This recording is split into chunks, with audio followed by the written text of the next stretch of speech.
Stand for the jury.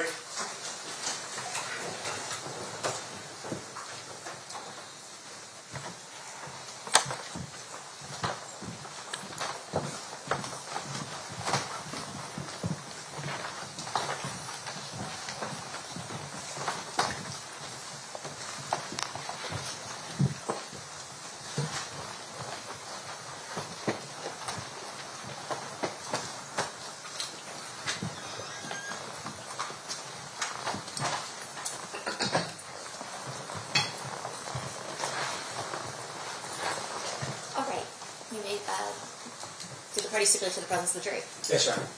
You may be seated. Ladies and gentlemen, welcome back. Hopefully you were able to get everything situated over the long weekend, and we look forward to proceeding with trial. Before we get started, we do need to have you sworn, so if I could have you all stand and raise your right hand, we'll proceed with that. You and each of you do solemnly swear that you will well and truly try the case at issue and a true verdict render according to the evidence, so help you God? So, Your Honor. Yes. Thank you. You may be seated. All right. Thank you, Jessica, and thank you, ladies and gentlemen. At this time, we're going to turn to opening statements. Mr. Plall, are you ready to give your opening statement at this time? Yes, Your Honor. You may proceed whenever you're ready. Thank you.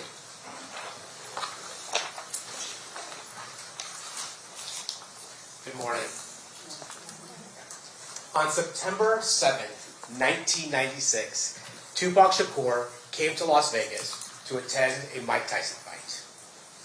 After the fight, Tupac, along with Suge Knight, Trayvon Lane, and other people that were with that group, ran into a person named Orlando Anderson. And Orlando Anderson is the defendant's nephew. And when they encountered Orlando Anderson sitting by himself, they attacked him. And that attack was captured on video.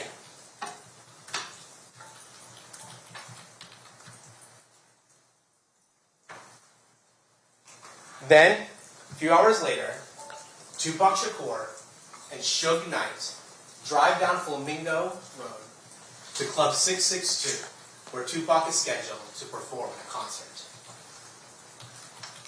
Then 2.5 hours later, after Tupac and Suge engaged in the beating of Orlando Anderson, they are gunned down. Tupac is gunned down in a drive-by shooting from a white Cadillac in an act of revenge.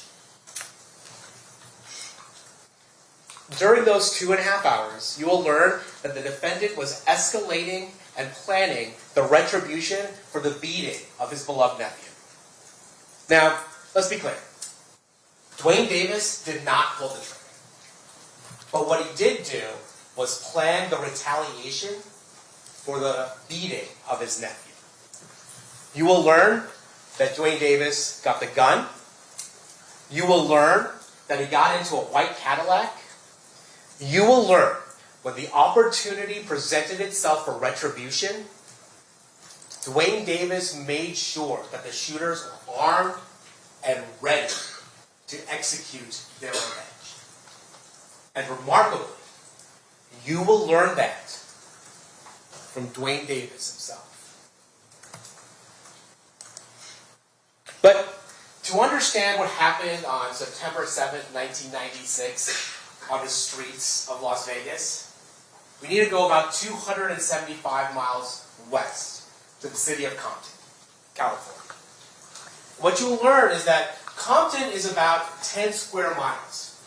But in the mid-1990s, those 10 square miles were occupied by over 30 gangs claiming its territory. And important to this case, there are two gangs, Mob Piru and the Southside Compton groups. Let's talk a little bit about the Mob Piru. The Mob Piru is a group that associated with the color red. And you'll hear that Suge Knight, the person who was driving Tupac Shakur that night, grew up in the neighborhood of Mob Piru. But by the mid-1990s, he had become a very successful CEO of the record label Death Row Records. But despite, or maybe because where he came from, you'll hear that Suge Knight continued to employ Mob Piru gang members as part of Death Row. They would act as unofficial security, and other times they would engage in, let's call them other acts, on behalf of Suge Knight. But Death Row in the mid-1990s was one of the most successful record labels around. They had artists such as Snoop Dogg, Dr. Dre, and of course, Tupac Shakur. And in 1996, Tupac Shakur was maybe the largest and biggest, most successful rapper around. He had just released All Eyes on Me, a double album that was met with huge success. Additionally, Tupac Shakur was a movie star, having appeared in a number of movies in critically acclaimed roles. He has, at times, been referred to as an icon. But for the purposes of this case, what you need to know is that Tupac Shakur was not a gangster. He was a hip-hop artist associated with the Mob Piru. Now, the other gang that's important to know here is the Southside Compton Crips. And when it comes to Southside, Dwayne Keefe D. Davis was the leader of the Burris Street faction of the Southside Compton Crips. And while Suge Knight rose to prominence in his neighborhood due to the money that he was bringing in through the music industry, Dwayne Davis rose to prominence in his neighborhood because he was a very successful, large-scale drug trafficker. And you will learn that that is how one moves up in the world of gangs, by bringing in money to the neighborhood. The other thing you'll learn is that Orlando Baby Lane Anderson was his nephew, and also a highly respected member of the Southside Compton Crips. Now, as part of this case, you're going to hear another name, Eric Zip Martin. Now, Eric Zip Martin is not a member of the Southside Compton Crips. In fact, he's based out of New York. He's involved in the drug trade and knows Dwayne Davis as a result of both their involvements in the drug trade. Dwayne Davis from the West Coast, Eric Zip Martin from the East Coast. And one of the connections that Dwayne Davis gets through his association with Zip Martin is with Sean Puffy Combs, who was then the CEO of Bad Boy Entertainment. Sean Combs wanted some security when he came out to the West Coast. He was worried about Mob Piru. He was worried about the members of Death Row Records. And so Dwayne Keefe D. Davis agreed to be around to act as unofficial security for Sean Combs and his artists when they came out west, in order specifically to ensure there are no problems with Mob Piru and Death Row Records. And this took a rivalry between Mob Piru and Southside Compton Crips and escalated it. And those tensions boiled over in the Lakewood Mall in the summer of 1996. There, you'll hear that Trayvon Lane, a member of the Mob Piru, associated with Death Row Records, was there with other members of Mob Piru in order to do some shopping. Lakewood Mall was a mall nearby Compton. You'll also hear that Baby Lane Anderson, Orlando Anderson, the defendant's nephew, was there. Now, Trayvon Lane that day was wearing a chain with a Death Row medallion. And there was a fight that occurs between the Mob Piru group and the Southside Compton Crips. And at one point, that chain is pulled off Trayvon Lane's neck. Now, what happened to that chain is an issue of much dispute. Not everybody agrees with it. But the act of disrespect of pulling the Death Row chain and the brawl that occurs further escalates this heated rivalry. And what you'll learn is that these two men, Trayvon Lane and Orlando Baby Lane Anderson, they encounter each other again. This time in Las Vegas. So that brings us back up to September 7th, 1996, here in Las Vegas. Again, Mike Tyson is fighting Bruce Seldon. He disposes of him in less than in a round. Doesn't take a full round. And then after the fight, Tupac Shakur, Suge Knight, and the people that are here with, they leave. And among his group is Trayvon Lane. And that is why this fight occurs. Trayvon Lane and the death row group sees Orlando Anderson standing by himself, and they decide to attack him in retribution for what happened at the Lakewood Mall. You'll see Orlando Anderson's on the bottom of that group. You see security coming, trying to break this up. And then you'll see Tupac Shakur, Suge Knight, Trayvon Lane, and that group exit the MGM Grand. Now, Orlando Anderson was by himself because when Dwayne Davis purchased the tickets for the Bruce Seldon fight, he got them through a scalper. So everybody that came with Dwayne Davis were seated separately throughout the fight. And so Orlando Anderson was, at that time, by himself. You'll see that Mr. Shakur, Mr. Knight, and his group leave the MGM Grand. And you'll see that Orlando Anderson, after being held by security, is questioned for a bit, asked if he wants to press charges. He decides he doesn't want to participate in any type of prosecution, and that he doesn't need medical attention.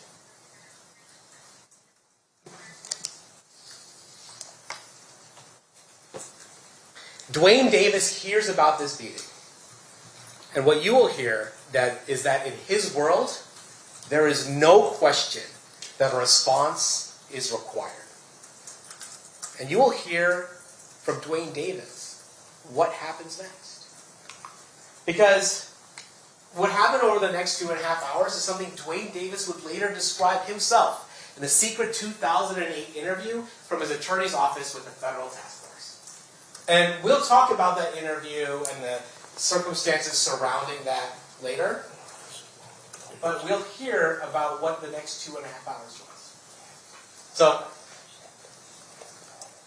what we learn is that Dwayne Davis is upset about the beating of his nephew. And frankly, that's not an unusual response.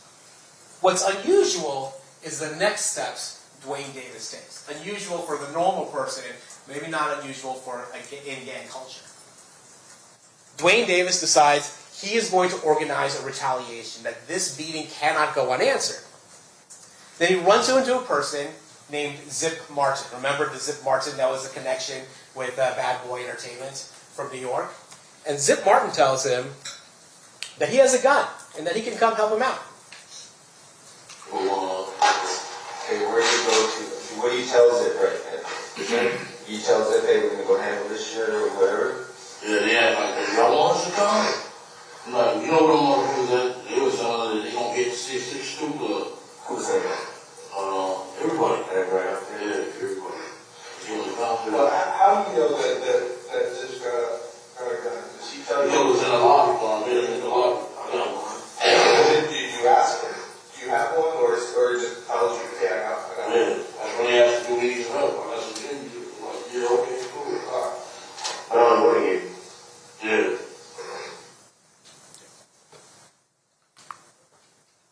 So later, Dwayne Davis organizes 2 vehicles to go over to the 662 Club. Before that, he gets the gun from Zip Martin. He goes out to his Mercedes-Benz, gets the gun from Zip Martin, and then after some time, he assembles 2 cars to go to 662 to violently confront Tupac Shakur and Suge Knight for the beating of his nephew. And you'll hear that Dwayne Davis wasn't initially in the white Cadillac.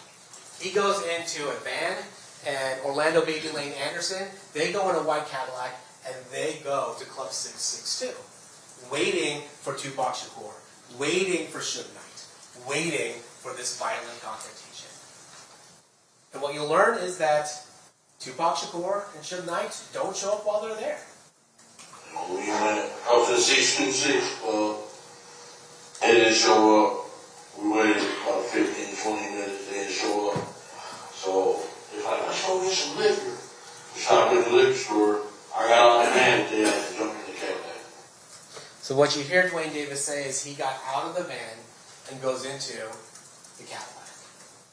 And the plan at that point is to go to a liquor store, get some booze, and then go back to the Las Vegas Strip and party. What the original intention was before Orlando Anderson was beaten at the MGM Grand.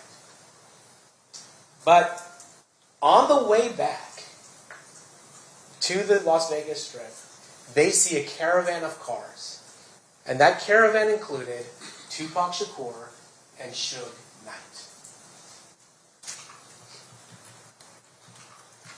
And in that white Cadillac, before the shooting occurs, Dwayne Davis explains that the driver is Terrence T. Brown. In the rear driver's side is DeAndre Dre, or Big Dre Smith. In the rear passenger side is Orlando Baby Lane Anderson. And Dwayne Davis himself, KBD, is in the front passenger side. And this is how Dwayne Davis explains the murder of Tupac Shakur. Yeah. He's a little bit short right there. Then we came up Harlem at the Las Vegas Boulevard. And shit. Here they come that BMW on Headquartered. And bros, Tupac! I was like, there you go. Made the U-turn. We wasn't supposed to make it. Just wanted the U-turn. They was in a little lane. We just pulled up on the side and checked every car to see where they was. So what directed your attention to him was some girl shouting at Tupac? Tupac! He gave himself away. Otherwise, they would have gone away. He all had nothing quick. You know how they do. They was You did a U-turn, so then you pull alongside of it. You guys are in the car. Have you already handed him the gun at this point, or at what point do you hand him the gun? I thought he was going to pull on my side. You know, that's one of them that going to look out for him. You know, he pulled on his side. So you were fitting to blast if you had to, or you were just... Yeah, if we would have been on my side, I would have. Okay. So you hand the gun to the back seat. Yeah. You can hear Lane. I gave it to Dre. Dre was like, no. And Lane's like, dude, fuck, dude. So what you hear Dwayne Davis admit, that as they see Tupac Shakur and Suge Knight driving to Club 662, Dwayne Davis, along with Terrence Brown, DeAndre Smith, and Orlando Anderson, decide to make a U-turn, confront Tupac Shakur and Suge Knight. Dwayne Davis had the firearm. It's a firearm he got from Eric Von Zit Martin, and then he passes it to the back. Dwayne Davis says that if they were on his side, if Tupac Shakur and Suge Knight were on his side of the vehicle, he would have shot them himself. But because they were on the other side, he handed it to DeAndre Smith. DeAndre Smith, according to Dwayne Davis, did not want to shoot at that time, so Orlando Anderson shot into that car. Dwayne Davis explains this over and over again. Literally, on the street. Okay, Lane starts blasting. You say Suge looks over, he sees you. He looks right at you. Exactly. Are you looking at this? I just know he does something to say, you know. When he looks over at you, and then, Tupac's busy getting shot. Evidently, the story is Tupac's trying to either get out In the of back seat or something. Yeah, what do you see happening inside that Jump car? in. I see the bullet going shit. Yeah, I thought he was dead. He was straight or something in the head or something. A piece of glass went into his neck right here. And he had a thing in the head. A little gray. I thought he was dead. Okay. So, I'm sorry, did you guys stop the two girls? Did you go stop the car and let them get off? Yeah. And we made the right. Okay, but he stopped what you said, why you cool, let off. Yeah. And we made the right and some brawler Seabreeze and homeless. Stupid bitches. And we shot their window around and they stopped. So Tupac's trying to jump in the back seat. And what Suge was? Nothing? He couldn't really duck because he was too big, you know. Yeah. One other thing Dwayne Davis talks about during the murder of Tupac Shakur is that there's a car full of women. I think he calls them broads at one point. Car full of women who are there as well. And you're going to hear from one of those women. And what she's going to tell you is that she disagrees slightly with Mr. Davis's rendition of facts. They were, in fact, communicating with Suge at Tupac's car, but they weren't talking to Tupac, they were talking to Suge.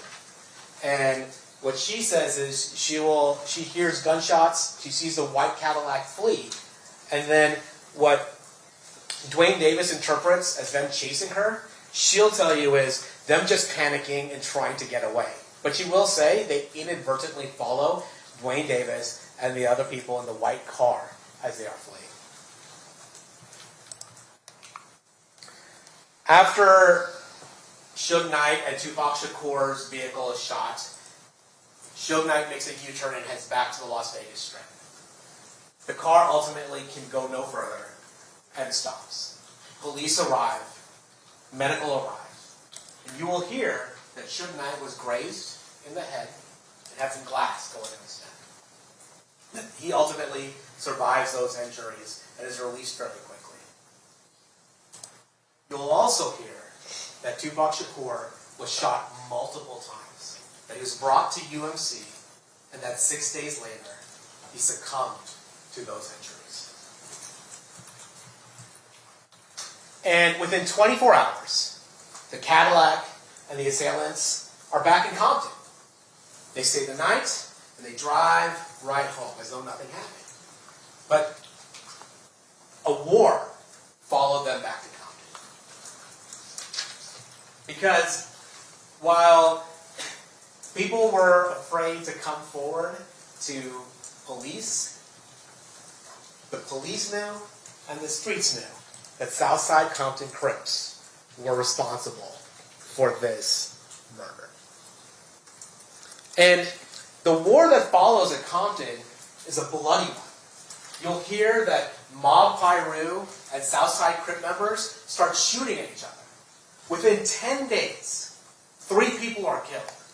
A number of people are shot, including an 11-year-old girl. And what you'll also learn is that none of those cases were prosecuted. Why? Because in this context, in the gang context of this, the combination of gangs and guns is scary. And in this world, silence means survival. The one person who has a hard time being silent is Dwayne Davis.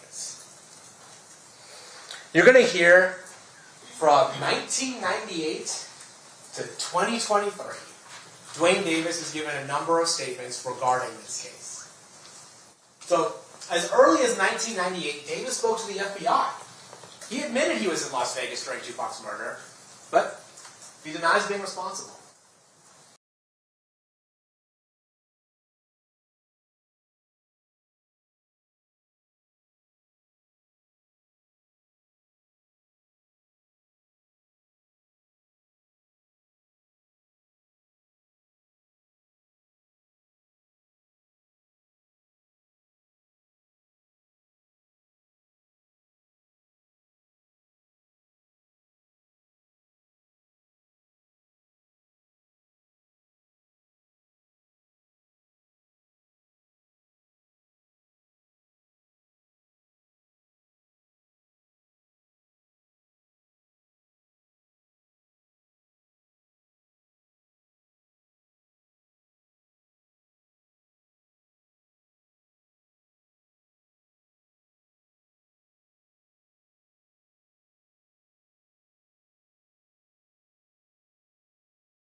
So a federal task force was formed to determine what happened to Christopher Wallace.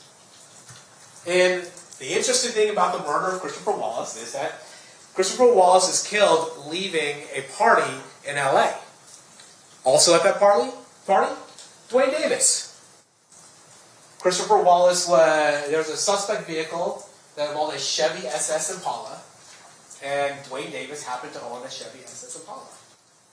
Now, as a result of that, the task force decides, well, let's look at Dwayne Davis. And the thing we know about Dwayne Davis is that he trafficked narcotics. And so they were able, through a CI and an undercover, to have a drug transaction with Dwayne Davis. And as a result, Dwayne Davis now has a case, a big trafficking case. And so the federal task force approaches Dwayne Davis and his attorney, and they say, hey, look, we want information regarding the murder of Christopher Wallace. That is what we are trying to investigate. And what Dwayne Davis says is, I don't have any information about that thing, but I can tell you about what we did. I can tell you about Tupac. And that's what he does. He tells a federal task force that's about his involvement, what you've heard, his orchestration of the murder of Tupac Shakur. That secret conversation, that proffer, was secretly recorded and released later. In 2009, Davis is being so helpful to federal authorities that he actually flies out to New York to try and get Zip Martin to implicate himself in the Tupac Shakur murder.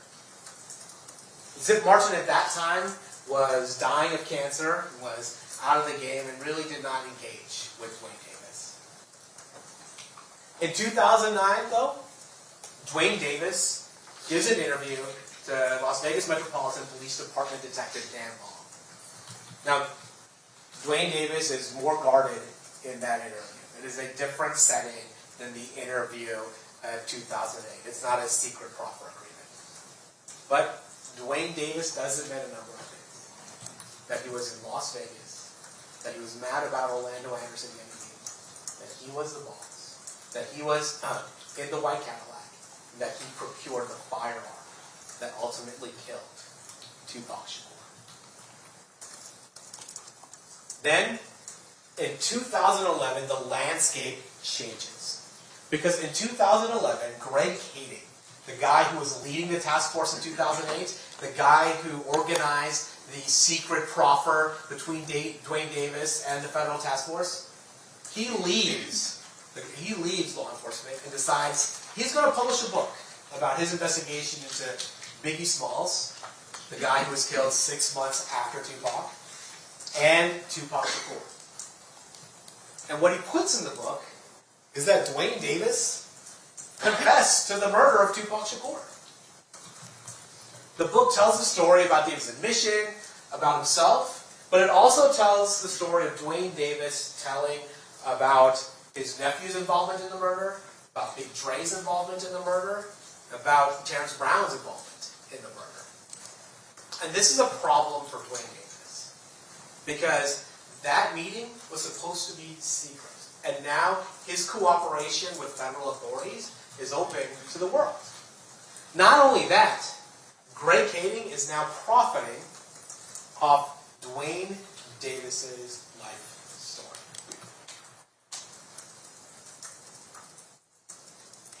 So, in 2017, Dwayne Davis decides to go public. He's approached by the producers of a show called Death Row Chronicles that appears on BET. And this is just a small portion of what he says is his motivation for appearing. Only one of the DVD days, I was popping, kingpin, drug dealer. I'm the only one alive that really can tell you the story about the Tupac Shakur. People have been pursuing me for 20 years. Newspapers, magazines. I'm coming out now to tell the story because I got cancer. I got nothing else to lose. All I care about now is the truth. Dwayne Davis says, all I want to do now is tell the truth. And in the 2017 public interview, he's a little evasive, but he admits to being the boss. He admits to being in the white Cadillac. And he admits to be part of the murder of Tupac Shakur. And when he says he's the only person that can tell what happened, he's right. Because by 2017, Terrence Brown, is deceased. DeAndre Smith is deceased. Orlando Baby Lane Anderson is deceased. Terrence Brown was murdered in an unrelated incident. Orlando Anderson was murdered in an unrelated incident. And DeAndre Smith died from health issues. Remarkably, in 2019, Dwayne Davis then decides he's going to publish his own book. And with regards to the book, it is certainly a lot of self-aggrandizement. But again, the core remains. He was mad about Orlando Anderson about the beating of Orlando Anderson, his nephew. He was in Las Vegas. He got the gun. He was in the white Cadillac, and he handed the gun to the sheriff. And what you'll notice is a constant thing that always goes through these statements is Dwayne Davis's visceral anger at Tupac Shakur for putting hands on his nephew. In the book, he says, them jumping on my nephew gave us the ultimate green light to do something to their ass. Then, Dwayne Davis decides that he's going to do public interviews regarding his role in the murder of Tupac Shakur. So you ended up getting in the car with Baby Lane and them? I got in the car with them, yeah. We ran into them, went to the light on Sunset and Bingo. And dude, we acted like he was in a parade or something. That nigga in that BMW hanging out with him. Hey, it's Tupac, it's Tupac. And them bitches, shit, they was hollering for him. Yeah, they were that motherfucker. They came up on the side of him. Shit.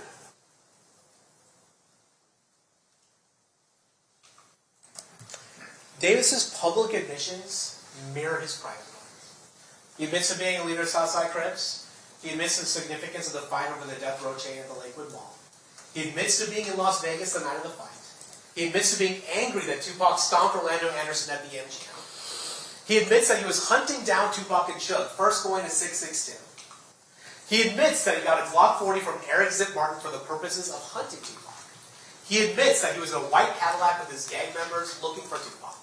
He admits to seeing Tupac in a black BMW and then changing directions, making that U-turn to confront Tupac and Suge. He admits to putting the gun he obtained that night in the back seat of the vehicle so the shooters could shoot. And again, what remains? Even as late as 2020, 2021, 22, is Dwayne Davis's visceral anger at Tupac Shakur.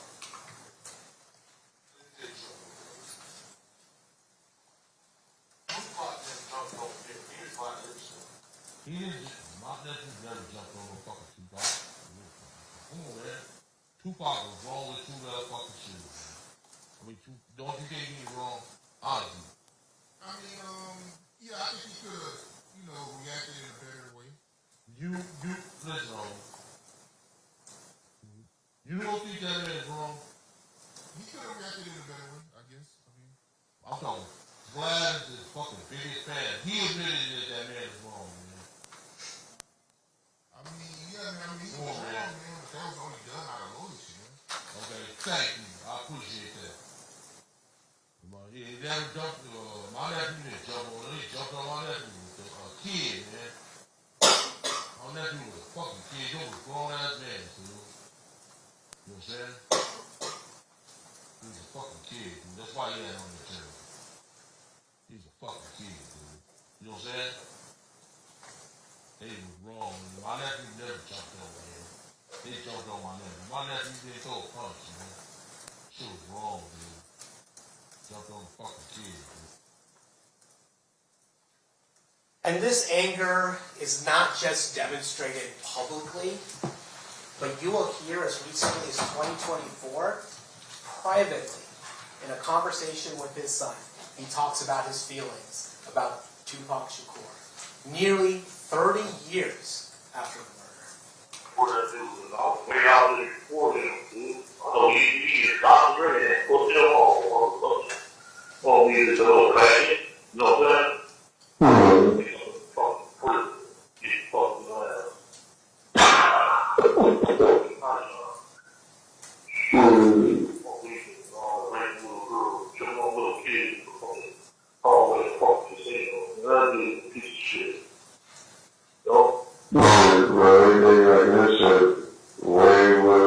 What?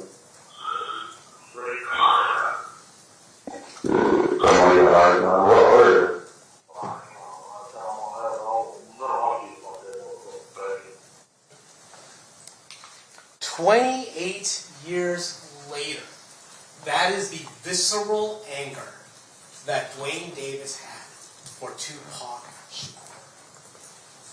It did it in 2.5 hours. He took care of what he thought was the proper response. And 28 years later, he still is angry about what Tupac did. On September 7th, 1996, Tupac Shakur publicly, on camera, participated in a humiliating beating of Dwayne Davis' nephew, Orlando Anderson. And Dwayne Davis knew that in his world, that required a response.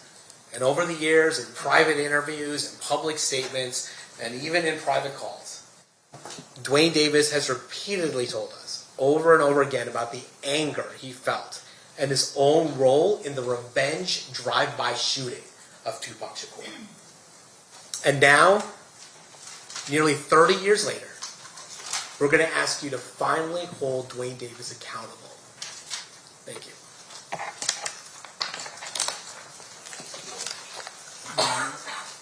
Thank you, Mr. Paul.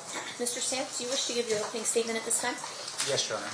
Wait just a quick second. Of course, whenever you're ready. Thank you.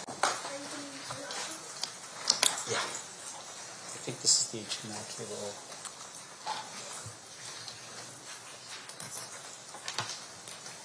You got it, or do you want IT to assist you? I think I got it. This is it, right?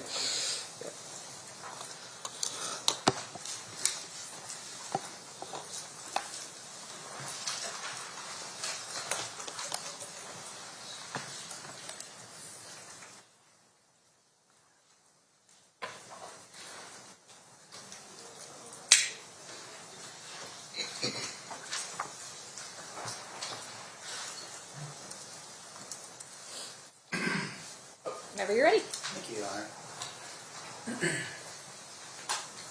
Good morning.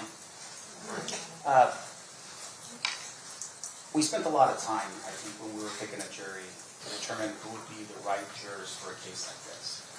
Obviously, we want people who are going to reserve judgment until the end, but really look at the evidence with a critical eye. Now, what the state has just told you, what they believe to be the evidence in this case. But really, at the end of the day, you have to ask yourself if what they're saying is really truth or fiction. Fact or fiction. I don't know if some of you recall, but I had asked a question specifically about what you were holding in your hands. And right now, for instance, you're all holding notepads and pens. That would be a fact.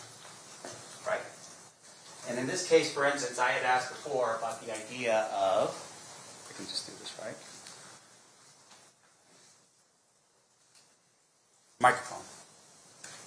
I'd ask some of you, if that microphone was buried and dug up 30 years from now, would it still be a microphone? The answer is yes. And the reason why that's important is because in this case, what they are telling you, they're representing it to be a fact when it really is fiction. And it's up to you to determine what the facts are in this case. Now, I'm going to give you a timeline here for you to understand just a little bit of how this is going to work, because there's so much evidence in this case that we have to sort of compartmentalize some things. And what I've done is really just sort of focused on the 3 detectives that work this file from beginning to now. First detective you will hear about is Detective Becker. He works the file. He's the original detective on the scene. Detective Long takes over the case for about 15 years or so. And then it ends with Detective Mogg, who presents this to the grand jury in 2023. But why this timeline is relevant is because you have to see the span of time for yourself. 30 years. And ask yourself this, what facts do they have after 30 years? Now, Detective Becker does what every homicide detective does when he arrives on scene. He's assigned to the case. He starts his investigation.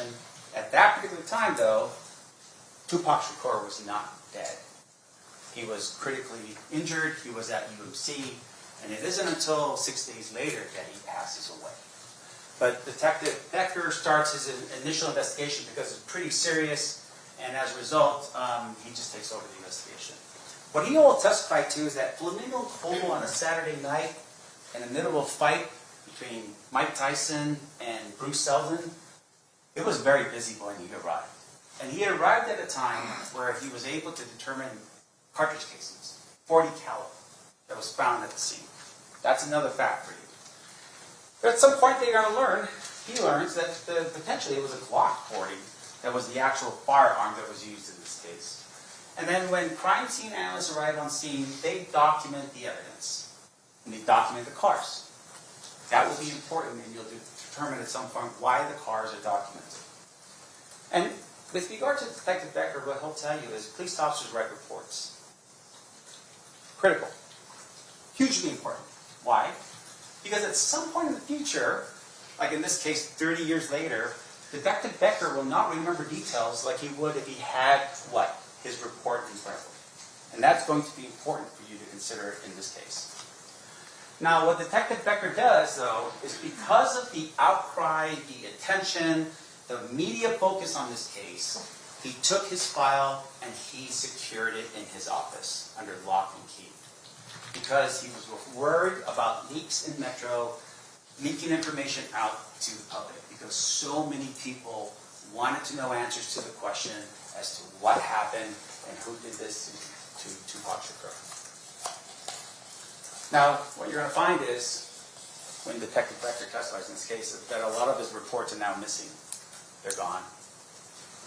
Which is Metro's responsibility to hold and to pass on to the next detective, and then finally to the next detective. Now, Detective Becker also did not trust Compton PD. Why is that important in this case? Because there's an individual by the name of Reggie Wright Sr. He was a lieutenant working in Compton in charge of the gangs in Compton in terms of investigations. His son is Reggie Wright Jr. He was the head of security for Death Row Records. The same security that was here in Las Vegas on the 9th of September 7th, 1996. Death Row Records was affiliated with Mob Pyru Blood, and Detectives Ladd and Brennan from Compton answered directly to Reggie Wright Sr. Becker did not trust Compton PD. And the one thing that he really didn't trust is that most of their information came from confidential informants that were not reliable. And he'll tell you that. And because of his intuition, Compton PD was shut down in September of 2000 due to internal corruption. They just evaporated that police department, and the sheriff's department for LA County absorbed the responsibilities for the police department in Compton because of the corruption that was there. Now, what facts, right? Just like the pads of paper that you have in your hand and the pens that you have in your hand, what facts can we determine from Detective Becker's efforts? First and foremost, we know that Tupac was shot multiple times. That's a fact. That can be proven. We know that it was with a .40 caliber firearm. That's a fact, due to the cartridge casings. On the corner of Flamingo and Coble. That's also a fact. Right? We're on board so far? We know the date, September 7th, 1996. That is a fact. At 11:17 p.m., we know that to be a fact as well. And then finally, that he was in a vehicle during the rush of night, and that Tupac died 6 days later. Those are facts that will not be refuted by anybody in this courtroom during the time we spend together. But here's the one thing. There are no facts to point to Keefe. Not one. And you're going to hear about this over and over and over again. No facts like the microphone in your hand or the pad of paper that you have that you write on. Detective Long takes over the case in 2002, and he has it from 2002 to 2017. He was, interestingly enough, on the gang unit, and at the time of the shooting, he was in gangs, and he had been one of the first to arrive on scene. He will testify and tell you that every time he did something on this file, he wrote a report. Because that's important. That's what you do as a police officer. And he conducted follow-up interviews, and he made some travel to Compton. He will tell you those things. That's his role in all of this. But here's the thing. Detective Long also encountered some challenges in this case. They had to hide the case file with Metro because people were still accessing the file in Metro, and they weren't authorized to do so. So they changed the case number so that people couldn't find the file. In addition to that, what you're going to learn is LAPD reached out to them, called them up and said, hey, Detective Long, we have the gun. And we've tested it, and it matches back to what you're looking for in terms of the weapon that killed Tupac Shakur. Detective Long goes to LAPD, gets the gun, transports it back, gets it tested, and it comes out as not a match. LAPD tells him after, we gave you a fake gun to test you out. This is the level of, I don't know how to put it, that was going on during this time period between Metro, LAPD, and Compton. This is what's happening during this time period. Leads, according to Detective Long, became very scarce and stale, meaning that it was just taking a long time for him to follow up with people. Witnesses became unavailable. Why do you think that is? Because of time. So as a result, memories started failing because of that time. So Detective Long had these challenges. But here's what Detective Long does. He interviews Keefe in 2009. Sits him down, has an interview with Keefe, just like the state said. And guess what happens? Detective Long doesn't even know that Keefe had actually spoken to a task force the year before. How is that possible? Metro is the agency responsible for the investigation of Tupac Shakur's murder, and they don't even know about this. No one in that room in 2008 told Detective Long or Metro what was going on. And you know who was in the room in 2008? You had FBI in the room. You had DEA in the room. You had LAPD in the room. You had the United States Attorney for the Central District of California in that room. And Detective Long does not know about any of that. What you will also learn is out of all those people in that room, not one person verifies what KPD tells them.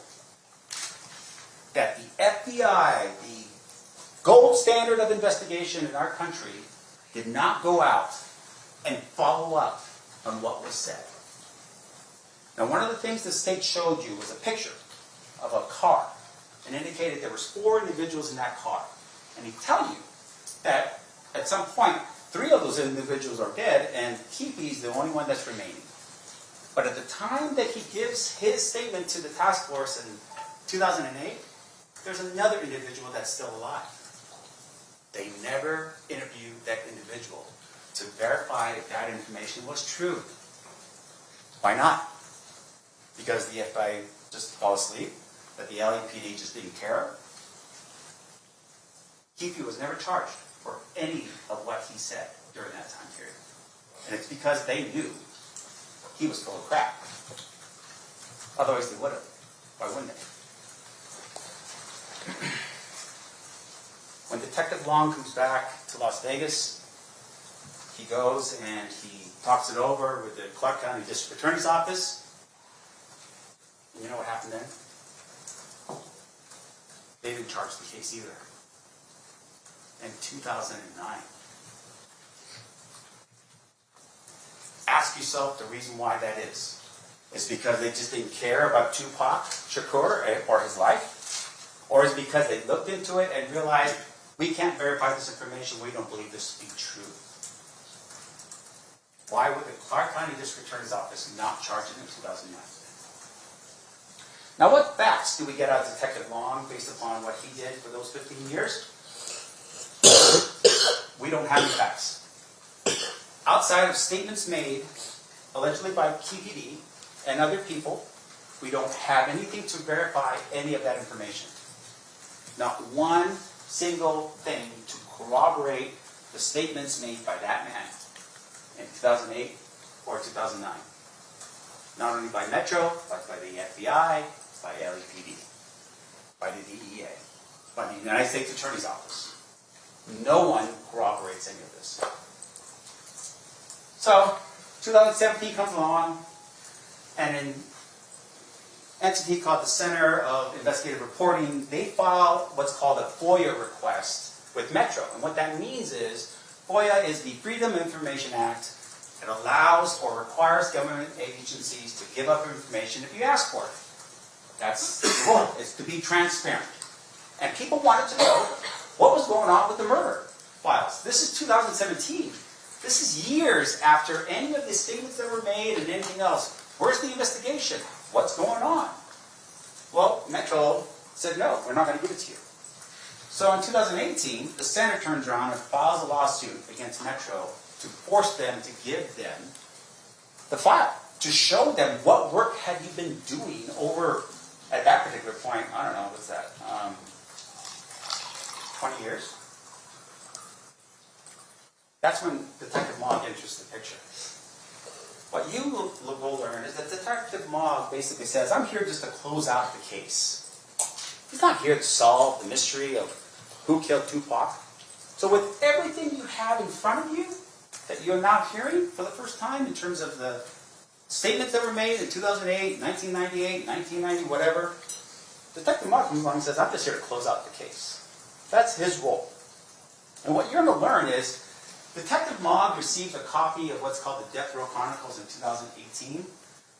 It's not a deposition.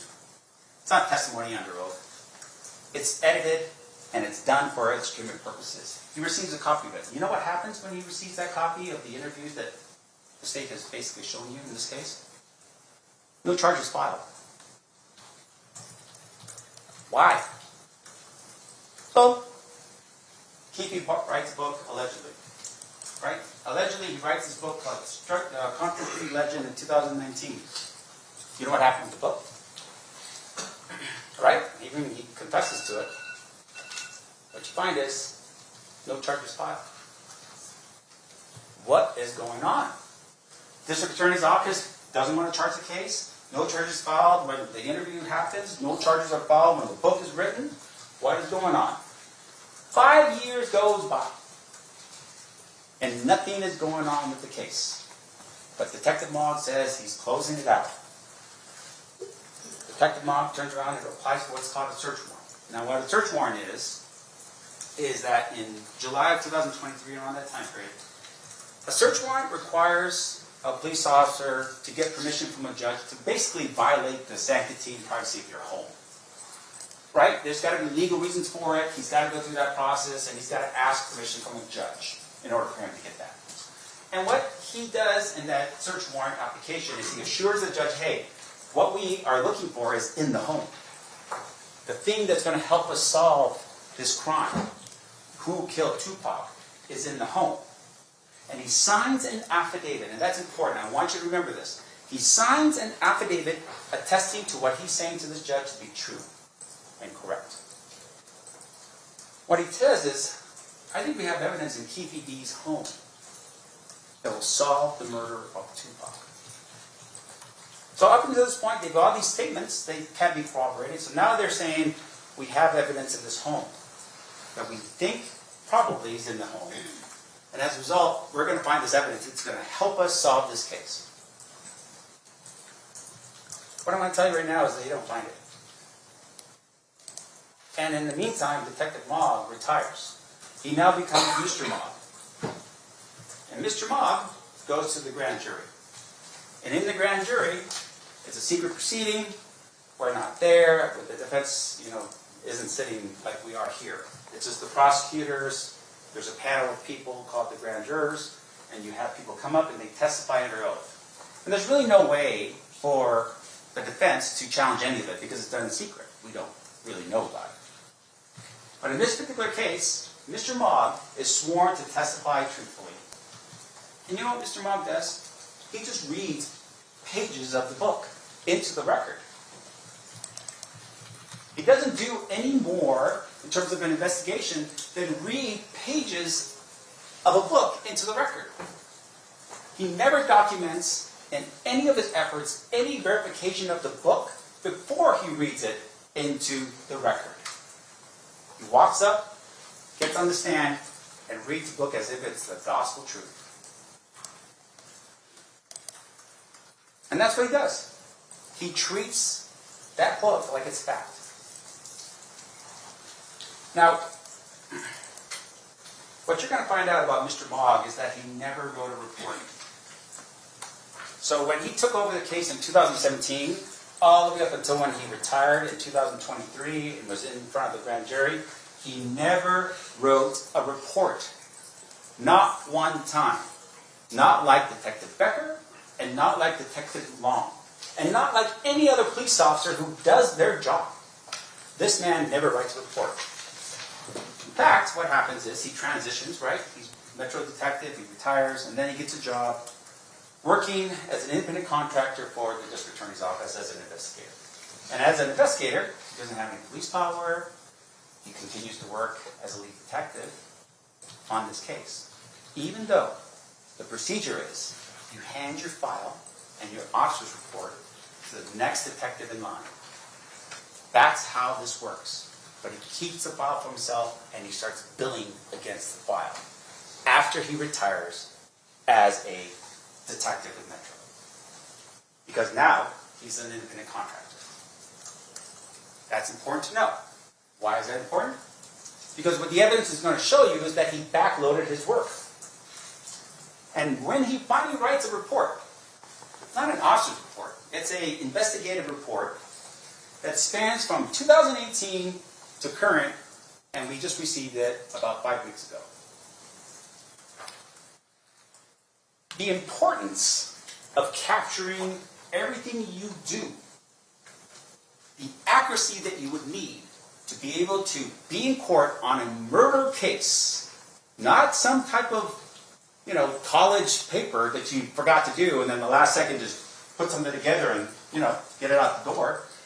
Mr. Mogg does not do any of that. That's going to be important later for you to consider. Because according to that report that he submitted 5 weeks ago or so, he never verified the book. According to that report, he never investigated any of the alternate theories that were out there, and you're going to hear about those alternate theories. There are people who have developed over time answers to the question, who did this and why? He never looked into any of it. Which I think, at the end of the day, don't you want to see what's out there to help you with your investigation? And according to his report, he did more on the case after he became an investigator than he did before when he was a detective. What I'm going to tell you right now is what you're going to find when you listen to all the evidence, that his work was biased, sloppy, and incomplete. Those are the three things you're going to determine for Mr. Mogg.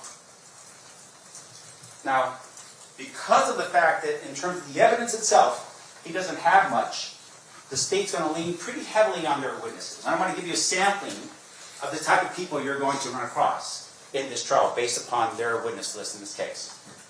First person is this guy named Reggie Wright Jr. He's the security company for Death Row Records. And what he is a felon. Second of all, you're also going to find that he's a former Compton police officer. He worked for Compton PD for about 5 years, and apparently he got disabled. At some point he becomes a felon. You're going to learn about that. And his father, like I said before earlier, Reggie Wright Sr. was the head of the Compton PD gang unit. What you're also going to learn about Reggie is that, once again, he was supposed to be protecting Suge Knight. Where was he the night of the shooting? In addition to that, he orders his security team to not carry firearms the night of the shooting, before the shooting took place. What you're also going to learn is, he wasn't even around when the shooting occurred. So the principal, meaning the person he should have been protecting the most, would have been Suge Knight, the head of Death Row Records. This man was nowhere to be found. He was sitting at a club called 662 down the street, waiting for Suge to show up, while he left his people that were working for him unarmed in the vehicles behind Suge Knight. And when push comes to shove, he orders his people to lie to police during their investigation. That's going to be called by them. That guy's going to be called by them. In addition to that, when everything was said and done, Suge Knight went to prison because he was not supposed to be in a fight. in Las Vegas. He violates his release. Guess who takes over Capitol Records? Reggie Wright Jr. Now, the state is also going to bring in other people with unreliable positions, including criminal histories, financial motivations, and inconsistent statements. That are the people and the quality of the evidence that you're going to listen to in this case. Just to give you another example, there's going to be an individual by the name of Devonta Dirt Rockley. Who is he? He's been a paid informant for years. You're going to hear that they have paid him to be an informant. He will, of course, say whatever he needs to say to avoid his own criminal actions, but his testimony will be inconsistent. And that's what you have to really rely on, is what exactly is he going to say, and can you even believe it? In addition to that, you're also going to learn about a disgraced LAPD detective by the name of Greg Kading. The state told you about him. He wrote a book. He benefited off of what was happening with regards to Keithy. Now, Greg Kading, he stole the file. What you're going to learn is he actually stole the file. He took the Tupac and the Biggie case files and walked out the door. This is an LAPD detective that they are using, or one of the people that they're going to be focusing on to establish their case. He writes the book, and then he holds himself out as the person who solves the murder. That's Greg Kading. That's the LAPD detective. Now, what you're also going to learn is Greg Kading, when he was a detective with LAPD, was basically caught manipulating witnesses. And because he was caught manipulating witnesses, it led to cases being overturned as a result. There was a court finding on this issue. A judge determined that. And there we go. That's Greg Kading. That's a witness in this case from that. Now, your challenges, right? I mean, gosh, we're sitting here, there's cameras in the room. I mean, there's things going on. But it's really time. Like, how do you, as jurors, try to figure out time on this case? There's been so much time. Delays. By who, though? And there's corruption. How do you look at your information that you're receiving with anything more than just like skepticism? Like, you're going to look at this stuff and be like, well, I mean, you have a motive to lie. You have a motive to tell or deceive. And it's because at the end of the day, there's not actual facts. When you get past all the talk and me talking, just look at the actual facts. What facts do you have to support any of what KPD said in any of his interviews or in the book?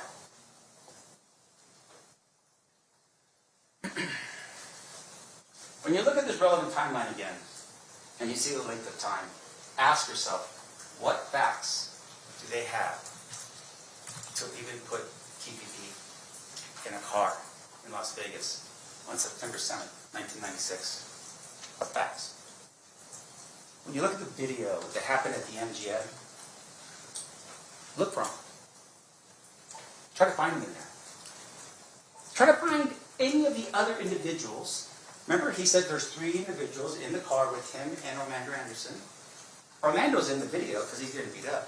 Find any of those other individuals on the videos of the MGM. Look for evidence that shows that KPD was even in Las Vegas on the night of the fight.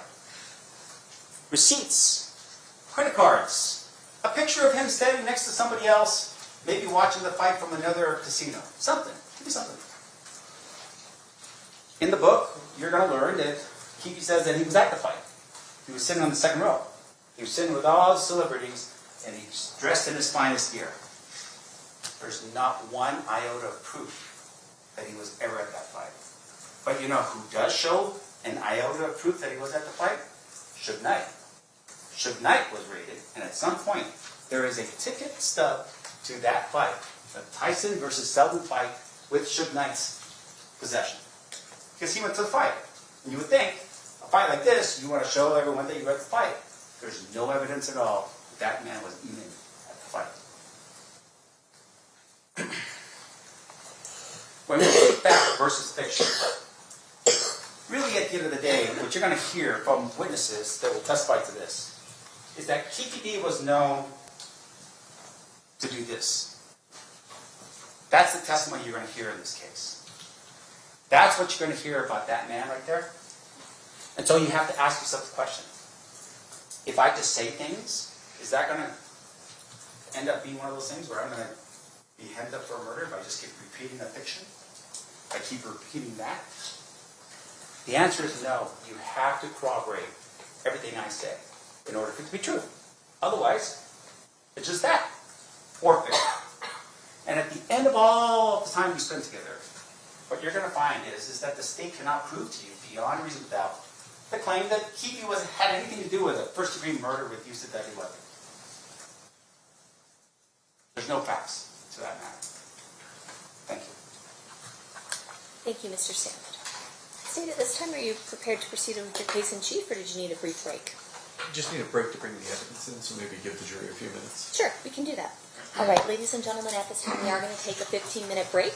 During this recess, you are admonished not to talk or converse amongst yourselves or with anyone else on any subject connected to the trial, or read, watch, or listen to any report or commentary on the trial of any person connected with this case by any medium of information, including without limitation, newspaper, television, internet, and radio, or form or express any opinion on any subject connected with the trial until the case is finally submitted to you.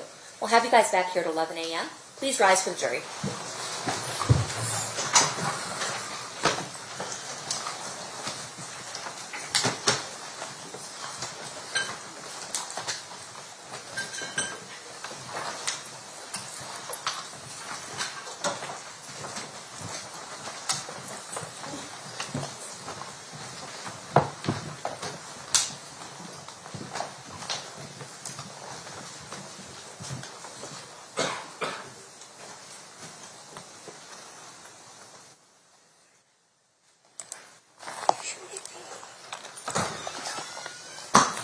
For the record, the jury has exited the room. Is there anything we need to address outside the presence?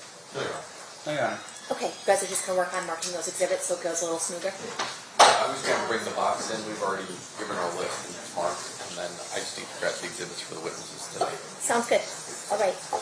And then we'll give you about an hour, or when we return about an hour and 15 before we have the break.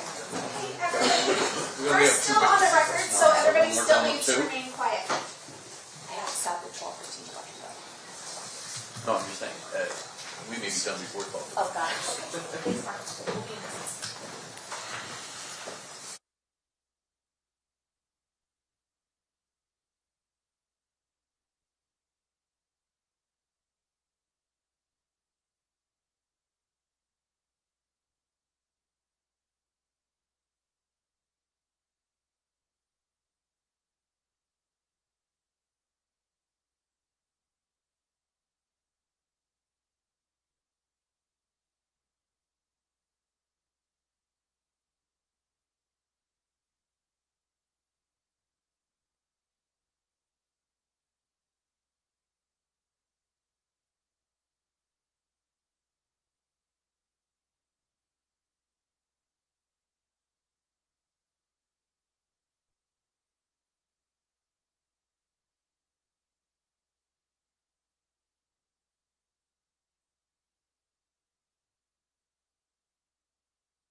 Back on record in State versus Davis. Anything we need to address before bringing the jury in? No, Your Honor.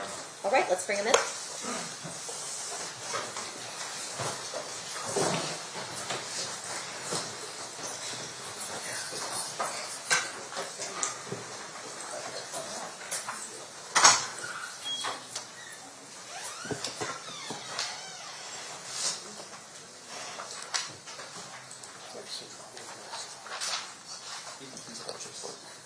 It actually looks a lot better than mine.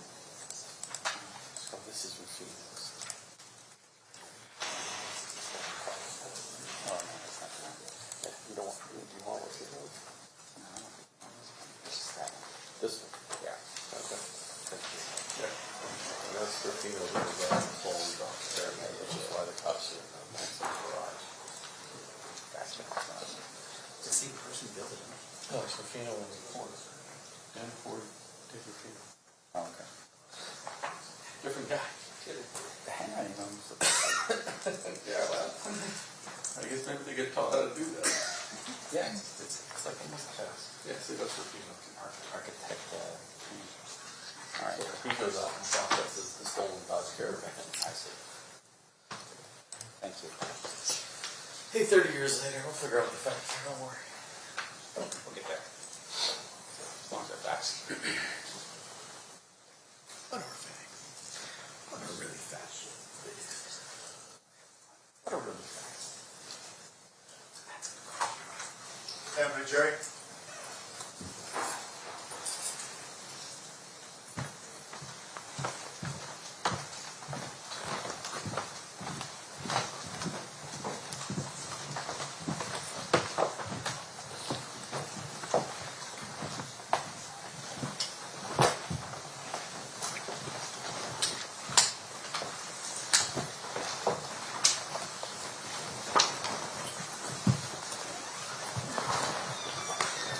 Did the party stipulate to the presence of the jury? Yes, Your Honor. Yes, Your Honor. You may be seated. All right, State, you may call your first witness. Gary Dale.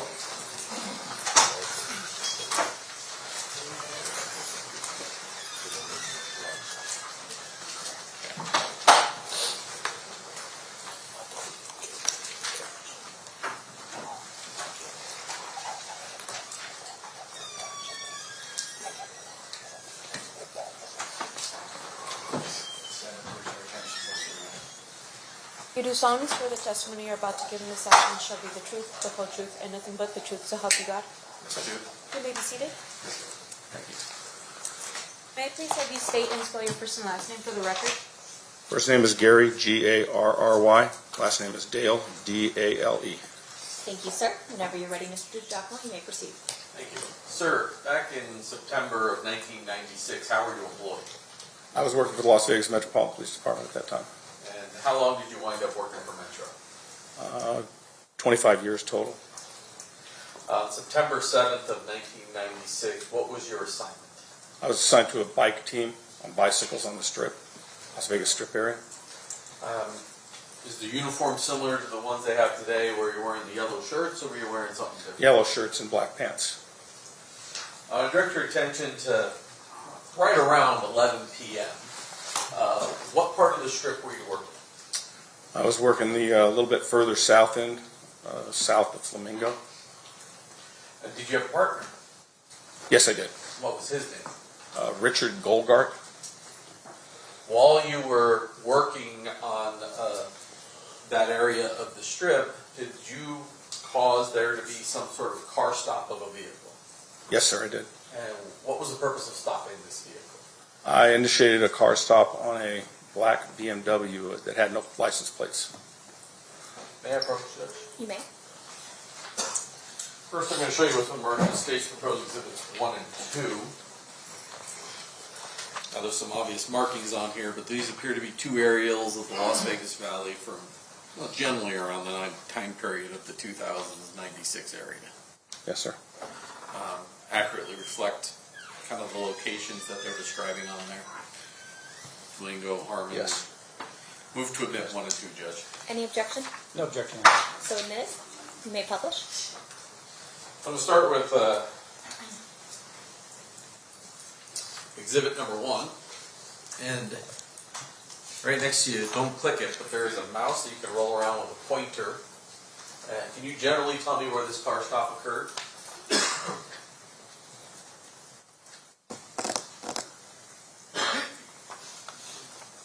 It won't work because you're doing it off of your computer. I have it plugged in. It works. There it goes. So it will work. Trying to wrap around the boulevard here. So if I told you that red dot's Harmon and Flamingo, or sorry, Harmon and Las Vegas Boulevard. Yes, sir. A car stop was right around, I believe it was right around this area. So just south of Flamingo on Las Vegas Boulevard. Yes.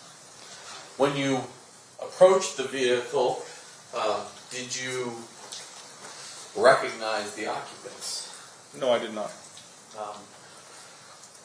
Why did you stop this vehicle? It had no license plate on the back. When you approached the vehicle, did the occupants communicate with you? Yes. And did you, at that point, did you learn their identity? They told me who they were, but just as identifying them, not. Did you know them? No, I didn't. didn't. They told you their names? They told us their names because we asked them their names, but I didn't know them. I had no knowledge of them before that. We ID'd them. As you sit here today, do you recall who they were? Yeah, Tupac Shakur and Marion Knight. May I approach? No. Showing you grand jury exhibit number 3.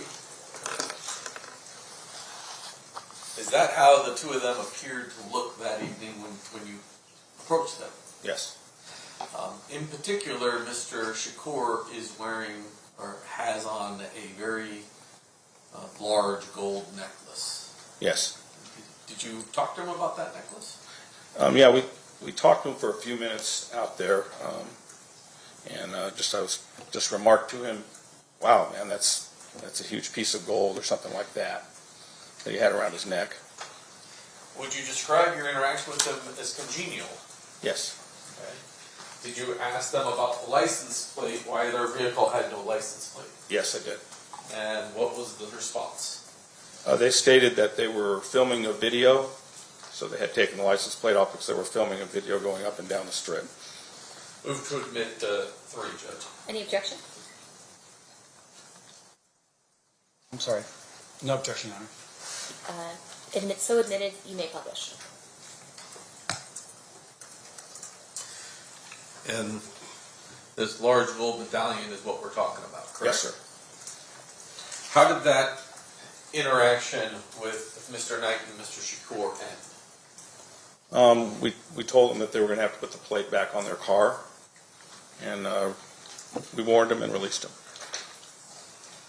Did you remain down on the strip, in the strip area after they left that car stop? Yes, sir. We'll fast forward about, let's say, 10 minutes later, something unusual happened. What happened? We were continuing riding on the strip area. We were heading southbound on the boulevard, and we heard some calls come out about a vehicle. Can't remember exactly what was said, but heading up towards Harmon, we saw the vehicle that had been described in the median of the road. It looked like it had ran up on the median and was stopped there in the middle of the boulevard. What do you do when you see that? We approached the vehicle. Is it you and Mr. Goldgart, or Officer Yes, Goldgart? Officer Goldgart and I. And do you see either of the two people that you saw earlier in the vehicle? Yes. And who is that? Marion Knight was outside of the vehicle, walking around, talking, and Tupac Shakur was being removed by EMS people. As Marion Knight is talking, do you recall anything he's saying? He was telling us to take care of Tupac Shakur. He had Marion Knight had a chunk of shrapnel or something in his head. He was bleeding, and when I went to talk to him, he was adamant that we needed to go and care for Mr. Shakur. Did you then go to Mr. Shakur? Yes, I did. And then what do you do? What's your responsibility as it relates to Mr. Shakur as the EMT is working on? I was trying to talk to him to find out what had happened. excuse me, gather information to see who had fired at them. Did you wind up riding anywhere with Mr. Shakur? Yes, I rode to the hospital in And the during- ambulance with him. During that time period, between the time you get to Mr. Shakur and the time period he gets taken into the hospital, are you able to have any sort of communication with Mr. Shakur? He was still talking, and I was trying to convince him to tell me the name of whoever his assailants were. And did he ever respond? Yes, he responded, no, we'll take care of it. So, something like that. No, we'll take care We'll of it. take care of it, something like that. And that's the only thing you were able to gather from Mr. Shakur? Yeah, I couldn't get him to talk to me any further than that. Um, That was repeated a couple of times. I'm going to approach with a few photographs. So obviously, when an incident, well, let me back up. When an incident like this happens, there's first responders, but then there is detectives, crime scene analysts, everybody who's called out. Is that Yes, correct? sir. Showing you what's been marked as grand jury exhibit number 4.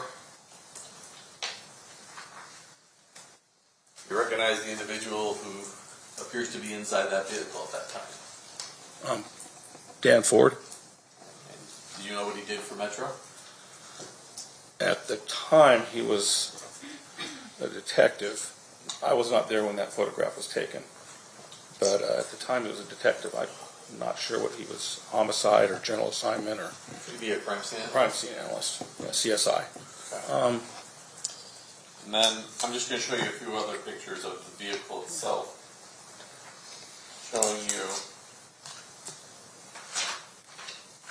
state's proposed exhibits 5 through 8. Just flip through those.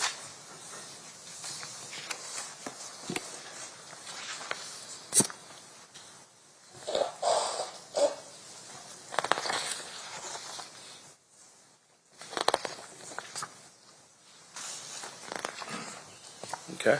Is that how the vehicle appeared to you when you first arrived on scene?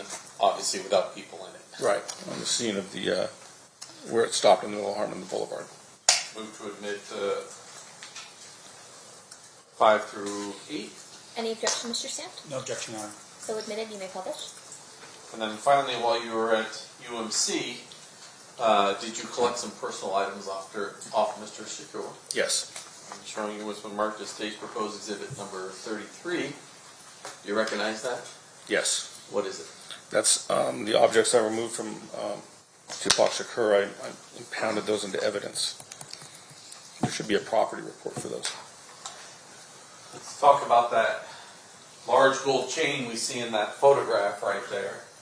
The second time you came across Mr. Shakur, was he wearing that gold chain that's around his neck? No. And so you weren't able to recover that from him at the hospital? No. Judge, I'm just going to put up a few of these photographs. Okay.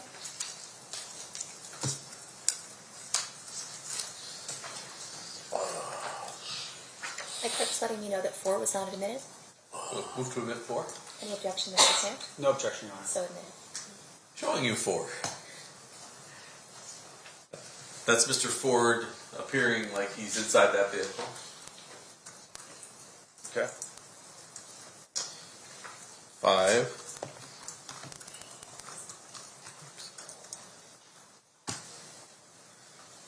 That's the front of the vehicle. Yes? Yes. Sorry, she's typing down everything, so you got to answer yes or no. Apologies.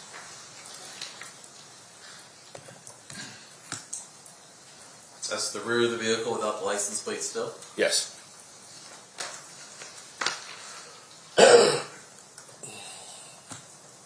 Number 8 is the driver's side of the vehicle. Yes. And, oops. Mr. DeJacmo, Right now I 33 put the also wrong not one up, admitted. Judge. Okay. Withdrawn. There you go. 7. That is what the passenger side of that vehicle looked like. Yes.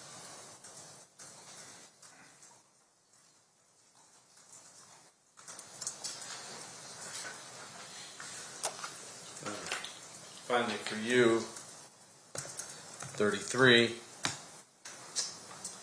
Those are the items you were collected off Mr. Shakur at the hospital. Yes.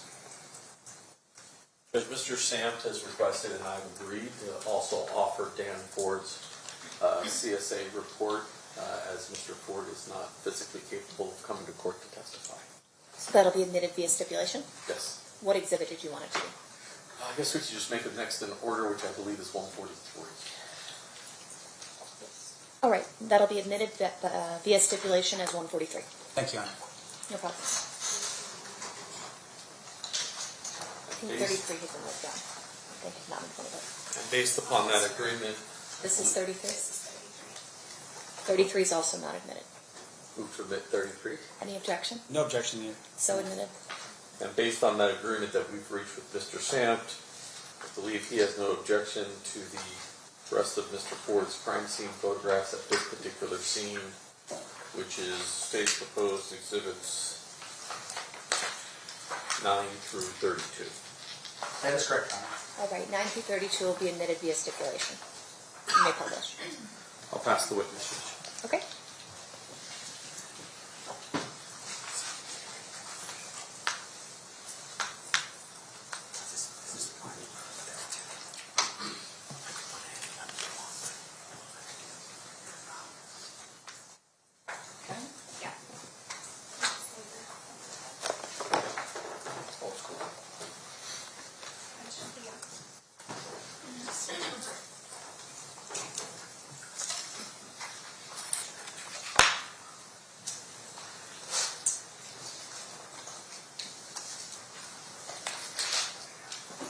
And you are Mr. Dale.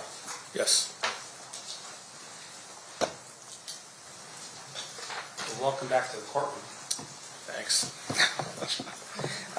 So let me ask you this. So how long had you been working for Metro until you retired, basically?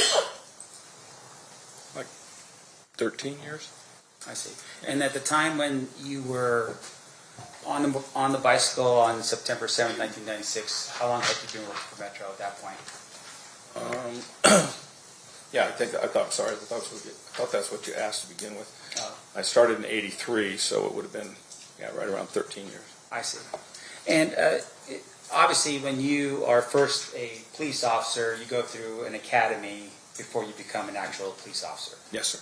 And you learn skills and techniques and things to help you become a successful police officer. Yes. One of those things I would imagine would be writing reports. Yes.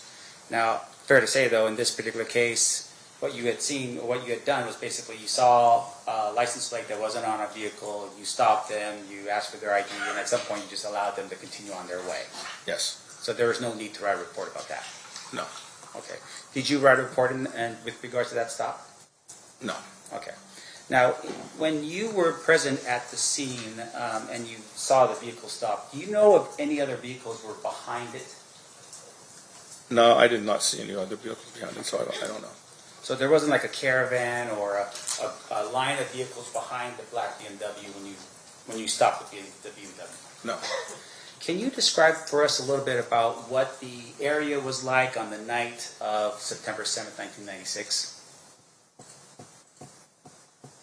It was a pretty average night for the Strip as far as the amount of traffic flowing and things like that. Not particularly crowded or packed or anything like that. The area we stopped him in had some lighting, but it wasn't like right in front of a hotel or something that cast a lot of lighting on the area or anything like that. But, I see. Nothing out of the ordinary. So there was nothing out of the ordinary as to that particular date and time in terms of any special events going on in Las Vegas at that particular time? I'm sorry, there was always something going on the Strip, so I heard that things were going on that night, but I was really aware of them. Were you ever aware that on that particular night there was a championship boxing match between Mike Tyson and Bruce Seldon that was being held at the MGM? Yes. All right. And I would venture to say that that would be something that would have been briefed to all the police officers prior to you going on your shift for that night. No, we didn't really talk about it. All right. And then with regards to the amount of traffic, you're saying that even though this championship fight had taken place, in your opinion, there wasn't a lot of traffic on the strip. Not more than ordinary. Okay. And when you say not more than ordinary, can you describe for us what that means exactly? So the strip is always pretty crowded, or was at that time. So, that's why they had us out there on bicycles. It's because we could get in between in and out of cars. So I guess when we conducted the car stop, there was enough traffic that we felt comfortable that he was going to have to stop and pull over, that he wouldn't be able to just take off on us. Right. And that's the best description I have. That's why we rode bikes out there. So, but there was always traffic in that area. So it's always congested over there. Okay, and that's probably the best way to put it, right? It's still congested for Las Vegas. Yes. But it's normal for Las Vegas to Yes. be congested. Yes, sir. Okay. So it wasn't like, for instance, I don't know if you were around Las Vegas in 2020 when you could just take your bicycle and just ride down Las Vegas Boulevard with like no one around, right? It's not that kind Right, of it's not like that. All right. And when you say congested, meaning that cars could not go very fast because there's always cars around in that area. Yes. Okay. Now, in addition to that, your testimony was that you had arrived on scene, and then at some point you're actually in the ambulance with Mr. Shakur. Yes. Being transported to the hospital. Yes. And the hospital you were going to was UMC. It was UMC. Okay. Now, when a police officer first arrives on scene, is that police officer considered to be the primary officer until such time as they are relieved of that duty? Ordinarily, yes. Were you the primary officer at that particular scene? Were you the first officer on arrival? I don't really remember. There were so many of us that showed up like at right around the same time. There's just a lot of officers showed up there pretty quickly. Right. Now, I mean, you have a pretty clear memory of this. Did you review any records or have any meetings with the district attorney's office prior to your testimony here today? Yes, I did. I reviewed the records. Okay. And once again, you do that so it'll help you refresh your recollection as to what occurred 30 years ago. Yes. Okay. Even though this might be something that's unusual, right? You have a celebrity who's shot on the strip, you still have to refresh your recollection in order for you to remember things. Some of it, yes. Yeah. And once again, you're doing that so you make sure that for this jury that you're accurate about what you recall 30 years ago. Yes. Okay. Now, in addition to that, you were shown a map, and I'm going to show you again here. This is State's Exhibit number 1. See this? Yes. Okay, can you tell me, this map, do you know if this map was the actual map in 1996 of the Las Vegas area? No. You're smiling. It's just a long time ago. It changes so much down there. Yeah. So we know that this is a map of Las Vegas. Yes. But you cannot tell us, for instance, if this is 1996. No, I cannot tell you. Okay. So, for instance, on the top over here, this doesn't look like the sphere, does it? Does it? No. Okay. Sorry. And then down over here, does this look like T-Mobile or anything like that, as far as you can tell? No. Okay. Now, and once again, I just want to make sure I'm clear for the jury. This particular map, as it sits here right now, as it's here, for instance, we have what looks like down here at the bottom. I'm pointing where the MGM label is right here. Do these look like walk bridges over the streets? I can't really tell. Let me just scroll here real quick. Does that help you? Yeah, they do look like walkways. And fair to say that those walk bridges in 1996, people were still walking on the streets, crossing like pedestrian crosswalks, right?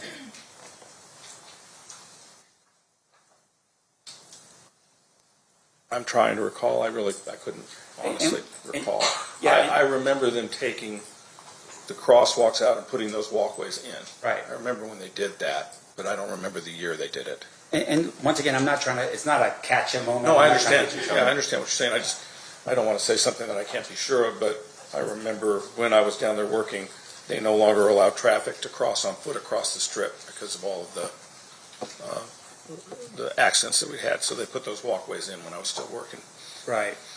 Okay. Now, and just finally here,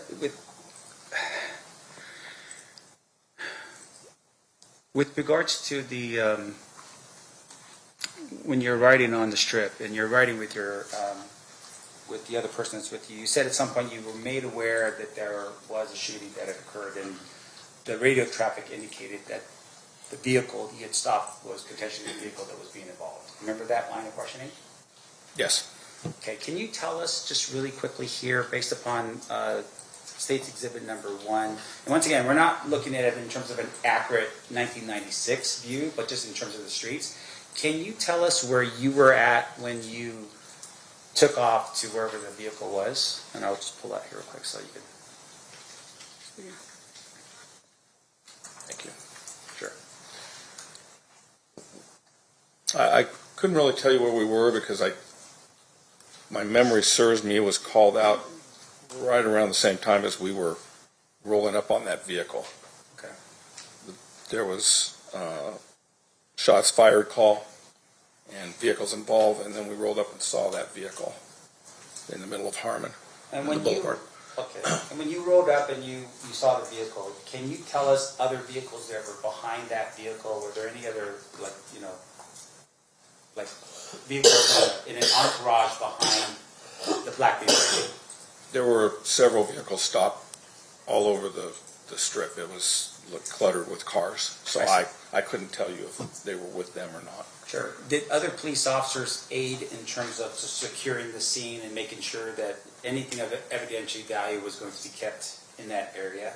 Yes. Because I would imagine it wasn't just you by yourself. Your Right. partner, other officers arriving on scene would have started to help as a team. Yes, do sir. some things. Okay.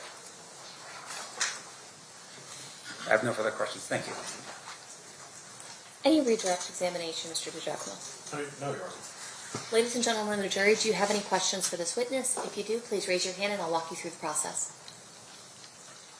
Seeing no hands, thank you so much for being with us, Mr. Dale. You are excused. Thank you. State may call their next witness. Yes, Your Honor. State calls Ingrid Stokes.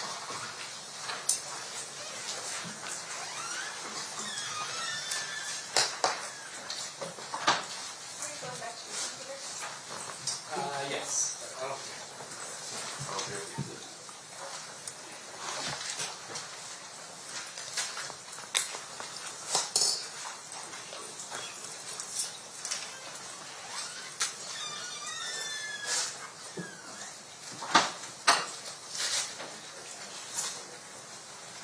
You do solemnly swear the testimony you're about to give in this action shall be the truth, the whole truth, and nothing but the truth, so help you God? Yes. You may be seated.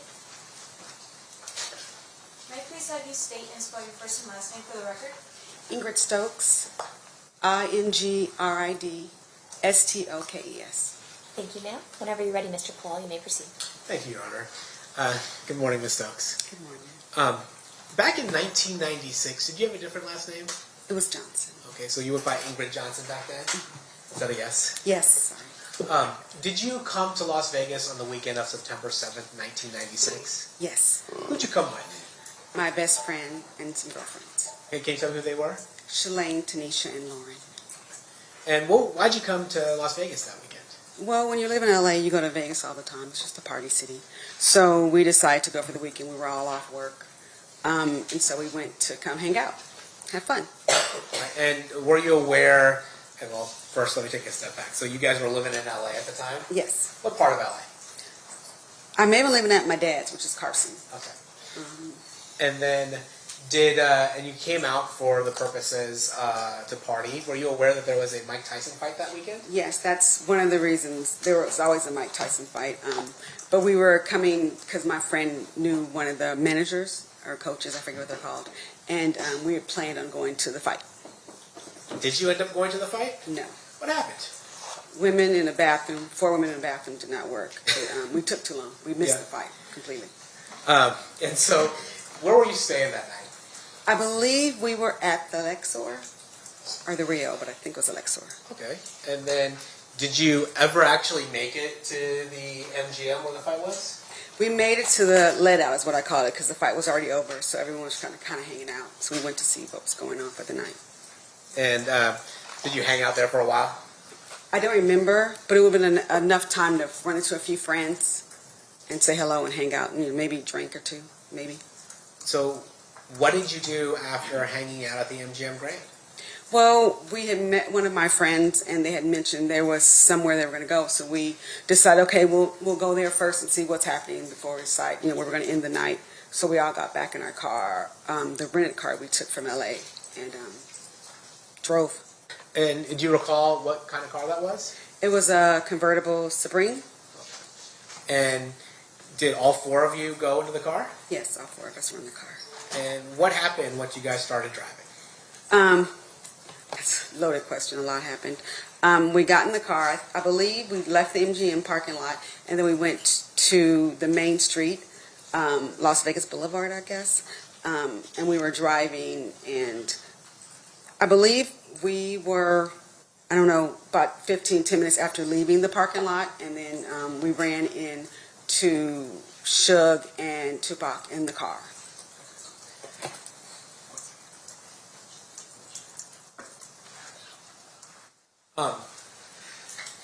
And when you say you ran into them, what'd that look like? Well, we were driving, hanging out in a convertible, and my girlfriend Lauren at the time, she knew Suge, and she told us, "Hey, there's Suge. Pull up next to him. I'm gonna ask them what they're doing." And so Shalane was the driver, and she slowed up close to them. And so you said Shalane was the driver. Yes. Where were you seated? I was a passenger in front. In the front passenger? Yes. So Shalane's driving, you're in the front passenger, and the other two women are in the back seat? Yeah, Tanisha's behind me, and then Lauren is behind the driver. After all these years, you still remember that, huh? Well, yeah. Some things you don't forget. That one. And so then when you start driving, when you see Suge and your friend starts talking to Suge, what happens? They were talking, and she was like, "What's going on? What's happening?" We look over initially, we pull up to the car, and we kind of nod or say hello, that kind of thing. But we were in our own little world. While she was talking to him, he said, "Hey, we're all going to the club. Why don't you follow us? Get behind us. You can go with us." And so that was decided we'll go there first and see what's happening before we go anywhere else. So do you follow, do you remember who's driving and who's in the passenger side? Suge was driving, and Tupac was in the passenger seat. All right. I believe States Exhibit 3 has been admitted. We're going to publish that. Is this kind of the way they looked Yeah, that night? that was just like this. And so, so you decided to follow Suge and Tupac to the club? Mm-hmm. Is that a yes? Yes, I'm so sorry, yes. That's okay. And so, do you recall the name of that club? It was an area code, so I remember it was 662 or 702, but now I know it's 662. Okay. And then what did you do? Did you guys start driving over to Club 662? We got behind them, and we start driving down the Las Vegas Strip. And it was weird because there was a car behind us, and they kept going around us trying to get in front of us. It happened quite often. It was really annoying. We didn't understand what was going on. And then at one point, we were getting ready to turn to go on the main street. I guess Flamingo was on, or Flamingo, I think is what it's called. When we turned that way, I was like, what the heck's going on? People keep getting in front of us. I know how to get to the club. Let's figure out our own way. I can drive it. We can meet them up there. And so our plan was to get out from behind them. So you were confused about the way the cars were moving? Yeah, I didn't understand. In hindsight, I know now, but I didn't understand there was entourage. I just thought, they were going to a club. We didn't think about it. And then at some point on Flamingo, do you stop at a light? Yeah, so when we get close to the light, I tell Shalane, pull over, I'll drive. I know where I'm going. I've been there before.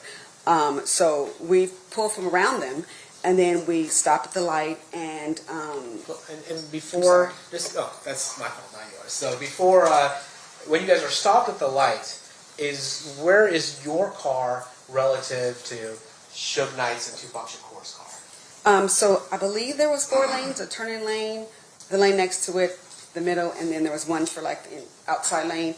So they were on the 3rd lane, I believe, and when we got off the lane behind them, we got out and we went past, and I think we were a car or 2 on the 2nd lane from the light.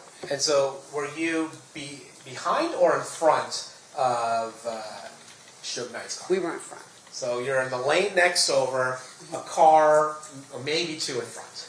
Yeah, exactly. Then, while you're waiting at that light, does anything happen? Well, me and Shalane were going to change seats. I was going to drive. I'm the more aggressive driver, and after what, she was nervous with them coming back in front of us so much. So me and Shalane were literally head down, taking our seatbelts off when we heard the gunshots, when it's all hell broke loose. And to be fair, you didn't see those gunshots. did No, you? no. And then what do you do when you hear the gunshots? I freak out and I scream, what the hell? I said, what the hell? And then Shalane is kind of half up, half down, and so I grab her head to bring her down. And I was like, what the hell is going on? And then she has her hand on the wheel, but she's like frozen. And so I don't remember how many gunshots there were, honestly.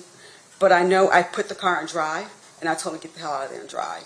And so I may even grab the wheel. Like I said, I'm very aggressive. And from that, she tried to drive off. And then, did you see the color of the vehicle?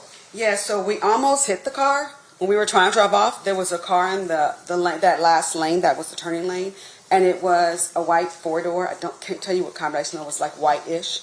And we almost hit it when we were trying to get away. Were you trying to pursue the white car? Hell no. Just want to get away. And then where did you guys go? Did you turn off? Did you follow them turning off? Or? We turned off. We turned the only way you could turn because it was a red light, which was down that first street past. And then when we turned right, we were just driving fast. There still might have been gunshots. I can't speak for anyone else in the car, but there was a lot going on. There was a lot of adrenaline. And then the first street we saw that was on the left, I was like, turn left. And we just turned down a random street that had like apartments on it. Now, it's fair to say you didn't see who was in the car, right? No, didn't look. But did you go back to where the shooting occurred? Yes, I did. Were you nervous about talking about what happened? I didn't think I had anything valuable to say, to be honest. So I wasn't nervous initially because I just was like, we came back because when we wanted to know what happened. Because we left, so we didn't know. We didn't look around. We didn't see anything. We just left. And so when we came back, we saw there were a lot of police presence. And I wasn't a big fan of the police at the time, so it wasn't like I wanted to stop and talk to them and offer my help, but I also wanted to make sure if I could help, I would help. So when we went back, we told the officers we had been there when something happened, what happened when we left. And so he made us stop the car and get out the car. The police officer made us sit on the ground, on the sidewalk, in front of everything. Cars are still, I think, may have been passing. So it was kind of an odd situation where they were like kind of rude to us, and then they're treating us like we're suspects. We really didn't know what happened though. And so they said, well, we need you guys, eyewitnesses, we need you guys to come downtown or in a van for you guys to come, and had us sit there. I kept asking a lot of questions, but no answers. Now, I noticed some of your friends aren't going to be here. Is there this fear about talking in this kind of case? Absolutely, yes. Why is that? Snitches get ditches, I'm saying, not the coolest, but yeah, talking to police is not a thing we do in our culture anywhere in LA. It's not a normal thing, so there was that, especially in the 90s and 80s. There was multiple reasons why, but I didn't see anything, so I was kind of limbo. I didn't see anything. I didn't think I'd be beneficial, and then I don't know. I was going to offer some assistance, what I could, because I may have had more memory back then. I may have heard the number of gunshots. I may have had, more. But the police treat us so bad that I just we start shutting down, because we're like, if someone did it, they could come by and sit on the ground.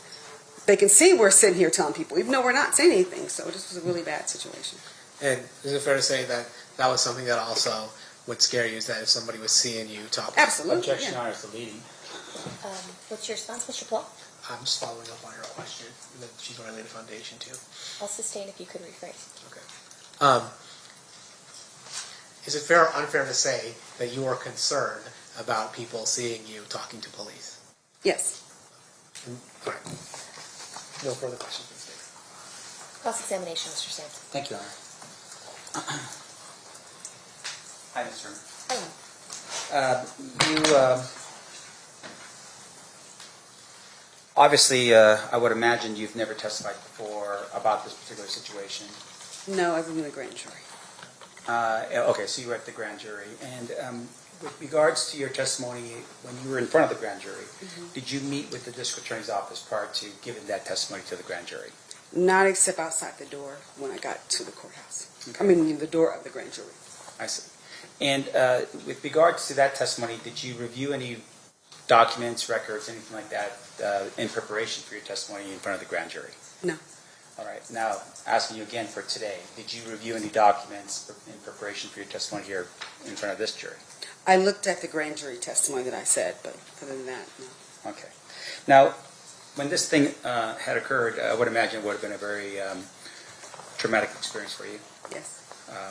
And at some point you go back to LA? Yes. Is that a yes? Yes. That's all right. It's just for the record. When you go back to LA, did you ever just sort of keep on top of it, like in terms of like articles that would come out in magazines, anything like that at all? No, we didn't talk about that night for decades. We just didn't talk about it. Okay. Now, did you ever at any point capture what you had remembered in a journal or anything like that? I did a documentary, a couple documentaries. Yes, years, like 20 years later. I see. And in preparation for those documentaries, what did you use to refresh your recollection back then? Talk to my girlfriend. I mean, more talk and try to remember pieces that I could. Right. And your girlfriend was also present in the Sebring when it happened? Yes, as well? she was driving. I see. No, that's right. Now, just to describe us a little bit that night, you're driving in a convertible Sebring. Yes. And I'd assume that the top was probably down. The top was down. Yes. Okay. And the weather that night, was it raining? No. Can you describe for the jury what the weather was like that night? It was Vegas in September. It probably, I mean, I'd be guessing, but I know what it wasn't. It wasn't raining. It could have been a cloud in the sky, but I wouldn't remember that. Was I just it know cold? it wasn't bad. Yeah. No, I didn't. We didn't have any jackets. We had designer clothes. That's why I was mad. I had to sit on the curb. But no, it was a nice, cool evening. So I would probably say in the 80s, 70s, 80s. I have no idea. All right. But obviously, among the four girls, no jackets or anything that would indicate that it was cold that night. Yes, no. Okay. Now, in addition to that, your testimony was that you had pulled up alongside Suge Knight's vehicle at some point. Yes. Now, I noticed that you weren't given a map. Did you ever have an opportunity to kind of envision exactly where this had occurred? I didn't forget that part. Okay. If I were to show you a map, would you be able to point out for Yes. us exactly? Much as I can, yes, absolutely. Sure. I'm going to show you what's been marked in the middle. This states exhibit number 1.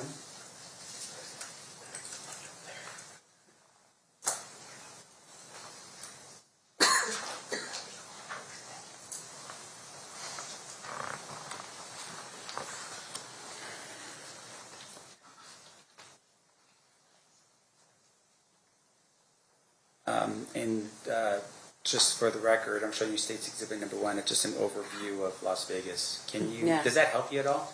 No, not really, but I see the streets. It's what I thought. I'm assuming the red dot is Vegas Boulevard. And when you say red dot, there's a mouse that's right there in front of you. You can use that to sort of move that mouse over to where. No, that doesn't do that. 'Cause it's- I can point it, but Now let me do this. When you're on our computer, can you do that? This is you can point it now. All right. So would this be? And Yes, I'm using my that's- Sharpie. That's yes, the dot. yes. Okay. So yes, that would be Las Vegas Boulevard. Now I'm going to point over here.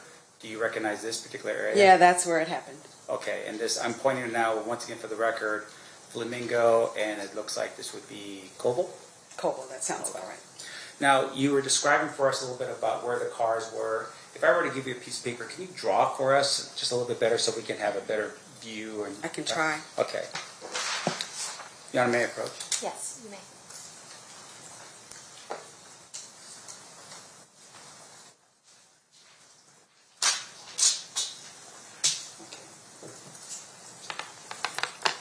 And what am I drawing exactly again? If you can draw for us where on that night where Koval was.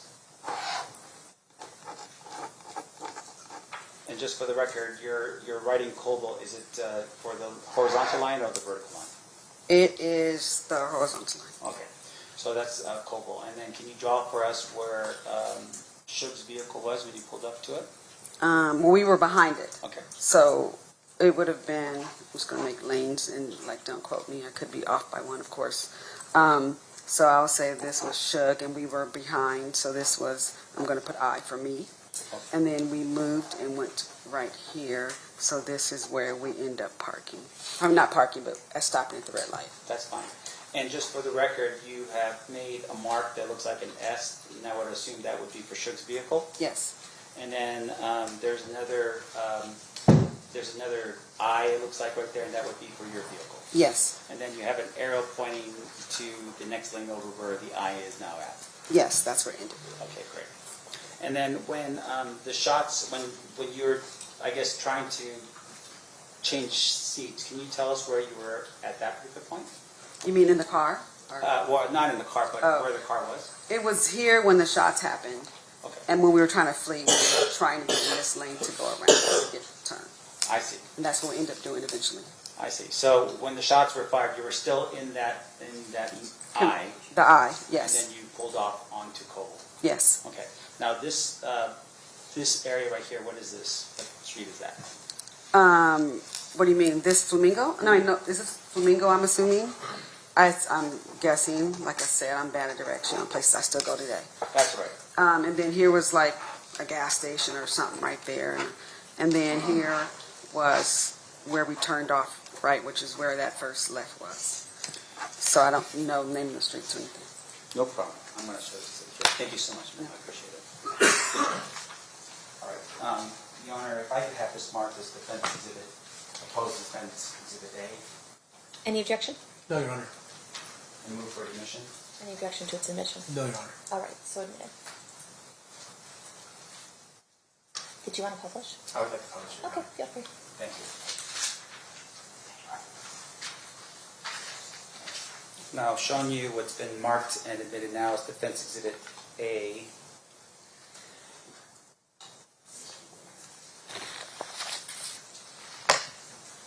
All right, and I will just explain this for the jury again. So where you have Coble is actually the street Coble, is that right? Yes. And you have Flamingo, which would be the other street that's going vertical down the defense exhibit A. Yes.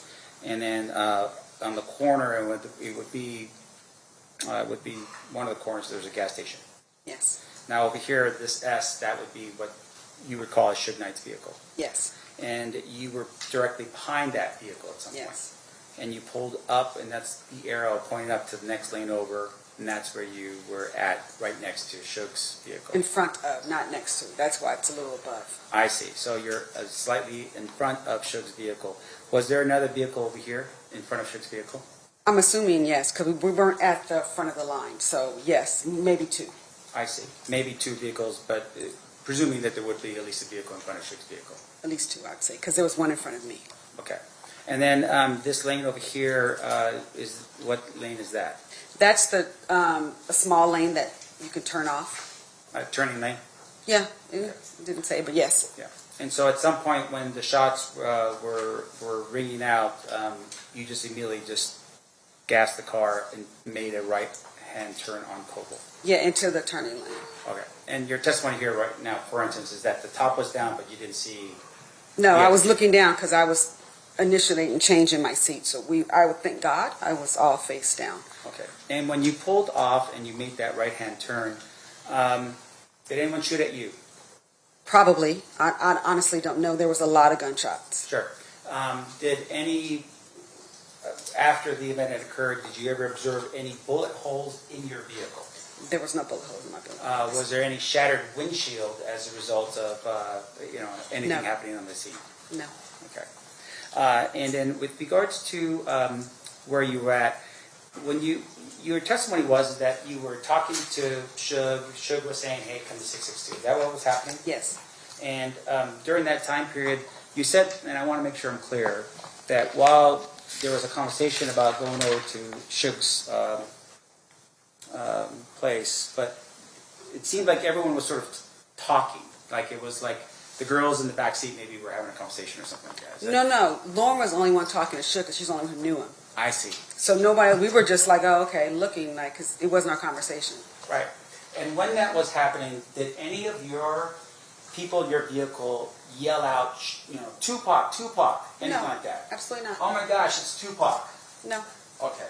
Now, during that time period, as you're over here behind Suge's vehicle or next to it, did you ever see, can you describe for me what Tupac was doing in the vehicle?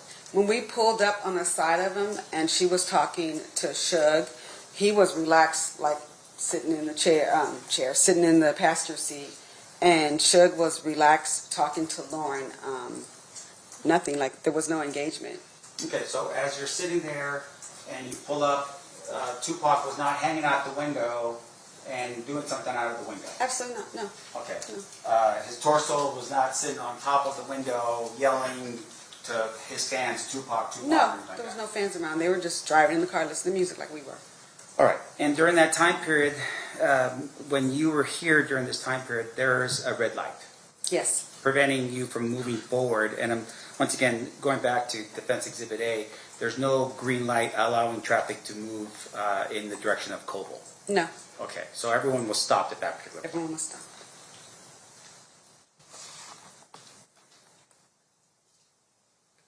I have no further questions, Your Honor. Thank you. Okay. Thank you, ma'am. Any redirect? No, Your Honor. Ladies and gentlemen of the jury, any questions for this witness? You do have one? Okay, so what I'll need you to do is write your juror number on the question and then write the question on a full sheet of paper and then hand it to my marshal when you're done.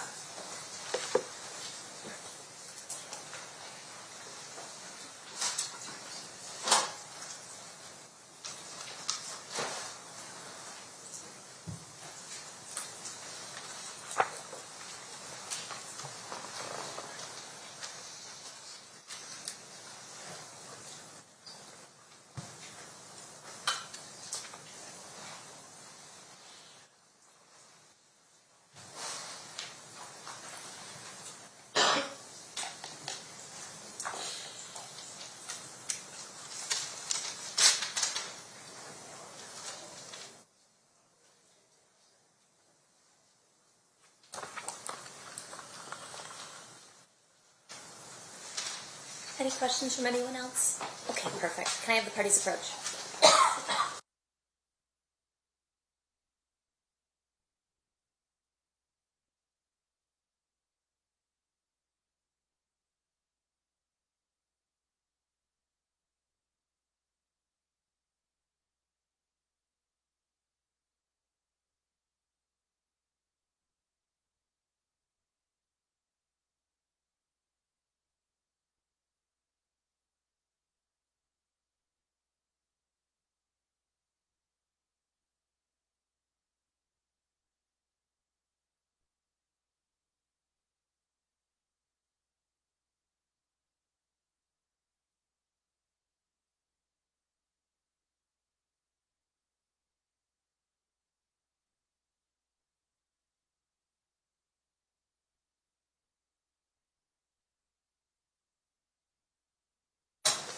All right, one question from a juror. Could you gauge what direction the shots were coming from? No. No?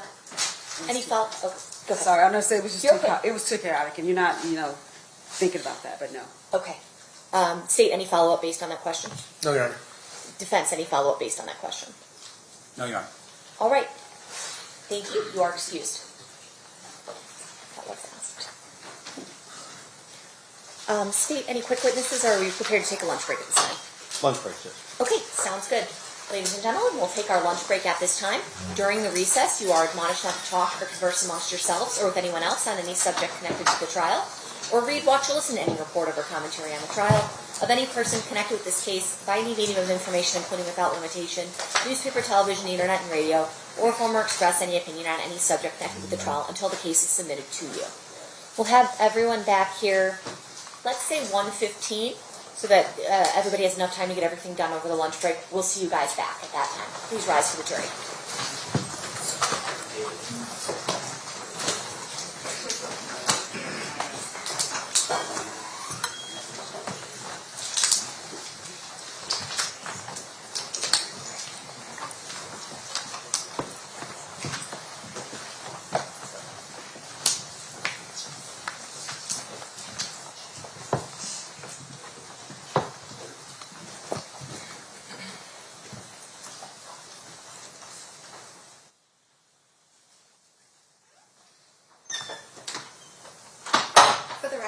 exits of the room. Anything we need to address outside the presence?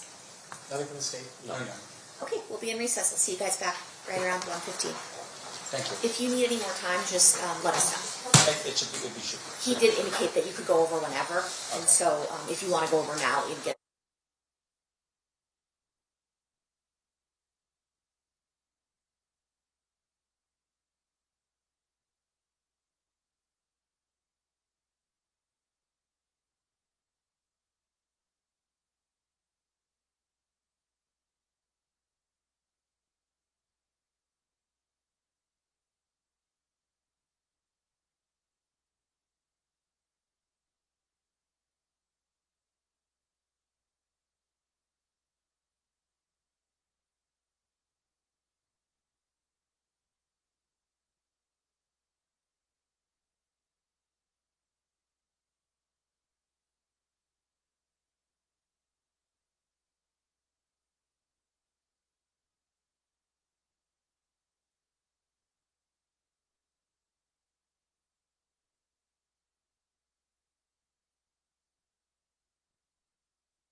Okay, I'm talking normally now, and now I'm trying to mute, and now I'm trying to talk, and now I'm trying to mute.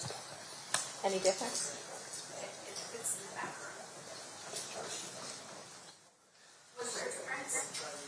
I thought I did. Okay, I'm talking, and now I'm muting. I'm keeping on mute. Can you hear me? I can still hear you. I don't know if they can. I'm on mute. I'm pressing the mute button.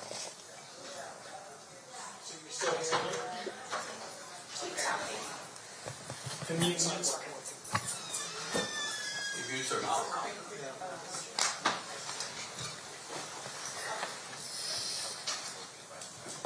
That is suboptimal.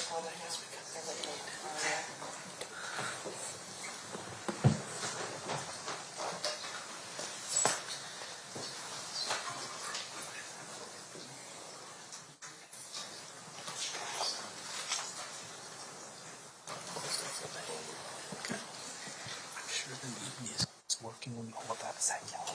Well, I left, everything was fine. Yes. That makes that long. So it's fine. Oh, you guys wired the joint. Yeah, right.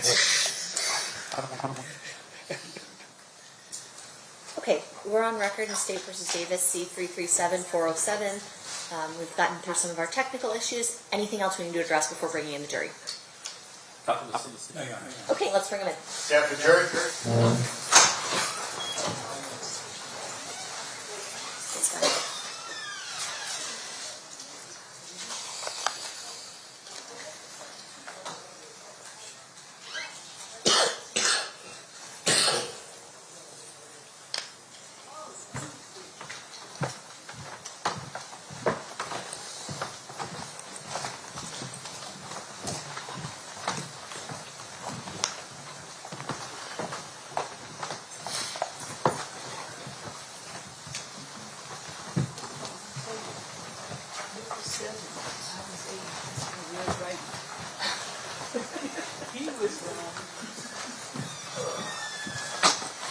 Do the parties stipulate to move on to the jury? We do. Okay, you may all be seated.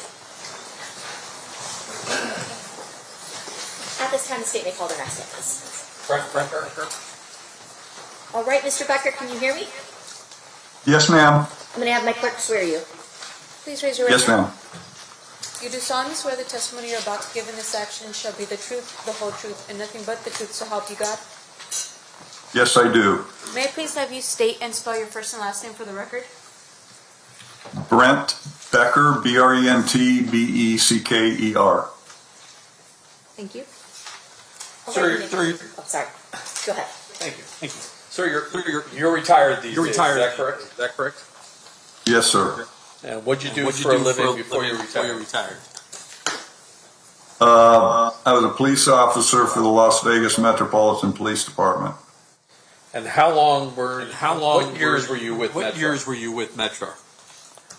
I was there from 1984 to 2011. And in September of 1996, what was your assignment? I was a detective with the homicide section. Do you recall how long you'd been with homicide when you, in 1996? I got into homicide, I think it was November of 1994. Did you have a partner in 96? Yes, it was Mike Franks. And who was your sergeant? Kevin Manning. Sorry. Oh, he's gonna. Hold on a second. All right, he's gonna work on the echo.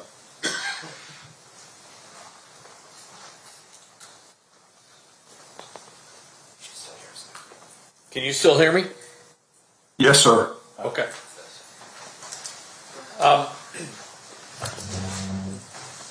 On September 7th, or into, I guess, technically into September 8th of 1996, did you get called out for a shooting that happened, ultimately determined to be happened at Flamingo and Koval? Yes, Sergeant Manning called me. It was about 12:30 in the morning, and I was asleep, so it would have been September 8th. And so it was around 12:30. So by the time I got up, got dressed, and got there, it was probably about 1 o'clock in the morning on the 8th. And when you say you got there, what scene did you go to?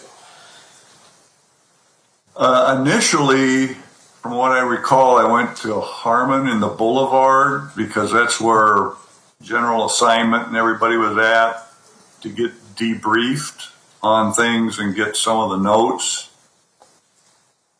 And then from what I recall, I went over to Flamingo and Koval to kind of look at the scene, but they had some witnesses from the car that supposedly was directly behind Suge Knight and Tupac Shakur back at Harmon and the Boulevard that I needed to interview.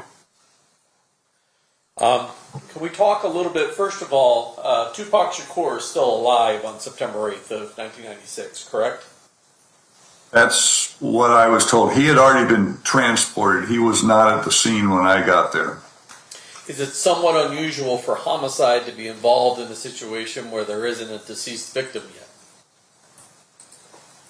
That was very unusual, and normally we don't get called out, at least at that time, we didn't get called out unless there was a deceased victim. So it was unusual. I think when we arrived at the scene, we were told that because of the nature of who the victim was, general assignment wanted us to come out to it. Let me ask you, we've heard from a first responder today. Back in those days, what was general assignment? What does that mean? General assignment was in essence, the night detectives. They worked swing shift and graveyard shift. So they were the night detectives that if something needed a detective to respond, they were the ones that got called out to the scene. So they would have been at this scene before you, and then they made a determination along with, I assume, the command staff that homicide should be called out to this investigation. Correct. Actually, uniformed officers would have been the first people called to the scene of anything.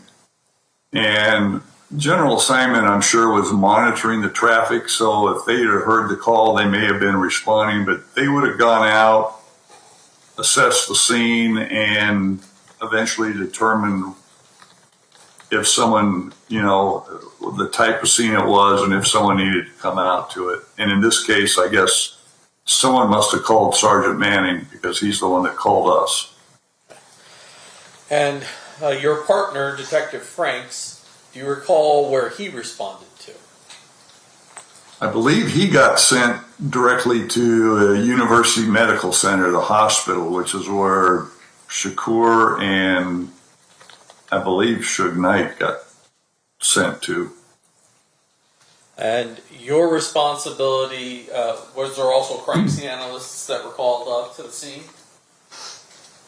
Yeah, my initial response was to the scene to start handling things directly at the crime scene, yes. And then does at some point crime scene analyst Dan Ford show up and document the scene while you're present? Dan Ford was already there from what I recall. They were called CSAs back then, I believe. Dan Ford would have already been there. Usually CSAs, because CSAs were assigned to each shift. So I'm pretty sure he was that particular shift CSA. He would have already been out there doing whatever he did for the scene, marking it, taking photographs and such. When you, at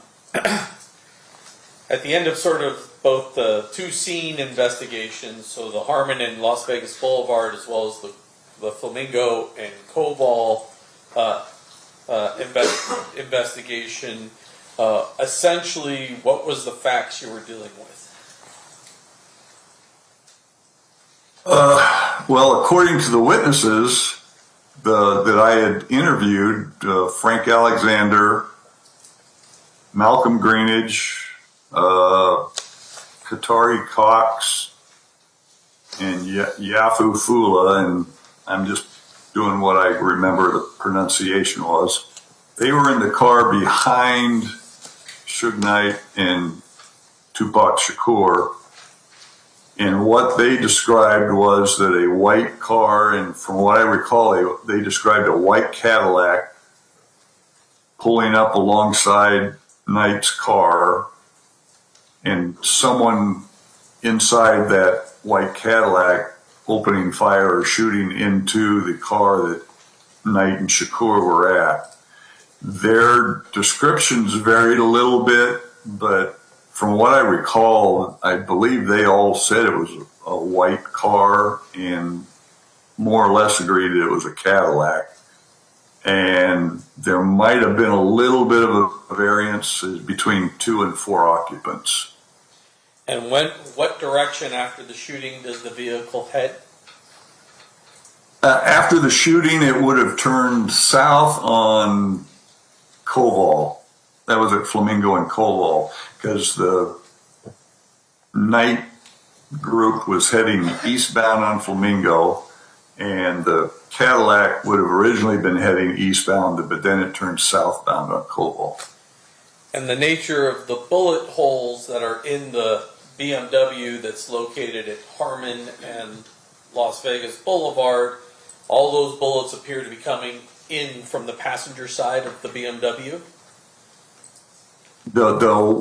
The impact strikes that I saw were all on the right rear passenger door, the right front door, or the right front passenger door. I believe there was some sort of a mark or impact on the windshield. Those were the strikes that you could see. Like, you know, it was you couldn't tell if anything had been a stray of any kind. So, at your scene, you have bullets being shot from south to north into the passenger side of Suge and Tupac's car, but you have no idea how many actual bullets are fired because you can only see the strikes which are in the car. Correct. All I can see is what the actual impacts are. That doesn't mean that's how many shots were fired. That's just how many struck the vehicle. And I think we have another witness who's going to testify to this later, but there are a number of casings, or cartridge cases, expended cartridge cases, that ultimately get collected from the southbound lanes of Flamingo right before Koval. Is that correct? Yes, without seeing the report, I know that there were fired cartridge cases recovered from the street.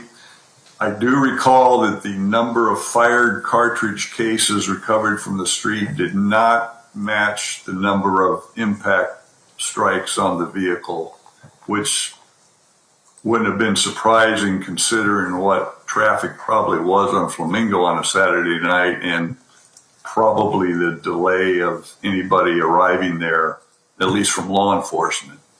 What happens when, in your experience as a detective, there's a bunch of cartridge cases laying in a busy street and cars driving through? What can happen to those cartridge cases? Well, especially prior to the uniform officers getting there, cars are driving over them. They're either getting caught within the tread of the tires, or they're getting thrown down the street or thrown into a rain gutter, or, I mean, they could go a lot of different places. We've investigated numerous shootings within streets where you've had fired cartridge cases scattered all over the place. And you never know for sure if you've got all of them, because if something gets caught within a tread of a tire and it doesn't get ejected, unless someone tells you about it later or it gets ejected somewhere else, who knows where it ends up. In addition to that, when you have your shooter inside a vehicle, are there times that you found casings have gone into the vehicle that the shooter's shooting from? Yeah, that would depend on if the shots were fired with the handgun inside the window of the car or if the handgun was outside of the window. Obviously, if the handgun is outside of the window, there's a higher probability. If it's a semi-automatic pistol, there's a higher probability that all those fired cartridge cases ended up outside. If the handgun is on the inside of the vehicle, you have a higher probability of some fired cartridge cases ended up staying inside the car. If it's a revolver, then everything is going to stay within the handgun. Eventually, I'm kind of jumping forward here, do you have those casings forensically tested? The firearms examiner ends up testing them. I believe they were able to determine that they thought a Glock, it was going to be a .40 caliber. They were able to determine the caliber. And I believe, because I guess I'm not the expert, the firearms people are, but that a Glock has a particular marking that shows up, and I believe they determined that they thought it was a Glock that fired the weapon, that fired the cartridge cases. So now you're looking for a white Cadillac occupied somewhere between 2 and 4 times, heading south on Koval, and a Glock 40 caliber firearm. That was the information we had eventually at the time, yes. After speaking to the witnesses, did you have any suspect information? The only thing we had was 2 to 4 people, probably already all black males. The shooter, all we had was a black arm. There was a question of whether it was out the driver's door window or out the back window. There was a lot of questions. And this was strictly coming from the 4 gentlemen, Alexander, Greenidge, Cox, and Fula, from the car that was behind them. You got to realize, as I learned later, there was an entire convoy or entourage, whatever you want to call it, that had been behind them. And none of those people were around. Everybody had skedaddled before we got there, or at least by the time I got there. And so the only information we had was what General Assignment had acquired from, I believe, a couple of witnesses that they had talked to, and some of the people at the scene. I think Detective Franks talked to some girls later on that had been at the scene. Now, during the course of this, you've mentioned Frank Alexander. Do you know what Frank Alexander's responsibility was that night in the car behind Suge and Tupac? Frank Alexander said he was Tupac Shakur's bodyguard. And Fula? I'm not even going to say his name right either. Fula and Greenidge and Qatari Cox were supposed to be part of the Outlaws. I guess it's like the group, I don't know if you call them the band, but the part of the group that performed with Tupac Shakur. And those are the only 4 that stuck around by the time you got there and you were able to take statements from.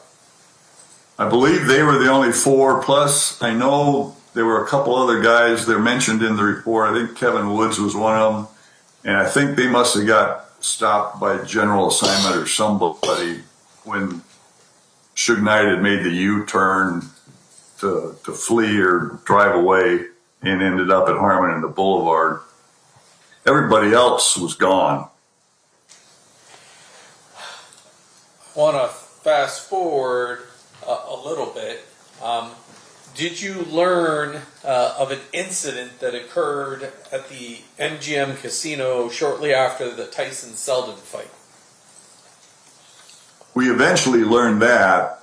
No one claimed that night, but yes, there was a videotape that came about and information about a fight that was caught on videotape where a person was kicked, beaten down by Suge Knight and a bunch of other people in that group. Tupac Shakur was in the group, and Frank Alexander was off in the side. When you learned about that, did Metro initially know the identity of the victim of that beating? The only thing we had, I believe, was the first name of Orlando.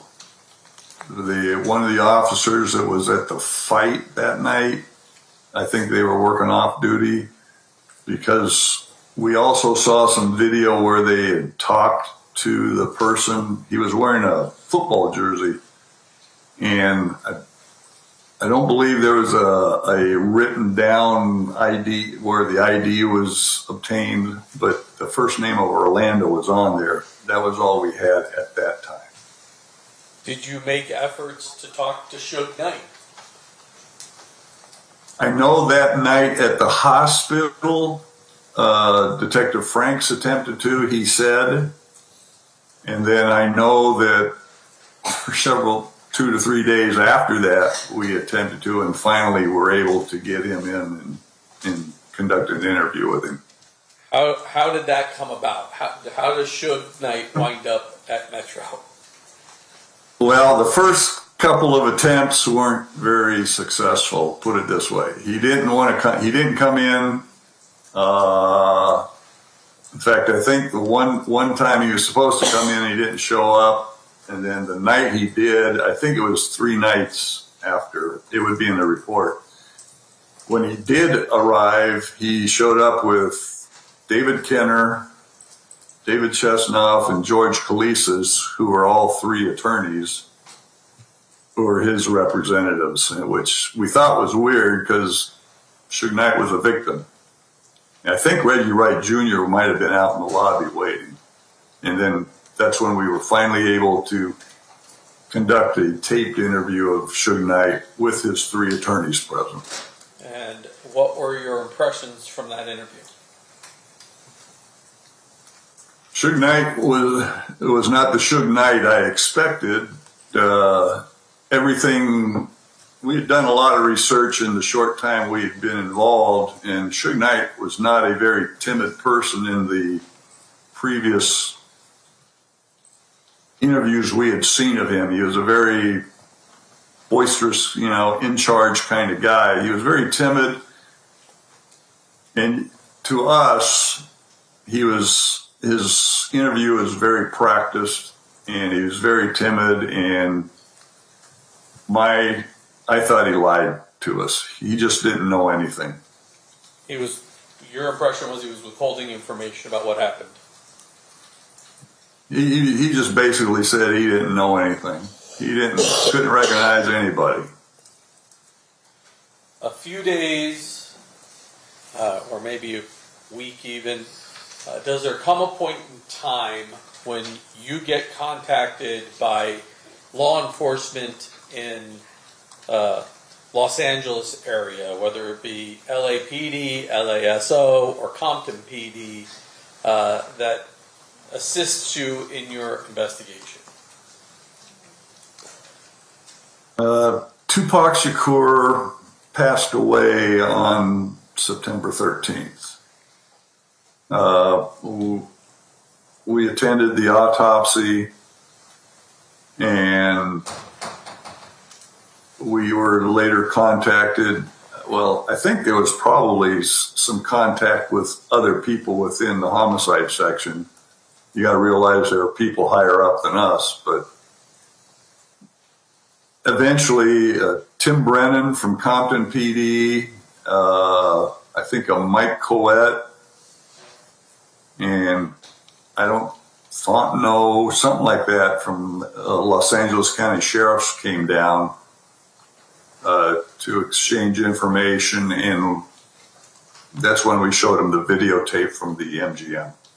And once you showed them the videotape from the MGM, were they able to identify for you, first of all, who Orlando was? They immediately recognized Orlando Anderson. They told us that's Orlando Anderson. And do they also identify some of the people that are with Suge that you didn't know might have been with Suge? They recognized Suge Knight. I think they did by monikers, if I remember right. There might have been names. I think Buntry was in the picture, a guy named Buntry. There may have been some others. It would have, again, it would be on the report because we did document all this. Does Trayvon Lane sound familiar to you? Yes, Trayvon Lane does sound familiar. What about Neckbone? They ended up identifying a bunch of people because we ended up getting a substantial amount of information from them. Does there come a point in time when they let you know that basically there's something happening in Compton that might be really indicative of who may have killed Tupac? Well, we learned that they had had a series of shootings occurring in Compton, and we're getting a lot of information from informants that was interesting to us. The problem was it was all from informants. We didn't have any actual people that would come forward and testify. So it was information we could use, but we didn't have any witnesses that would be willing to talk to us. It was all hearsay for us. And before I get too far into the time you go to Compton the first time, were you able to identify that Suge Knight, Tupac Shakur, and their entourage was staying at the Luxor? Well, yeah, we knew that after the beatdown at the MGM, they had all gone because the MGM security had videotaped or filmed the group going through the casino and exiting, and we got information that they went over to the Luxor where they had rooms because we observed or saw some videotape down in the valet area after they had changed clothes and were meeting down there for some vehicles where they had left to go to Suge Knight's house there in Las Vegas. Judge, I have in my hand a certified record from Luxor of the reservations as 124. I'd offer it. No objection, Honor. So admitted.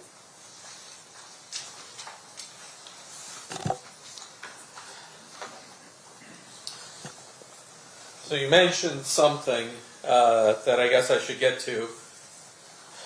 Suge and Tupac's group leave the MGM, go to the Luxor, and then did you have law enforcement outside, not for this purpose, but did you have law enforcement working security near Suge Knight's house here in Las Vegas? We did not. Homicide did not. Apparently, there was an off-duty assignment at Suge Knight's community. I guess it's a gated community is where his house was at. And they were working off-duty because of whatever the event was. And so, did you learn that after the Luxor, they went over to Suge's house? Yes, we learned that they went over there. There was, I think, a gate log or something, and we learned that several people had gone over there, gone inside, and we eventually acquired that gate log. And then sometime after they had arrived at the house there, they departed, and that's when the incident occurs. That's not long after that is when the incident occurred. All right, let me get back to Compton. At some point, you get told that the Compton Police Department is going to execute search warrants on all of the Mob Piru and Southside Crip residences that they could identify as part of their investigation into the ongoing war now that's happening between Mob Piru and the Southside Crips. It was kind of twofold. We were told that they were serving search warrants on all these locations for these different groups or gangs, but that there was also at least one murder warrant for Orlando Anderson that they had there in Compton. So it was our understanding that they were going to be arresting him on an outstanding murder warrant there in Compton. Were you present in Compton when those warrants were executed? Mike Franks and I did travel down and were present to witness the search warrants being served by Compton and I believe I don't know if the Los Angeles County Sheriffs participated, the actual deputies. I know that their jail facility people were there. And you talked about this before. That warrant, had you seen a copy of the affidavit for that warrant? Yeah, I saw one way back in '96, and I think I've seen one here recently that you showed me that kind of refreshed my memory. And within that, all of the witnesses are identified as CRIs. Do you know what they were calling CRIs?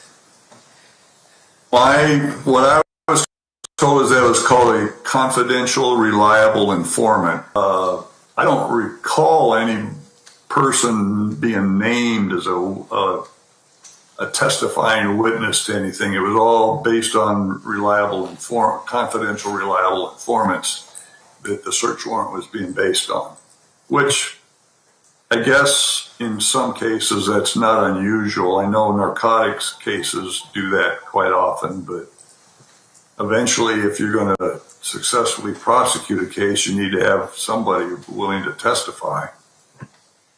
So on October 2nd of 1996, were you present on Burris Ave when Orlando Anderson's residence was, when the police hit it and searched that residence? I can't tell you if it was Burris Avenue. I remember being somewhere where Orlando Anderson was arrested, yes. And during that, did you find out information as to where Orlando Anderson was staying when he was in Las Vegas? Well, yeah, we kind of had an idea before that, but then when he was arrested, we kind of confirmed it that he had been staying at the Excalibur Hotel. We knew he'd been in Vegas because we had him on videotape, but yes. Judge, I have in my hand state's proposed exhibit number 125, which is a certified copy or it's a certified record of the Excalibur. I offer it at this time. You want to get your approach? Yes.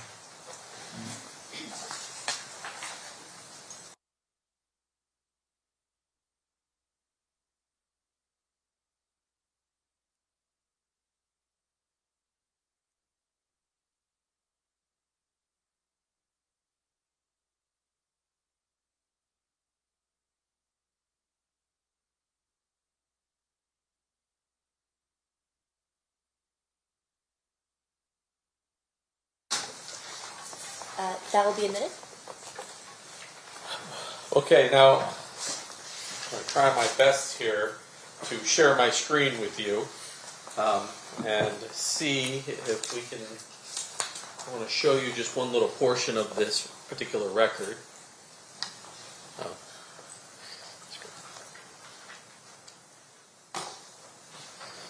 right, share screen.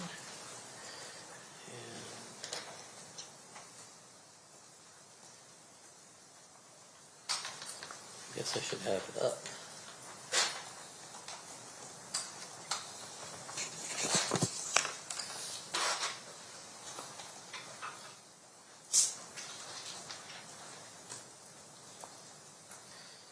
All right. Are you seeing my screen at all?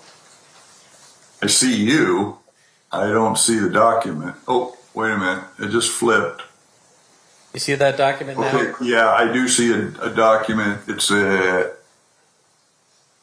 affidavit of custodian of records. Okay. I'm going to roll down here to page 2. Okay, it's a receipt from Excalibur. And then I'm going to zoom in here, maybe. Oh, that's the search button. Is this gonna let me zoom in here? There we go. I see some writing down there. Yeah. That's Okay, right. it zoomed. Yeah, I'm just gonna get to that writing now that I've zoomed in. Okay. So on page All right. 2 here, there's I some see. handwriting on there. That's the Stardust and Monte Carlo. You recognize that handwriting? That's my handwriting. So how does that handwriting wind up on this record? What do you do? Well, without seeing a report, I wrote it on there. There's no doubt that I wrote it on there. The question is why I wrote it on there. It's dated September 8th. Says they're local calls, and I put Stardust for one phone number, and then the Monte Carlo for the other phone number. Does that suggest to you you were looking to see who Orlando Anderson was, what other hotels he was calling? I'm wanting to see what the phone calls are, and the Stardust call is at 9:41. It should be if it's correct, 0941 is 9:41 a.m. and then Monte Carlo is at 0946, and then right after that is the Stardust again at 0947 again. Now, there's been some discussions, and I guess we'll get to that when we get a little bit farther, but why don't we address some of that now? Was there a problem at the Las Vegas Metropolitan Police Department of information related to your investigation being leaked publicly?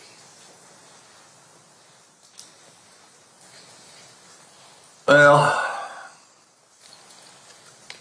I became aware that there may have been some information being leaked.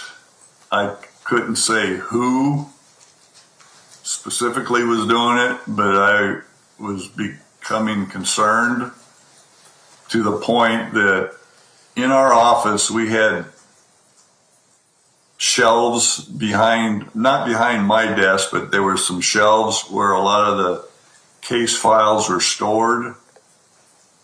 And once this case continued and the nature of who the victim was, especially when he passed away, there seemed to be a lot of interest in it, outside interest, especially with the media.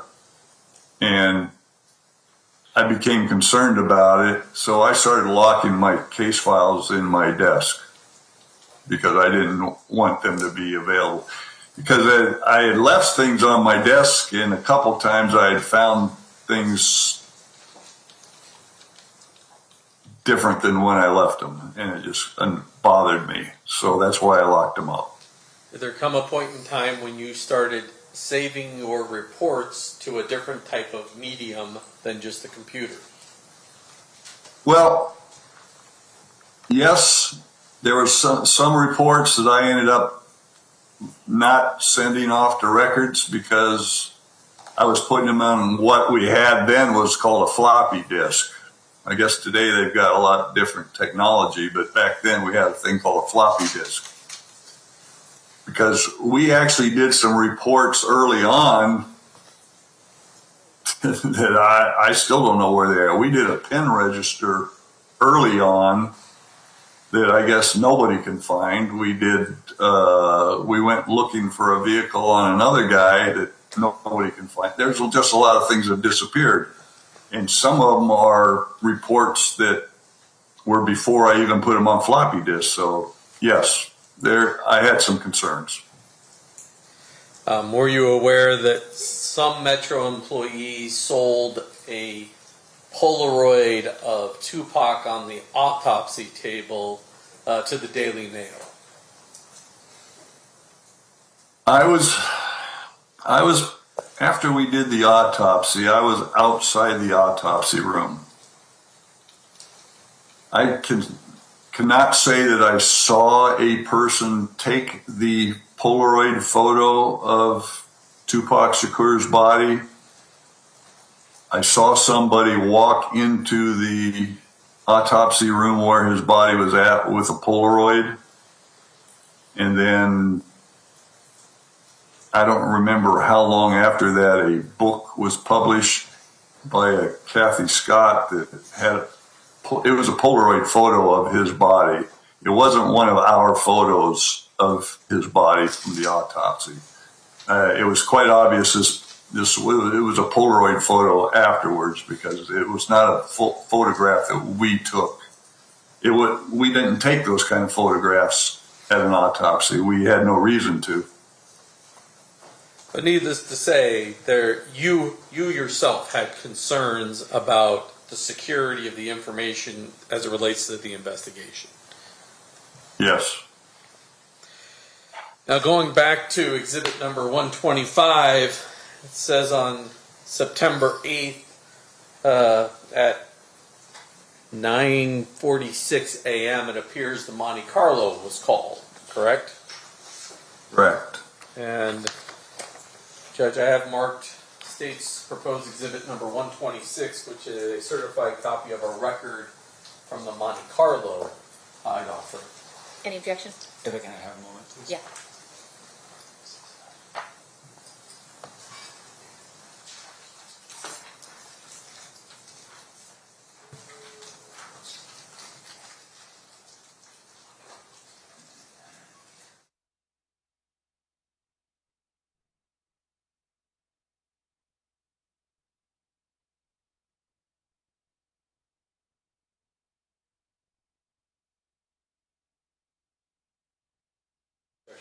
Okay, they'll be admitted. All right, Detective, I'm going to try and do this. Change the screen for you and now put 126 up on the screen. Ooh. Apparently screen sharing has stopped. Put it up first and then...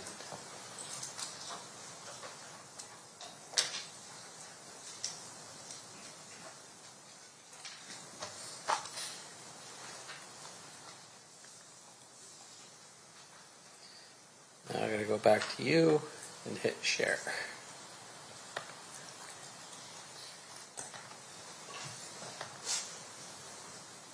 Can you see that now? Now I do.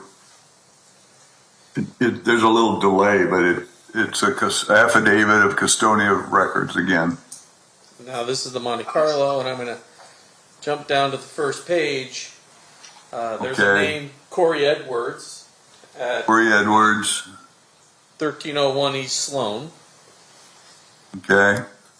And it looks like he arrived and departed the Friday night before, the Friday the 6th into Saturday the 7th of September of 96. You see that on the right side? I see that. And I'm going to roll down here, a few pages in.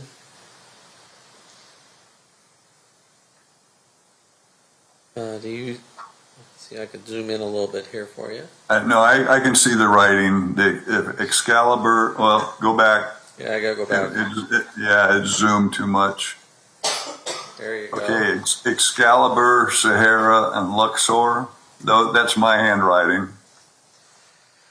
And so, does that suggest to you that you took this record and checked to see where those phone numbers? The local phone numbers that are being called on it. And I'm going to roll down. Yes. So the Excalibur was September 7th at 10:01 a.m. Sahara, September 7th at 10:26, and Luxor was at September 7th at 10:32 a.m.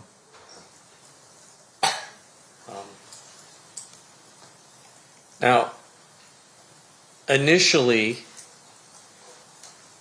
did you have any idea who Corey Edwards was?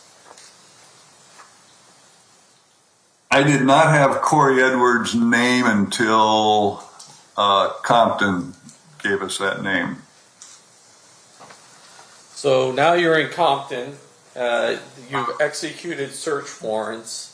You learn about the Excalibur. You learn about the Monte Carlo and Corey Edwards. I want to kind of fast forward now. Well, you mentioned something about a pen register. Does there come a point in time when you guys learn about an individual by the name of David Keith that might have worked at the MGM? Yes, we learned about him. Well, it would have been related to the pen register because it goes back to, I want to say, Yafu Fula's description when I took his statement. He gave a description that I recall. He described the driver of the Cadillac having a bitch face. That's the term he used. And I may have misunderstood the terminology at the time. I might have thought bitch face meaning a younger looking face at the time, because there were some names coming up, and we had developed the name of Davion Brooks, who apparently was a Southside Compton Crip. And he was a fair-skinned black male, and we thought he kind of was a bitch face.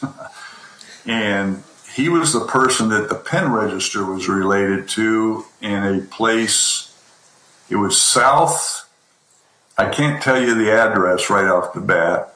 It was south of Tropicana between the Boulevard and Koval. Because all we had, I think, was a cell phone or something, and we did the pen register, but David Keith's name came up somehow in that as a worker in Las Vegas. And for some reason, I'm going off the top of my head without the reports. He had I thought a full-size Blazer, because I used to own a full-size Blazer, and there was an address in Las Vegas and I know we went out and checked that address, but it turned out nothing was there. We couldn't determine anything. But that's how that all came about, David Keith. And I know that we ended up, because we couldn't find Davion Brooks, that at the time, I don't know what they got now, we had a thing called Scope, which the people would get their sheriff's cards or criminal history would go in there, and we could flag a person. So if they were stopped by officers or arrested, that we could be notified. And so we had flagged Davion Brooks. And I believe eventually we must have been down because I was out of town, but Mike Franks and Kevin Manning went and interviewed him.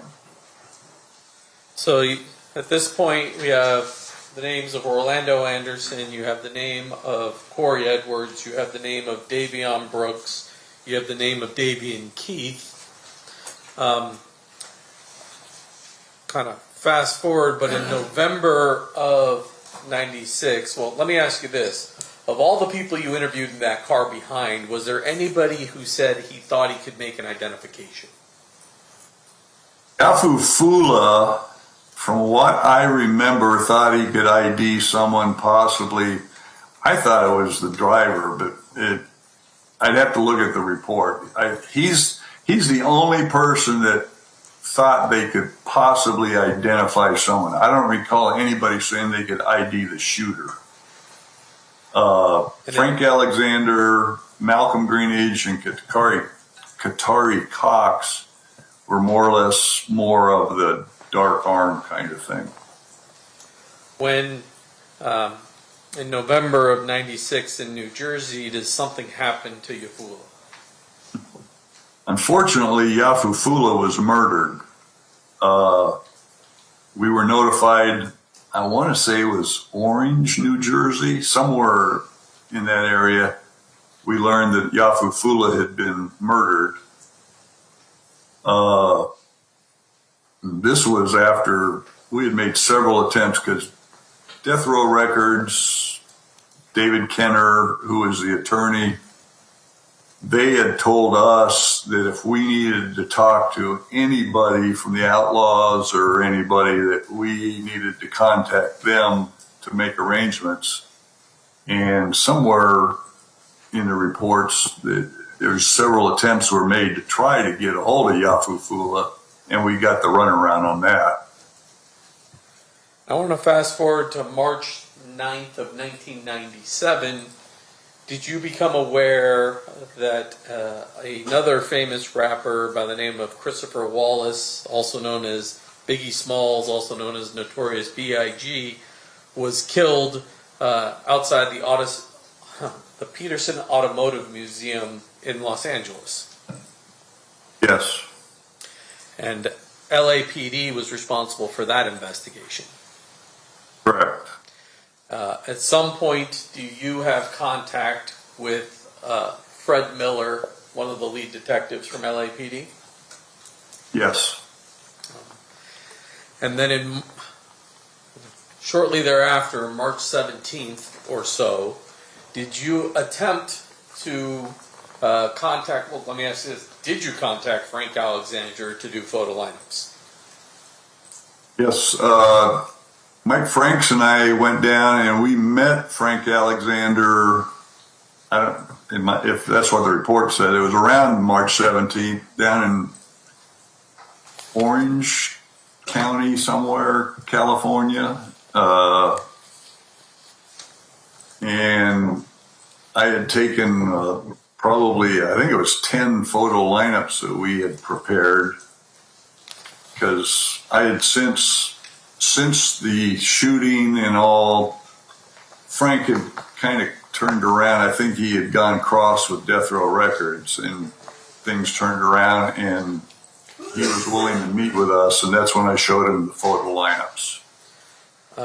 Judge and I talked to Mr. Stamp about not having to lay the foundation with each one of these with Mr. Stamp, but I have in my hand those 10 photo lineups, which are marked 76 through 85. No objection, Your Honor.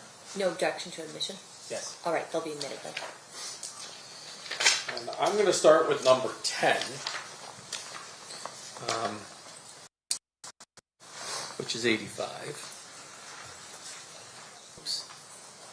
I have to go in and out here a few times. But each of these photo lineups that you have done here, did you have a reason why you had these particular people in photo lineups? Main players that were in these photo lineups were, well, obviously Orlando Anderson was in there because of the beatdown at the MGM. I mean, and because of the information we'd acquired from Compton. Then the other people, I think Darnell Brim might have been in one of those because his name had come up. Dwayne Davis's name was in there. Terrence Brown, Smith. There's another Davis. I think it's Dwayne Davis's brother, or he's related to him somehow. Is it Kevin Davis, I think? Let me just share my screen and we'll go through each one by one, okay? Yeah.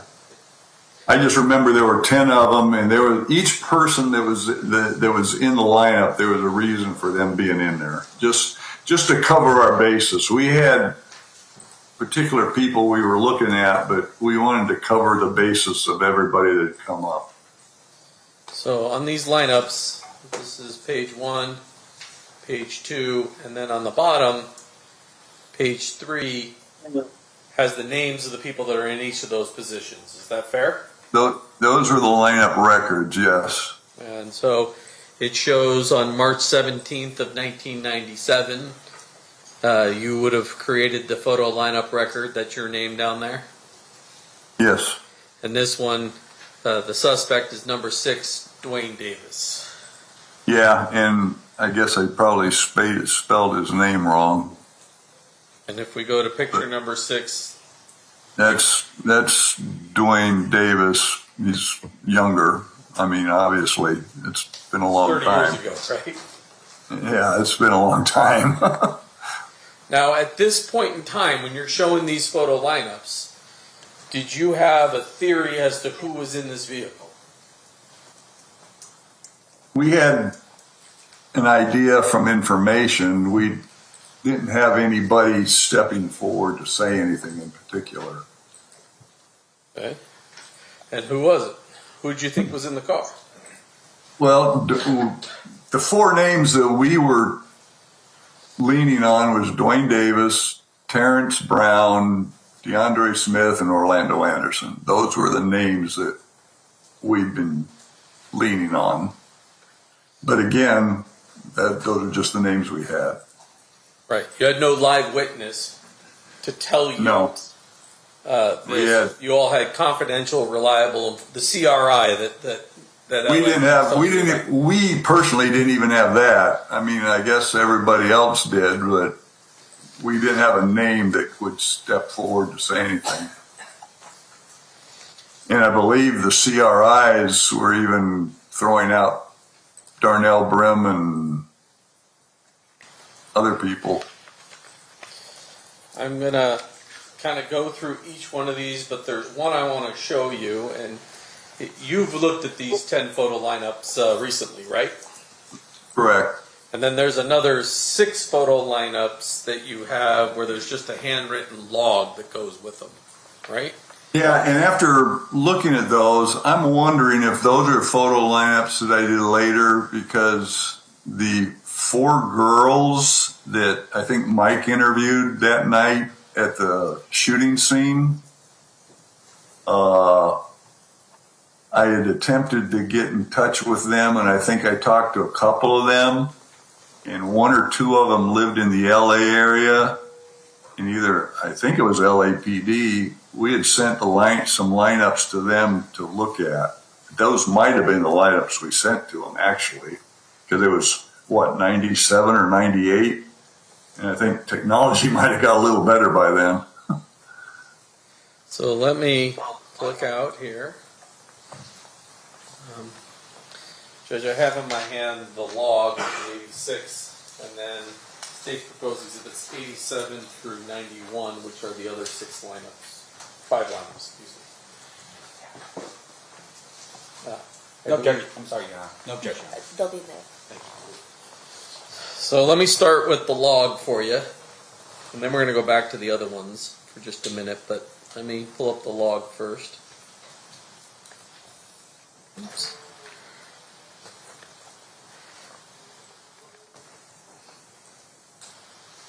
I'm sure there's more technologically advanced if you were younger. If I were younger, we could figure out how to do this easier, but... You're doing better than me, so... These are the logs. This is the logs you wrote for each one of those lineups, right? So you had Orlando Anderson in one, Darnell Brim in another, Roger... These are probably notes that I wrote down because we were just trying to put something together to send off, because I'm seeing... Well, Roger Williams would have been, wasn't a Southside Crip, from what I remember. He was a mob guy or something. He was the opposite of everybody else. Roger Williams, do you recall his nickname being Neckbone? Yes, because I think we got to talk to him briefly down in Compton. The name Jerry Bonds was the name that was coming up? Jerry Bonds was a name that came up very, very early on, and I think Compton had it, and as time went on, Jerry Bonds' name kind of was fading out. I think he's a Southside Compton Crip, but as things went on, his name just started disappearing, even from the informants. And then the last one on there is Big Dre or DeAndre Smith. DeAndre Smith, who is the guy that we think was in the back seat with Orlando Anderson. Now I'm going to go to the DeAndre Smith photo lineup, and that's 91.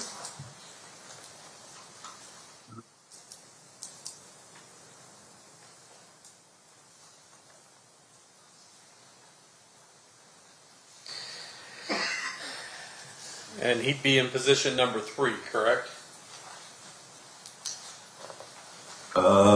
Oh wait, you Yes, can't so see it. I didn't share it with you yet. Nothing's popped up yet, so. Let me share it with you.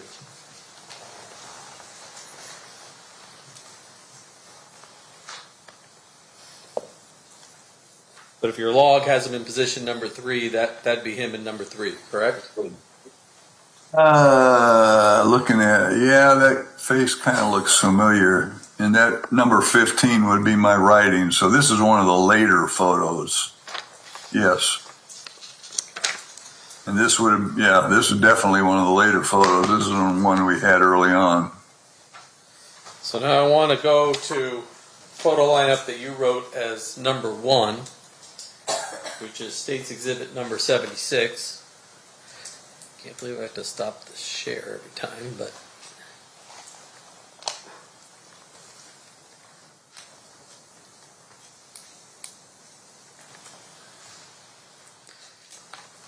I'm going to zoom in here on number 2 and then share it with you here.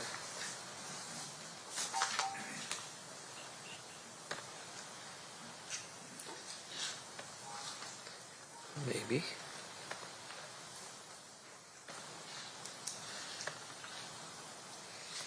The person there in number 2, that appears to be DeAndre Smith, correct? Yes. That's probably an early photo because what I'm looking at, I think, is probably, I don't know if those were California DMV photos or what, because from what I recall, we had to cut the pictures out because the backgrounds were all different colors, and we were trying not to make different colors on the photo lineup so we didn't come into conflict down the road with anybody. I think Mr. Sanford would agree. If you have a yellow, red, blue, that causes issues. So that's why we did this. And this is all we had that was available at the time. So I want to roll down here. The weird thing about this record is number 6 didn't have a name. Number 6 didn't have a name, but also number 2, even though it's a picture of DeAndre Smith, the record you have written is Andre Norton. Is that possibly an AKA for Mr. Smith? Probably. We're talking what, 97? Yeah. Andre Norton. I'd have to look at his rap sheet. I don't know.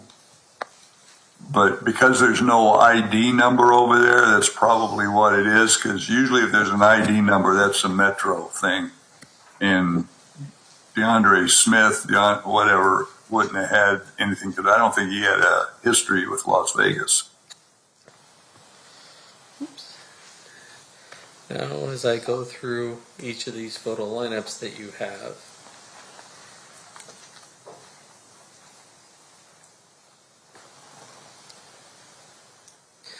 let's go to number 2, which is State's Exhibit number 77.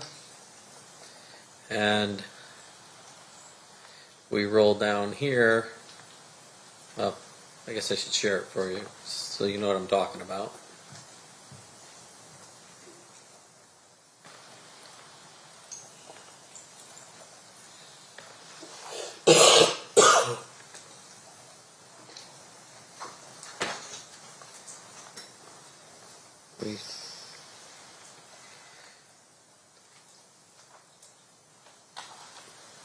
We roll down here, and position number 3 is Orlando Anderson. Is that right? Okay, you're right. And position number 3 is Orlando. Yes, that's Orlando. He had a pretty recognizable face. And again, that would have been a similar deal where the backgrounds were all different colors, so that's why we had to cut him out.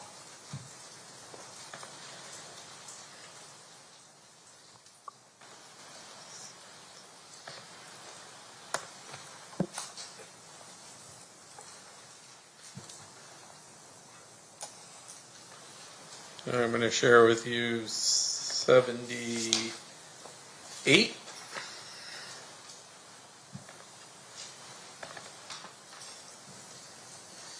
And then show you down at the bottom.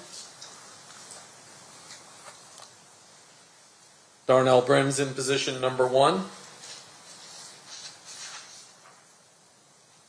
Yeah, when I saw the picture, it looked like him up in the something about the faces that kind of remember. But that'd Yeah. be Darnell Brim. That would be Darnell Brim. Let's go to number 4.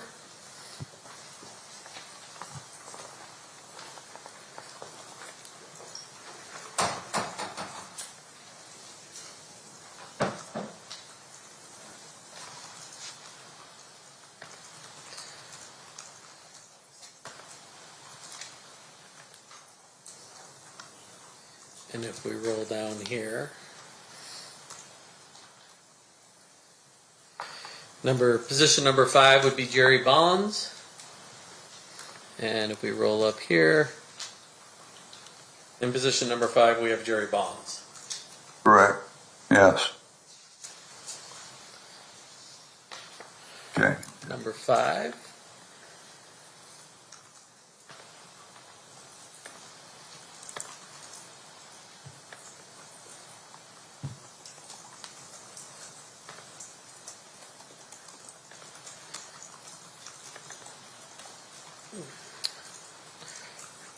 Number 5, we roll down to the bottom, which is State's Exhibit number 80.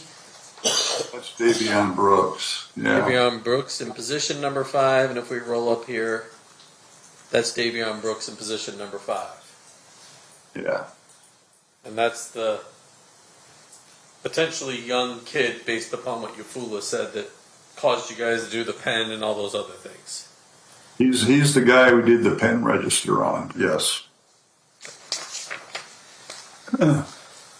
Number 6. Oops. And this will be State's Exhibit number 81. I gotta share it with you.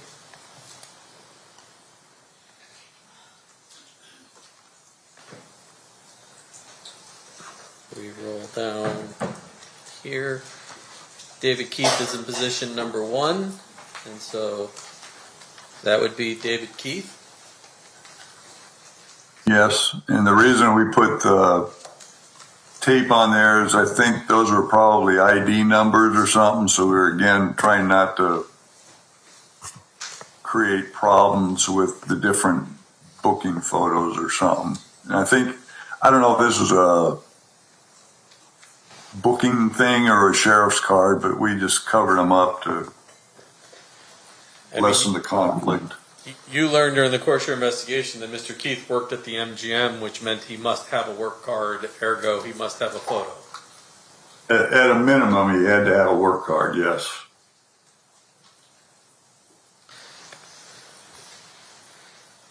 Hold the next one. Oops.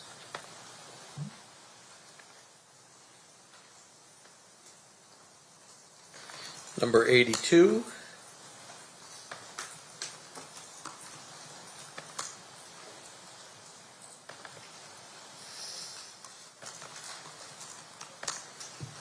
Go. We roll down to 82, and in spot number 5 is Kevin Davis. Kevin Davis, yeah. And number 5 is a photograph of Kevin Davis. Okay, yes. And your understanding is that Mr. Davis, Kevin Davis, is Dwayne Davis's brother. I think that's what it was. I knew he was a relative. For some reason, I thought they were brothers. You recall a point in time when a .40 caliber Glock was found on Mr. Davis?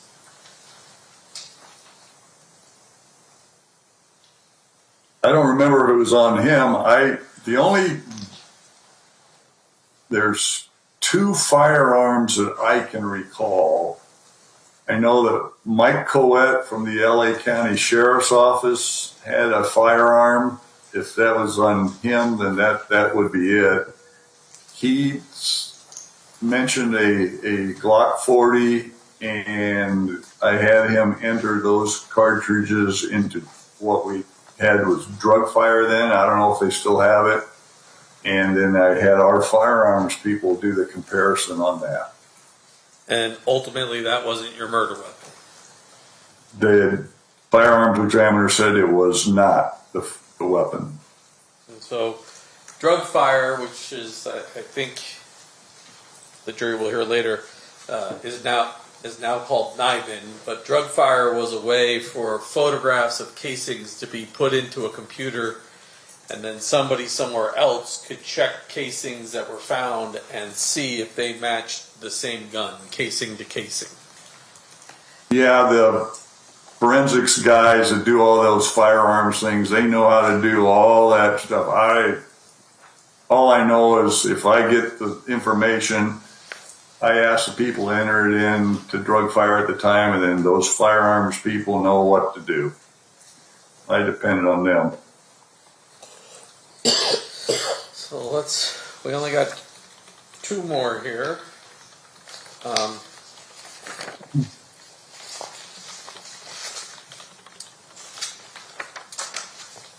Let's do your number 8, which is going to be my 83.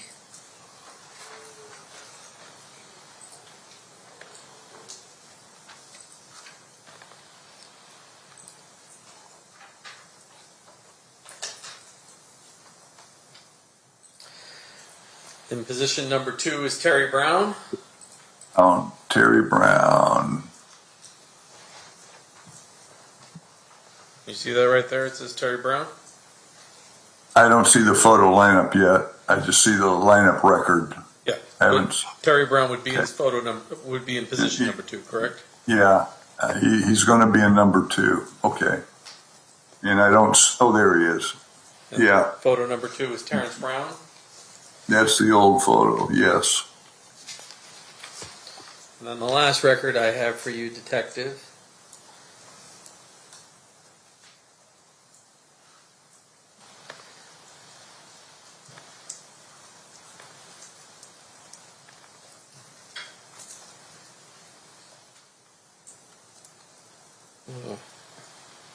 Oh, I have to share my screen with you. Excuse me a second.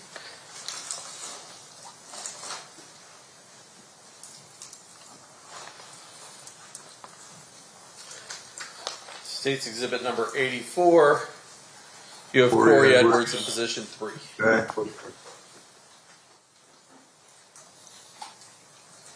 And when we roll up here to position number 3, that'd be Corey Edwards.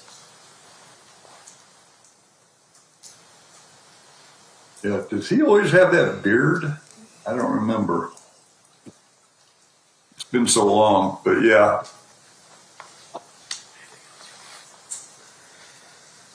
Now, when you showed Mr. Alexander these photo lineups, was he able to pick anybody out? He said he could not. And do you know where Mr. Alexander is today? From what I was told, he committed suicide, so he's deceased. Did you attempt to show those photo lineups to Malcolm Greenridge? I think it was the next day, because what started this was a newspaper article. So we went and met Malcolm with Reggie Wright Jr. And I think I learned later, because there's a report, that there's some other guy came with him. We met them at the Compton Police Department. And we sat down with Malcolm and we offered to show him these photo lineups. And Malcolm said he never wanted to see the lineups because he said he could never identify anybody. So basically, he declined to look at the photo lineups. You mentioned a news story. What was in the news story that caused you to think you should go probably talk to Mr. Greenridge? There's a reporter named Chuck Phillips that was working for the LA Times at the time that was, well, that's my opinion. Anyhow, Chuck Phillips was writing an article claiming that there were 2 witnesses that the Metropolitan Police Department were refusing to talk to, Frank Alexander and Malcolm Greenidge. When we got a hold of Frank Alexander and Malcolm Greenidge, they both stated that the words that Chuck Phillips used were not their words, that they had never said those words, and that Malcolm Greenidge said he said he could never identify anybody, so he had no reason to look at the photo lineups. Frank Alexander basically said the same thing, that the story was not the way he had told it. Now, you were a homicide detective in Las Vegas, Nevada, Clark County, right? Correct. This crime appears to have come from Compton and returned shortly thereafter to Compton, right? All the witnesses, everything is there, correct? Everybody that is related to this crime that we know of is coming from California, yes. And so, are you a peace officer in California? You got the same powers you have here in Las Vegas? No. And how many times did you trip to California, generally, in an effort to talk to people about this particular case? We made 10 to 12 trips to California. Not all of those trips were with law enforcement because it came a time where we weren't necessarily wanting to deal with law enforcement. So we went down there that many times to try and to contact different people. In fact, every time we went to California, we tried to contact Death Row Records, but got the runaround, so. So ultimately, were you left with any avenue to further your investigation?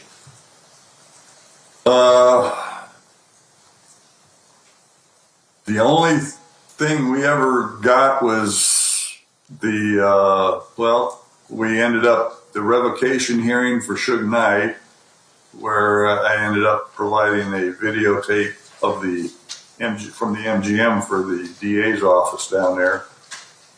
Let me ask you about that. So, Suge Knight, at the time that he is involved at this fight with Orlando Anderson at the MGM, he is on probation, both federal and state probation in California, correct?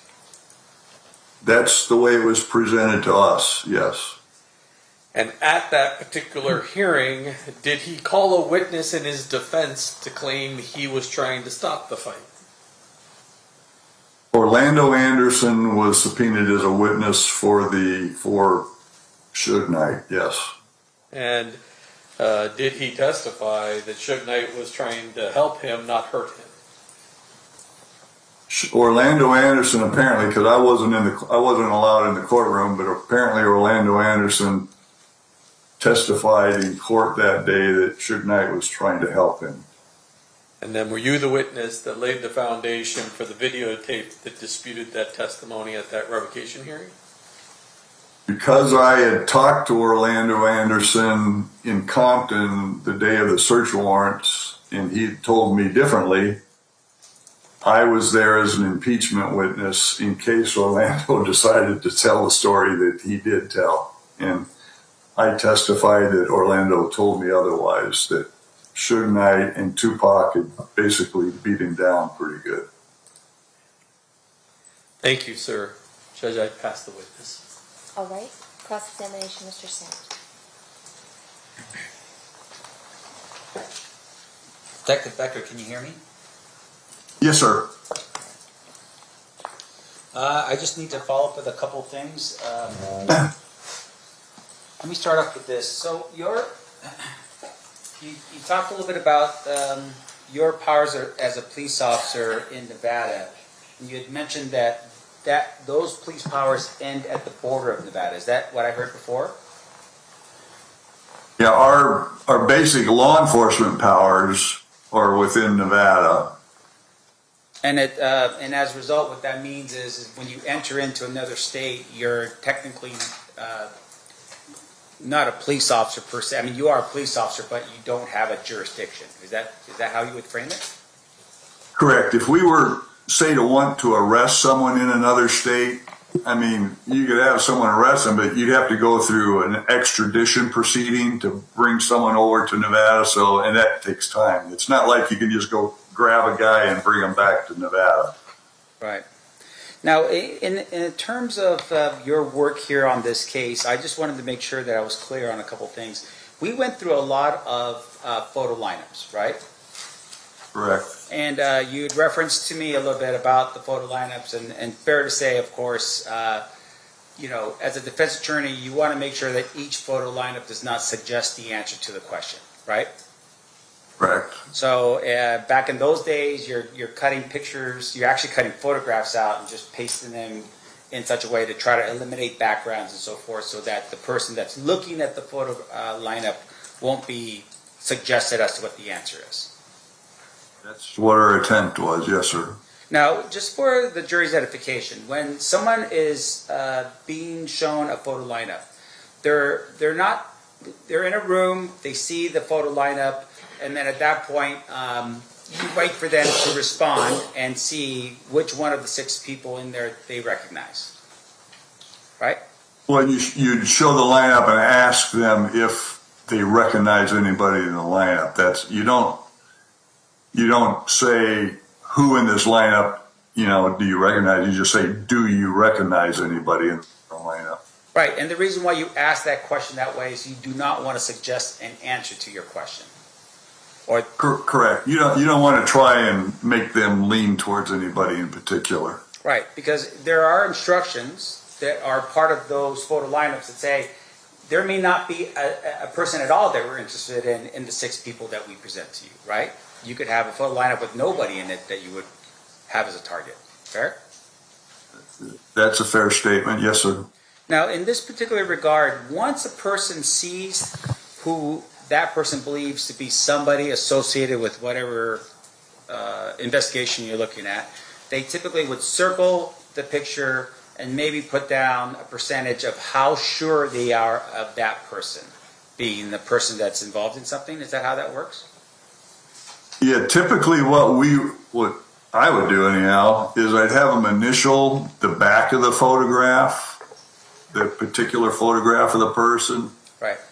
And if there was a percentage, I would have them put that on there, say it 80%, 60%, whatever that is, or 100%, whichever. Now, of course, during this time period, as you are putting together these photo lineups, the majority of the individuals that the state identified in each photo lineup are people that are associated with Southside Crips. Would that be an accurate description? I believe everybody was, I don't remember, was Roger Williams one of them? Because he's not a Crip. He's a Piru or mob guy, so he's a Blood. But everybody else was a Crip, yes. Right, and so because you were under the premise that there was a gang war, that the Southside Crips had actually shot at Tupac and Suge Knight because they were Piru Blood, and so you were identifying just Southside Crips and putting them into photo lineups. Is that how that worked?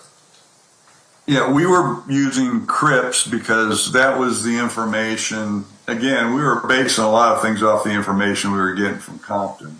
Right, and even so, even as you're receiving this information from Compton, even as you sit here right now, sir, you weren't comfortable necessarily with all of the information you were receiving from Compton, right?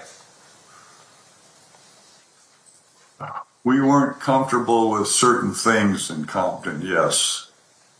For instance, the way they were conducting their business as law enforcement in Compton was not the way you would recommend or know that Metro would do here in Las Vegas. Fair? We witnessed a couple of interview techniques that we weren't comfortable with, yes. Yes, sir. Now, in addition, as you are having these photo lineups, did these photo lineups ever go to anyone back in Las Vegas? For instance, we've heard some testimony from some females that were in a vehicle, some other people maybe that would have been at the scene. Were those photo lineups ever shown to anyone that was, like the girls in the Sebring or anything like that? That's where I'm wondering. I think there was 5 photos later on that are shown, not the original 10. I don't remember the exact number, but there are 5 later photos, and I think I mentioned it during my earlier testimony that we sent, I believe, someone in LAPD, and I know that of the 4 girls in the Sebring, I only think 1 or 2 said they were willing to look at the photo lineups, and I think photo lineups were sent to LA so they could show them to those And do 1 or 2 girls. Do you Yes. recall what the results were of those photo lineups being sent to the girls in LA? I don't believe they identified anybody. And fair to say that in this particular regard, the photo lineup that shows Terrence Brown, no one, as far as you know, no one identified Terrence Brown as being in a vehicle, even in Las Vegas on September 7th, 1996? Yeah, if Terrence Brown was in one of those photo lineups, then he wasn't identified, correct. How about DeAndre Smith? Was he ever identified by anybody in a photo line and his photo lineup as being present in Las Vegas, Nevada on September 7th, 1996? I don't recall anybody being identified in a photo lineup. Okay. Now, in addition to that, sir, your testimony was that you were the primary detective on this case originally. Myself and Mike Franks, we didn't really have a lead, but yeah. All right. You drew the short straw basically on this one, right? I guess I'm the guy that's name is all over everything, but yeah. Well, congratulations. Let me ask you this question though. As a police officer, did you write reports of all of your activity that you did during the course of this investigation? Anytime we did something, I did an officer's report. I know Mike Franks did several reports too, yes. And would there ever be a time during the time that you were handling this investigation that you would have chosen not to have written a officer's report? Not that I can think of. Okay. No. If we'd have had a trip, especially any trip we did out of state, anything where we went out and did anything, I'd have done an officer's report. Back in the day, apparently they do things a little different.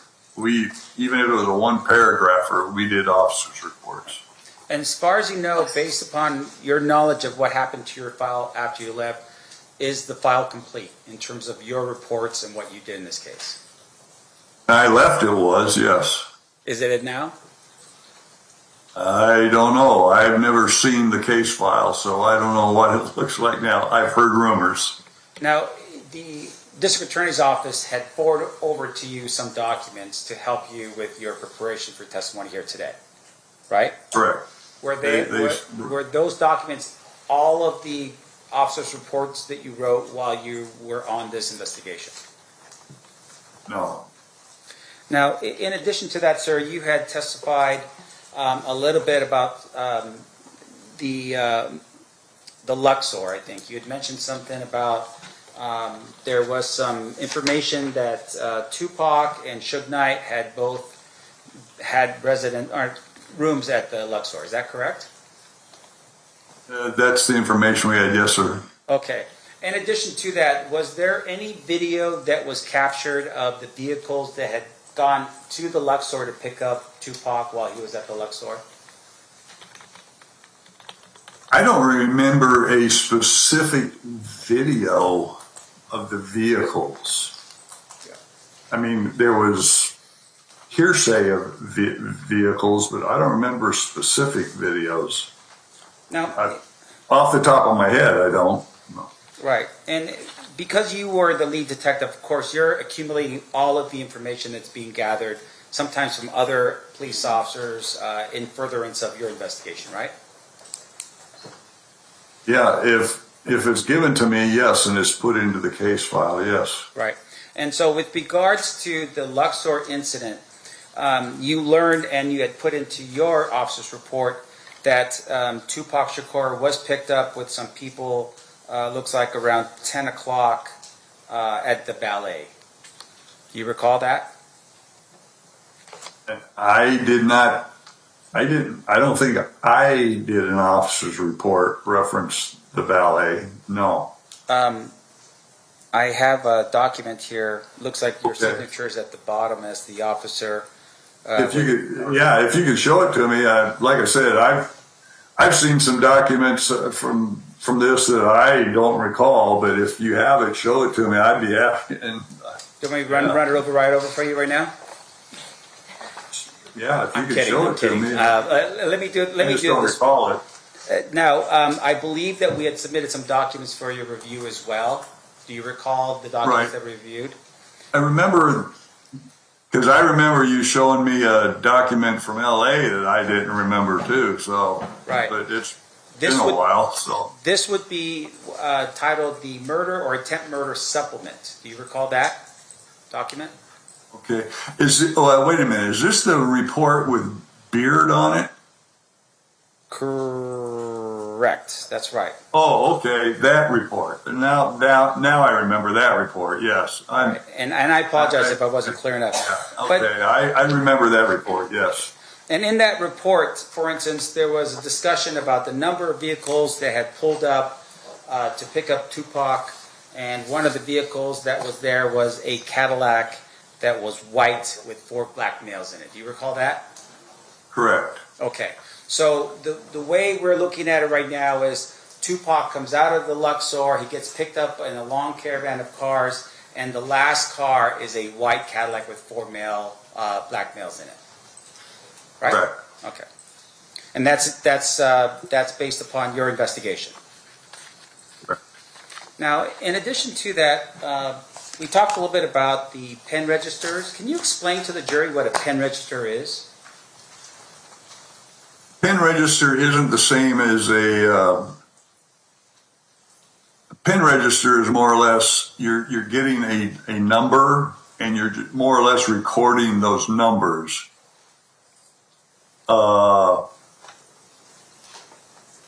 It's not quite the same as you're recording phone calls and listening to them, where in that particular case you actually have people in a room and they're actually listening to calls, and if the call is not pertaining to your investigation, you're supposed to turn it off and not listen to it. It's something that's not pertaining to it.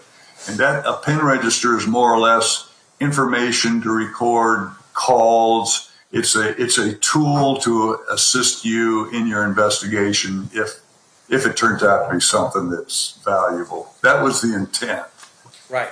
When we did the pen register, we never got to do it because we did the pen register. You have to file it with the county, and lo and behold, the next day it was in the newspaper. So basically, it was a waste of time. Well, I mean, for instance, the pen register would be you would target someone's phone number, right? And so correct. That was the intent. And the pen register would record the numbers that were either going to that phone number or that phone number making phone calls out of that to other phones. That was the intent. Now, in this case, can you tell us, for instance, what Keefy D's phone number was at that particular time? I couldn't tell you. No. And with regards to the phone records that we had received, there were some numbers that were either from the Monte Carlo, and I don't know if it was from the Luxor, but do any of those phone numbers register back to a pager? Because this is 1996, right? So it's got to be a pager, or maybe, I don't know what was around 1996 besides the pager. I believe those phone numbers were actually the phone numbers to the hotels themselves. Right. And so outside of that, we don't have any fact that Keefy D's pager or phone number was either dialed to or received in from either the Luxor or the Monte Carlo, is what's been shared here today, right? Not on those calls, sir. Now, in addition to that, you had mentioned as well the search warrants that occurred in Compton. Now, these search warrants that occurred, fair to say that they also, they were doing these search warrants to try to retrieve firearms to help quell or to suppress any potential violence in Compton. Is that the reason or purpose for those search warrants? I don't know what, it was their search warrant. I can't tell you what the purpose, other than my understanding was there was an arrest warrant for Orlando Anderson. All that other stuff, that's Compton's thing. Yeah. It was their search warrant. And in terms of that search warrant, did you ever see the results, or was Keefe D's house or residence in Compton searched as well? I don't remember. I'd have to. The return had so much information on there. I'd have to sit there and look at it again. I just don't remember right off the top of my head if Keefe D's house was on that return or not. No worries, sir. And in terms of your investigation, did you ever have to deal directly with Reggie Wright Jr.? The only face-to-face, and it would have been brief, would have been at Compton when he brought Malcolm Greenidge in, but I don't think there was any talk. And the reason we probably didn't talk to him was because his dad was a lieutenant at Compton. And what did that mean to you as to why you wouldn't talk to him because his dad was a lieutenant? Right, wrong, or indifferent, our feeling was, well, if your dad's a Compton lieutenant and you're the head of Death Row Records security, I just have a problem with the communications line there. Maybe I'm being distrustful on that. I just worry about what's being said between the two parties. Were you aware during the course of your investigation that Reggie Wright Jr. instructed his people to lie to you?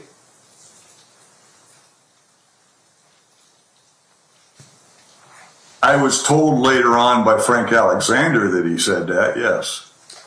In addition to that, we had talked a little bit about the video footage that was captured at the MGM.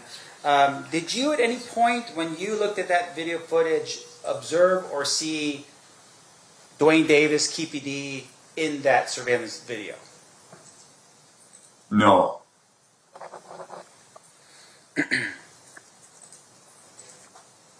And then finally, your recollection is, so you wake up in the morning, you get the call, you arrive on scene, and when you get there, you had said, and this might be an old Nevada thing, but everyone skedaddled before I got there. You remember saying something like that? Did you, during that time period, ever observe a white Cadillac sitting there waiting for somebody inside to talk to either yourself or any other police officers about what happened at the scene? No.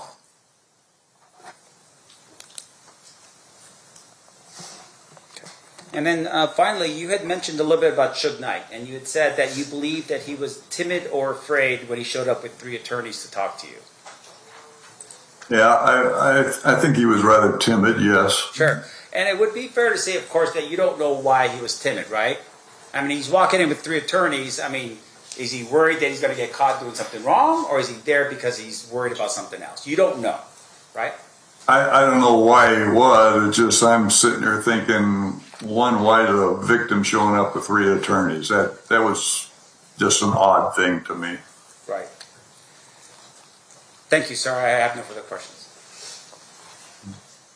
Any redirect, Mr. Jacqueline? Okay.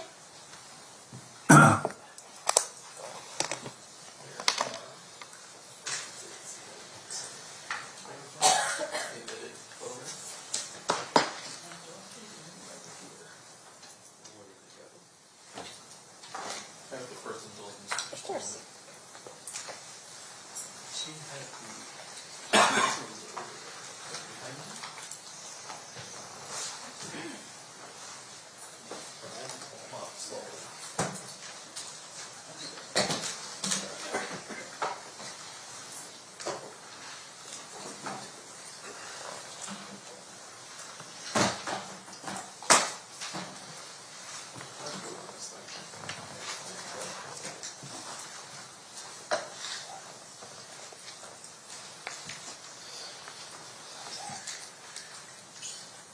All right, Detective. I'm going to jump in here just a little bit with you. Hold on one second while I get ready so that we can share some screens here.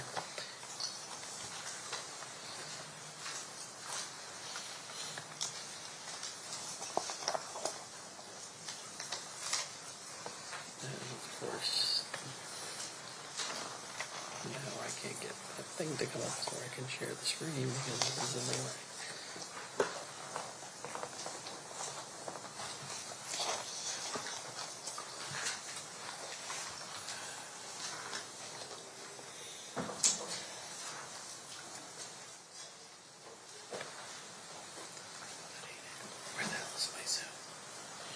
There it is.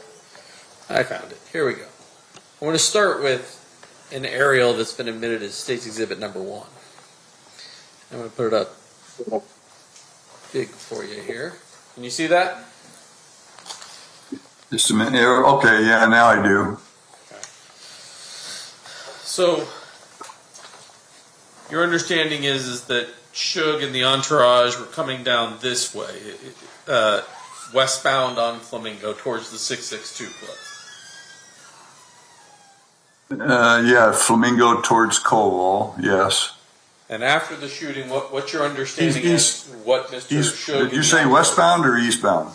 I'm sorry, they were heading eastbound towards the 662, correct? Correct.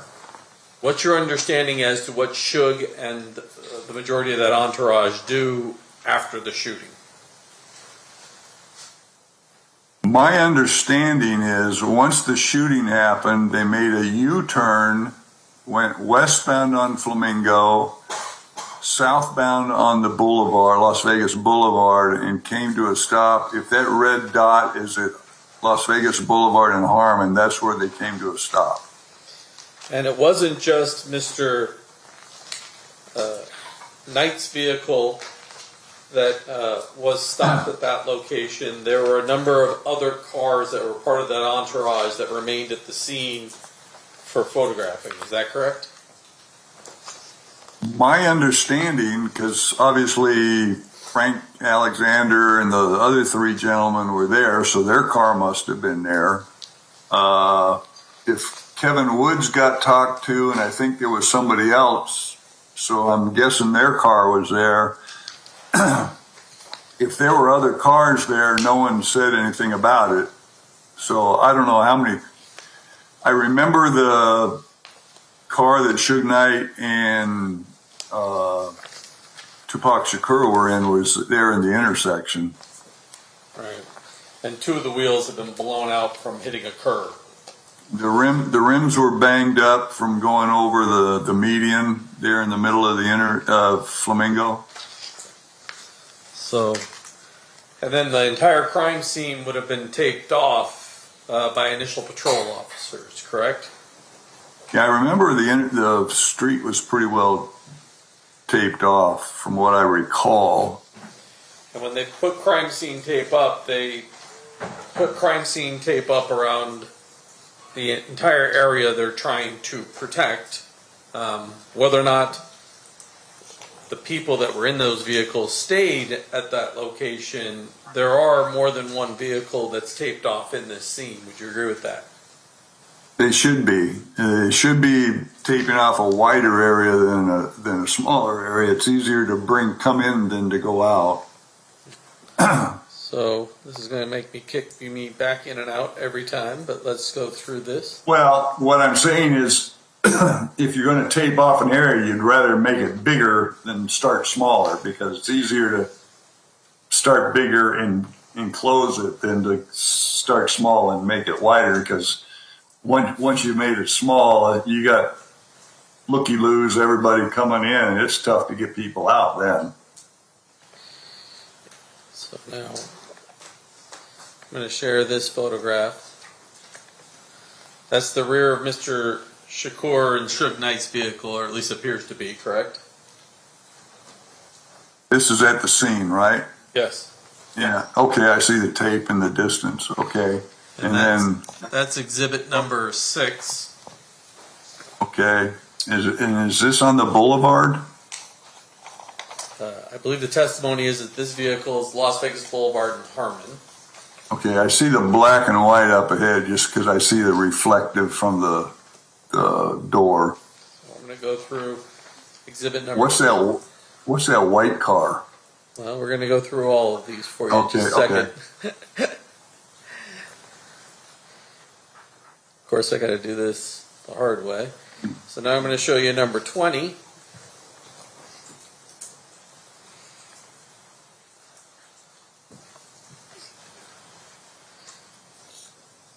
me a second. I don't know why this thing won't roll up for me when it's photographs.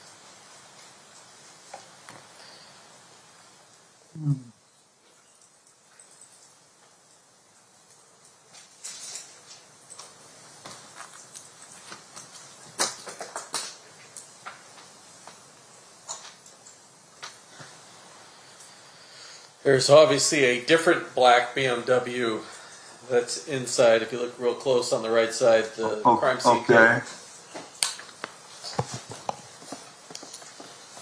Okay.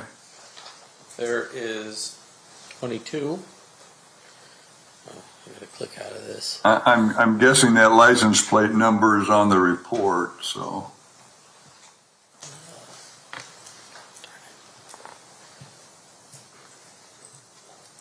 Just click through. That's 23. Now we're looking at 24. Share my screen.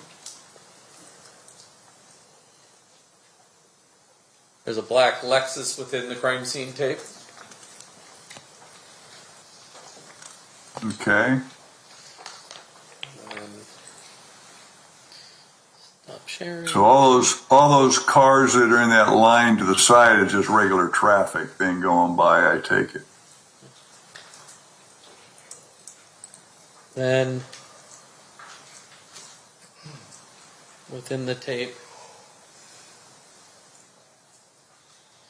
this is State's exhibit number 24. There's a silverish Mercedes. Okay. So is Kevin Woods is probably in at least one of these.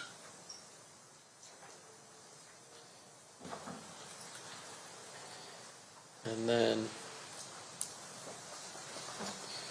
26.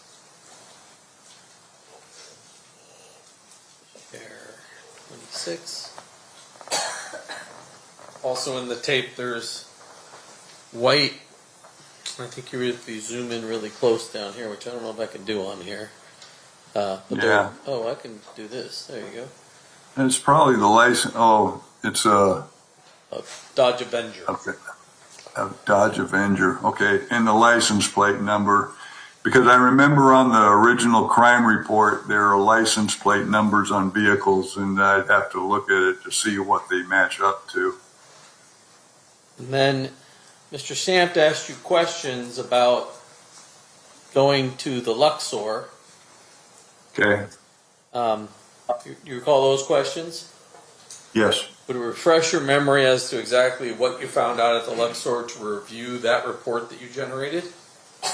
Uh-huh. Okay.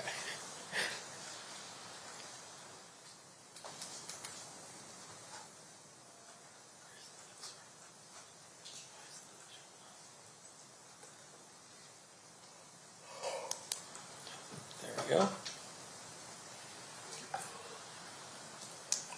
Why is it not coming up?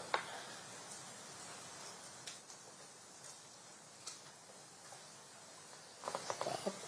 Share this one more time. Let's see if this works. There we go. All right. All right, here we go. Right, Brian Beard, yeah. Okay. So the beginning is just sort of a little paragraph that you wrote about what the investigation is about. That's just a very brief synopsis about what happened the night of the shooting, yes. Now, you indicated you talked to Brian Beard, who was working security at the Luxor. Correct. At about 10 p.m., he saw Mr. Shakur with a large group of people at the valet. Shakur and his group entered numerous vehicles and drove onto Las Vegas Boulevard around 10:30. Right. Beard recalls a black two-door Mercedes, a dark-colored Hummer, a two-tone van, and a black four-door Mercedes or BMW in the entourage. Yeah, and the Hummer was supposed to be MC Hammer. I remember that. Okay. And then you also talked to Angel Zabalza. Right. Zabala. He was working as well. His recollection of the vehicles were there was a white Dodge Caravan, a black BMW or Mercedes, and two other black vehicles. Two white vehicles were also behind the group. Zabalza said he thought the last car was a Cadillac or Buick with four black males, was what he reported. Right. That correct. Thank you, Judge. I have nothing further. Okay. Any requests? Just real quick, Detective Becker, with regards to that last line, the last line is that the last white vehicle was either a Cadillac or a Buick, right? So the Cadillac was a white Cadillac. Correct. That's the way that's worded, yes. All right. Either a white Cadillac or Buick, yes. All right. No further questions. Thank you. Anything else? No. Ladies and gentlemen of the jury, any questions for this witness? Seeing no hands, thank you. You are excused. Have a good day. Thank you, ma'am. All right, State. Any additional witnesses for today? Will we approach it? Come on.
All right, we're going to take another 15-minute break while we try to get some Zoom things going.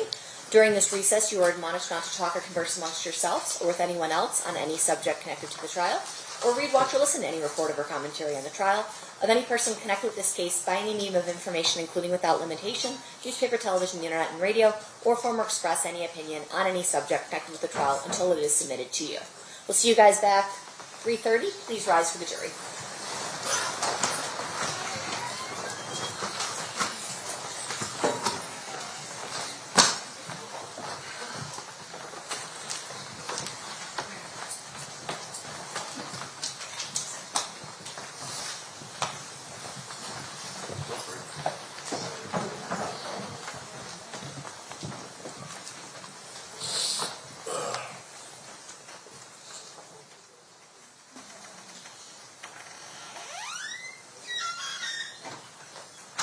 We'll be in recess. Thank you, everyone.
Uh, All right, apparently the media can hear me, so. yes. Go ahead. Well, he's frozen now. Can you hear me, sir? You're very faint, yes. If I get closer to this microphone, is that any better? There we go. I got you now. Okay.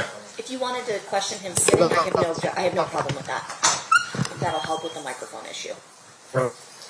I'm just going to speak up because I'm capable of asking questions in my chair. Just offering some suggestions. No, I appreciate the suggestion. All right, Mr. Stamp, are we ready? Yes, Your Honor. Okay.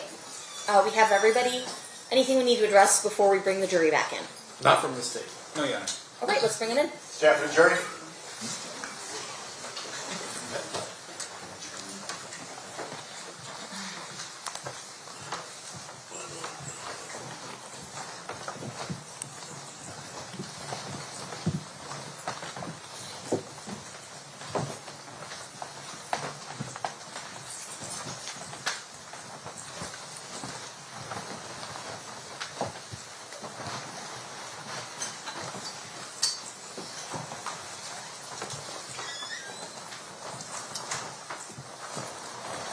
The party stipulates to the presence of the jury. Yes, Your Honor. Yes, Your Honor. You may be seated. All right, the state may call their next witness at this time. Fred Miller. Hi, Mr. Miller, can you hear me or are you frozen?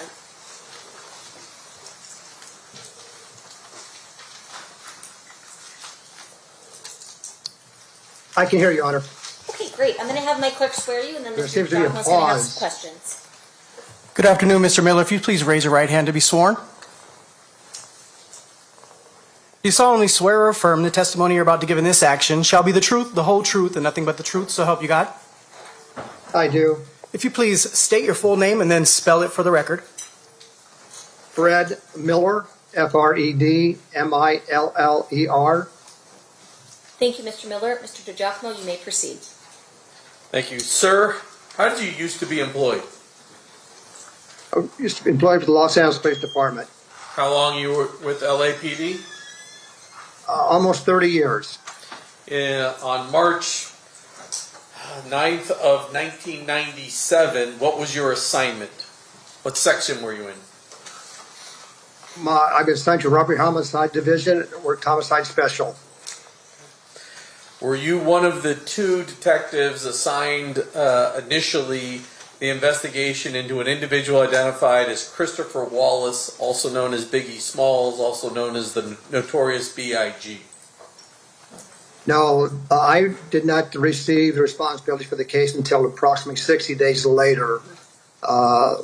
We received it from the Wilshire Division, and then we took over the responsibility for the investigation. Why would a case be transferred from Wilshire to RHD? I'm sorry? Why would a case at LAPD be transferred out of the Wilshire Division to the Robbery Homicide Division? Because of the magnitude of the investigation that it looked like it was going to entail, they did not have the manpower that we had at Robbery Homicide to work a case of this magnitude. During the course of your investigation, did you learn how Mr. Wallace died? Yes, sir. And can you describe that for us? Yes, he received, I believe, 4 9mm projectiles to his body that caused his demise. And where was he when he got shot? He was sitting in the right passenger seat of his limousine that was leaving the museum. And was that the Peterson Automotive Museum in LA? Yes, sir, it is. And that was there a vibe after party after some award show that he was in attendance before he was shot? That's correct. And the fire marshals, did they shut down that party and that's why everyone was leaving? That's my understanding, yes, sir. Did you have information as to a suspect vehicle that you originally received? That's correct. We received from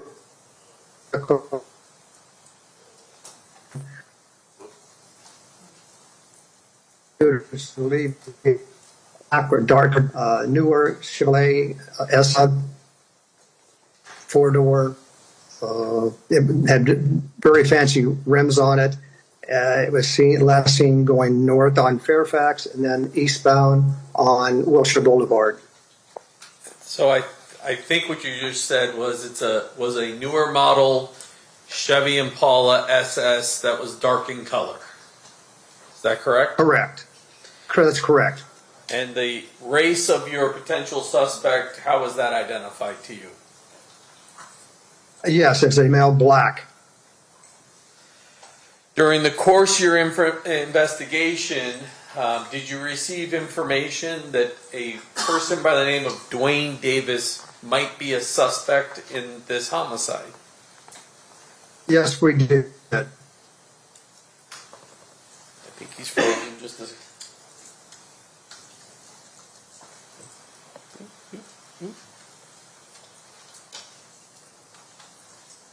Okay. And in addition to that, did you learn that Dwayne Davis was present at the the Peterson Automotive Museum during the party?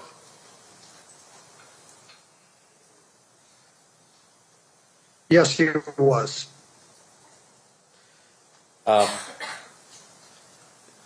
Did you also receive information that he potentially had a motive to harm Mr. Smalls because of some sort of monetary dispute? Objection, Your Honor, is a leading. What's your response? I'm just trying There to was lay a some- foundation through video. Overruled. I'll allow it given the circumstances. You can answer, Mr. Miller.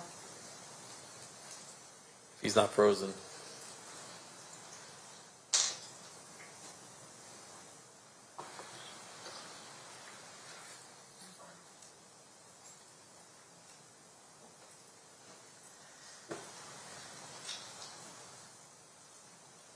I don't think we caught your answer.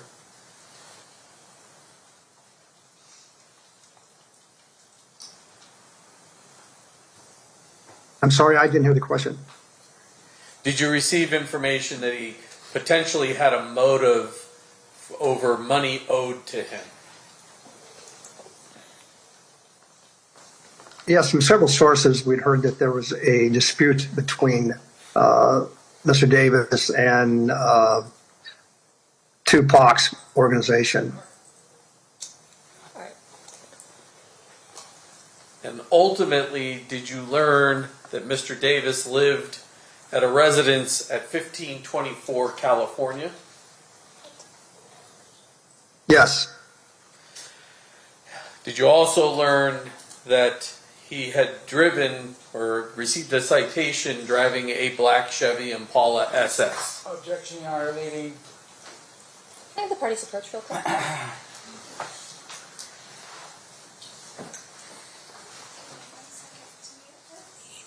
Just redo this tomorrow. Yes.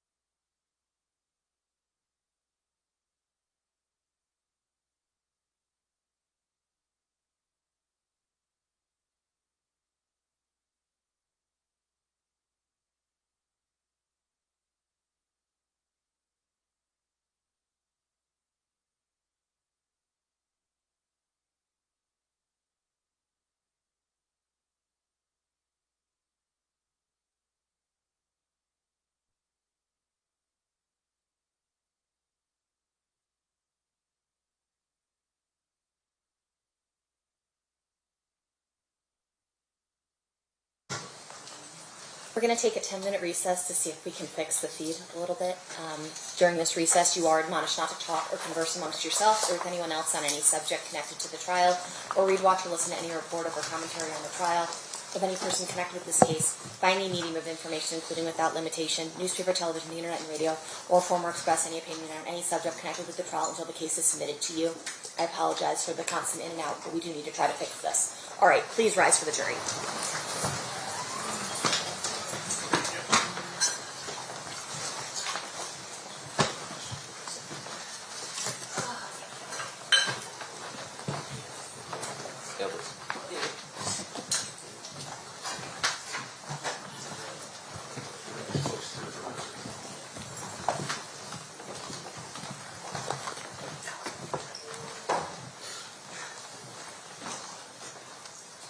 Yeah, now it's working perfect.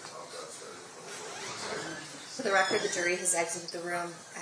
I don't know what we want to do. So, Jared, Jacob's going to call him and see if we can get him closer to his Wi-Fi. Okay. Okay. If you guys want to try to play around with it, Hello. see if it works, and let me know Yeah. what you decide. Okay. All right, we'll be in recess. The jury is exiting. Oh.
do have one record to make outside the presence of the jury. Sure, let's do that. Just with regards to this witness's testimony earlier, We can hear you. I'm afraid to turn it off. Because he might think it's broken and start. I just Okay. want you to know he can hear you. okay, I don't think it's going to hurt his feelings. Okay. The information that was garnered by the state specifically, I think, just falls towards a other bad act issue, and that is the testimony is that he's a suspect in a murder of Biggie Smalls, and there's some implication at this particular point. I know how the story ends. The problem is, though, is that it still infers a bad act in terms of him being the suspect in this case. So as a result, we just I have no problem. The court already admitted this by way of our motion in limine. I have no problem with the court instructing the jury that neither the state nor the LAPD believes that Mr. Davis is involved in the murder of Christopher Wallace. I have no problem with that instruction. Did you want a contemporaneous instruction, or do you want that to be included in the jury instruction packet, Mr. Stampt? I think it should be some kind of an impression right now, so if Okay. contemporaneous instruction on it. So the suggestion was neither the court nor LAPD believe At this point. at this point that Mr. Davis was involved in any way in the death of Mr. Wallace? Sure. Does that work? That's fine.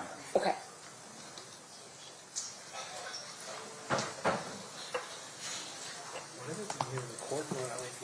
Okay, let's bring in the jury.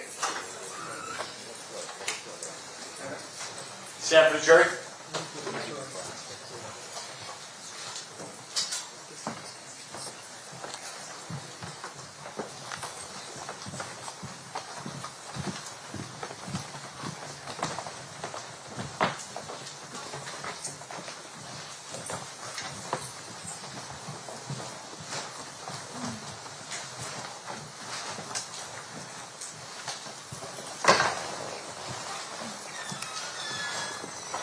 All right, does the party stipulate to the presence of the jury?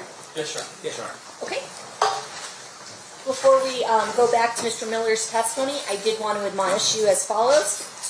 Neither the court nor the LAPD believe at this point that Mr. Davis was involved in the death of Mr. Wallace. I want that to be clear. Going back to you, Mr. DiGiacomo, you may proceed with Mr. Miller. Thank you. Mr. Miller, can you hear me now? Yes, I can. So you received information that Dwayne Davis could potentially be your suspect. Is that accurate? I think that's where we left off. That's correct. And you also receive information that potentially Mr. Davis feels like he's owed money by either Mr. Wallace or Puffy Combs' Bad Boy Records. Is that correct? That's correct. That's correct.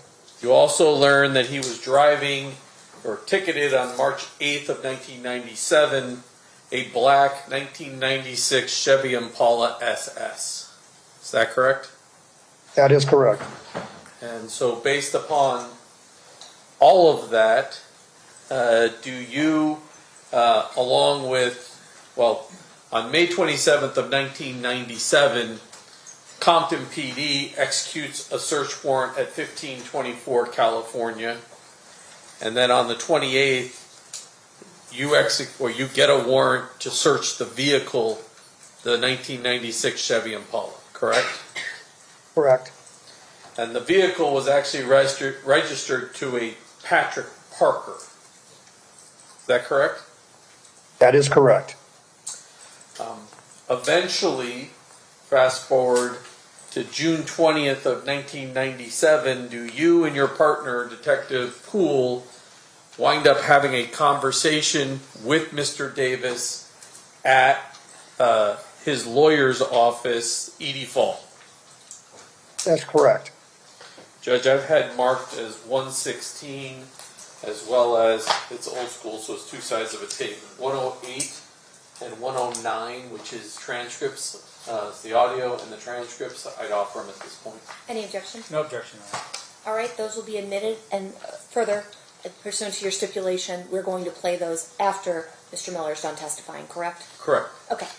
Sir, during the execution of that search warrant that you did, in the trunk of the vehicle, did you collect a Polaroid photograph? Yes, I did. And I'm going to share my screen with you.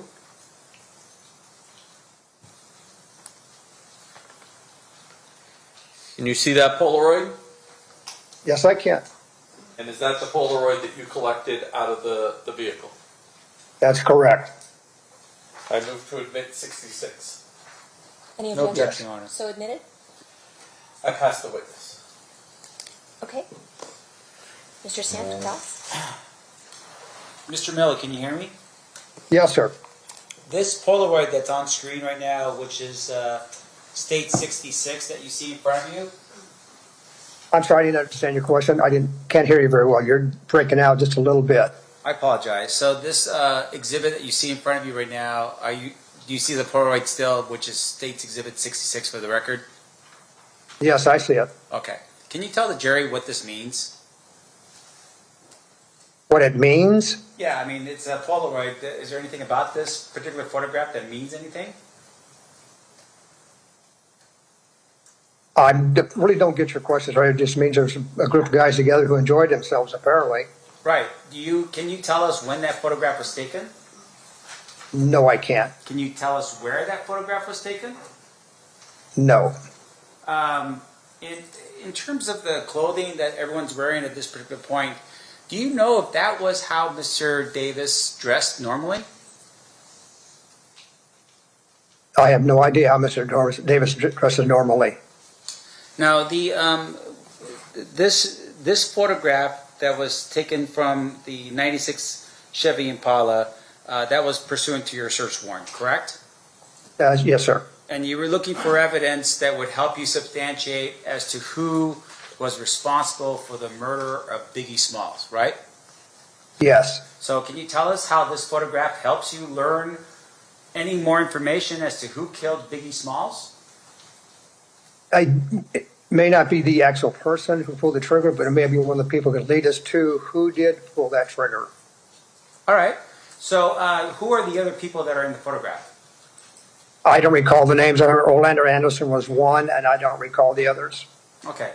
But fair to say, of course, if there was a Polaroid with these people in there, it would have been part of your job as a detective at the time to look into and identify who those other individuals are, correct? Yes. And that didn't happen in this case? I believe we did find out there was 3 or 4 more. All right. And once again, did it help you solve the murder of Biggie Smalls? No. And fair to say, though, even though we've been talking about Mr. Dwayne Davis as somebody that was a potential target for your investigation, ultimately, at the end of the day, he was never charged with the murder of Biggie Smalls, right? That's correct. Now, in addition to that, fair to say that in your course and scope as a detective, when you do your investigations, you would have ran Mr. Davis's criminal history as part of your investigation, right? Yes, sir. Was there any indication on any of his criminal history that he'd ever been arrested or charged or convicted of any violent felony? I don't recall. Now, in addition to that, sir, your testimony here is that you did an investigation on Mr. Davis. Did you ever at any point look into the actual Impala itself? You said it was owned by somebody else, so Patrick Parker. Is that correct? It was owned by someone other than Mr. Davis, yes. And with regard to that, did you ever interview Mr. Parker? I do not recall. And when you went to 1524, what was the purpose of going to that particular address? I'm sorry, what? You said you went to 1524 California. I apologize. That was my bad. But you went to 1524 California. Why to that address? Because that's where we heard that Mr. Davis lived and that we'd had area units go by and check the location, and they observed the black Chevy Impala parked in the back. That's why. Did you ever search the 1524 California residence in furtherance of your investigation? I didn't. It was searched by the Compton Police Department. Okay. And in their search of the 1524 California residence, fair to say that there was no evidence that was located that would have been helpful for your investigation? Not at this point. That's correct. Okay. What about the anything to do with a potential issue with Tupac Shakur's murder? Any evidence found at the 1524 California residence? I'm not sure. That was not my case.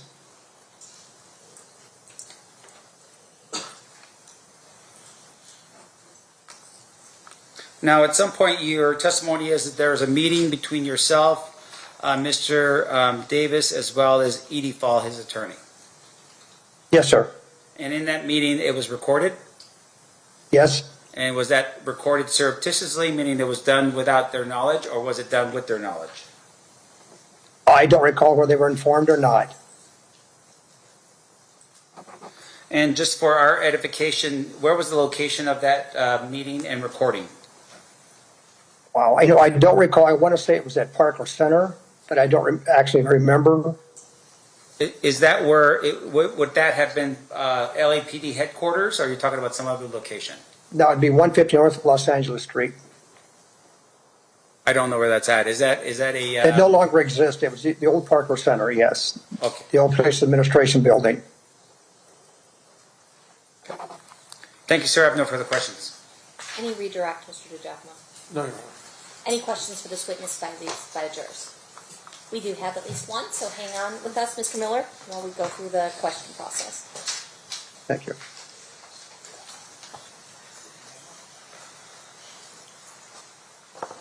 Can I have the parties approach?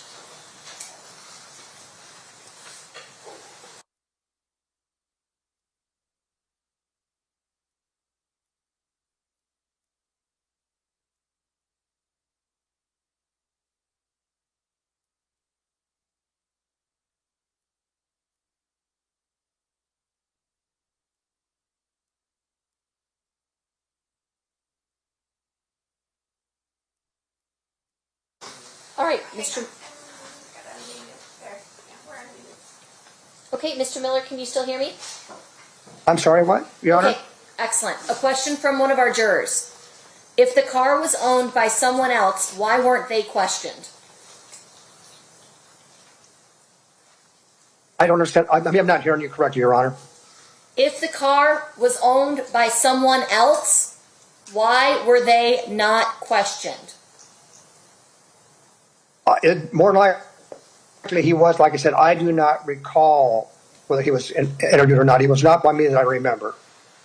Okay. Any follow-up, Mr. DiGiacomo? No. Any follow-up, Mr. Sanders? I do have one further question, Your Honor. About that? Or about something else? Sure. Any objection to him reopening questioning? No. Okay. Mr. Samp, you may proceed with a different question. Thank you, Your Honor. I apologize. Thank you to the state as well. Sir, you had told us earlier that there was some indication that you believed that either Biggie or Sean Puffy Combs had owed my client money. You recall that line of questioning? I remember that question, yes. Was there any evidence that he actually was owed money by either one of those two individuals? Not that I'm aware of. No further questions, John. Any questions based on that state? All right. Any questions based on that by the jurors? Seeing nothing at this time, Mr. Miller, you are excused. Thank you so much for being with us. Thank you, Your Honor. I think this is our last witness for the day. Is that correct, State? Yes, although we can play that 1997 recording. Okay. It's part of it. I think we do have time. You said it was about 40 minutes? I think part A is 40 minutes, and then there's a little bit that we may have to finish in the morning, but we can at least Sounds do good. part of it. Let's get started. We got to switch over to the...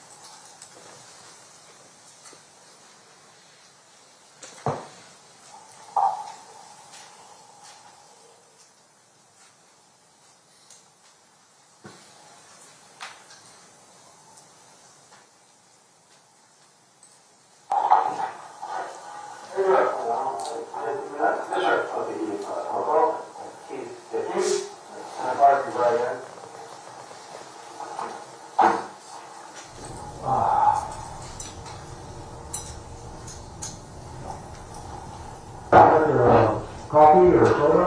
You have soda? Yeah, soda. What would you like? And soda. That's okay. You have that, remember? Coke. Coke? Yeah, it's kind of warm today. Oh, yeah. Yeah, we brought the valley over there. It's really high up there. Yeah, it's the worst.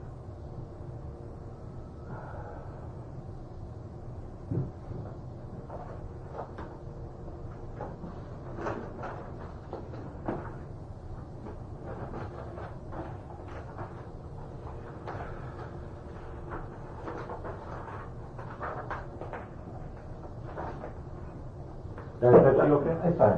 Thank you.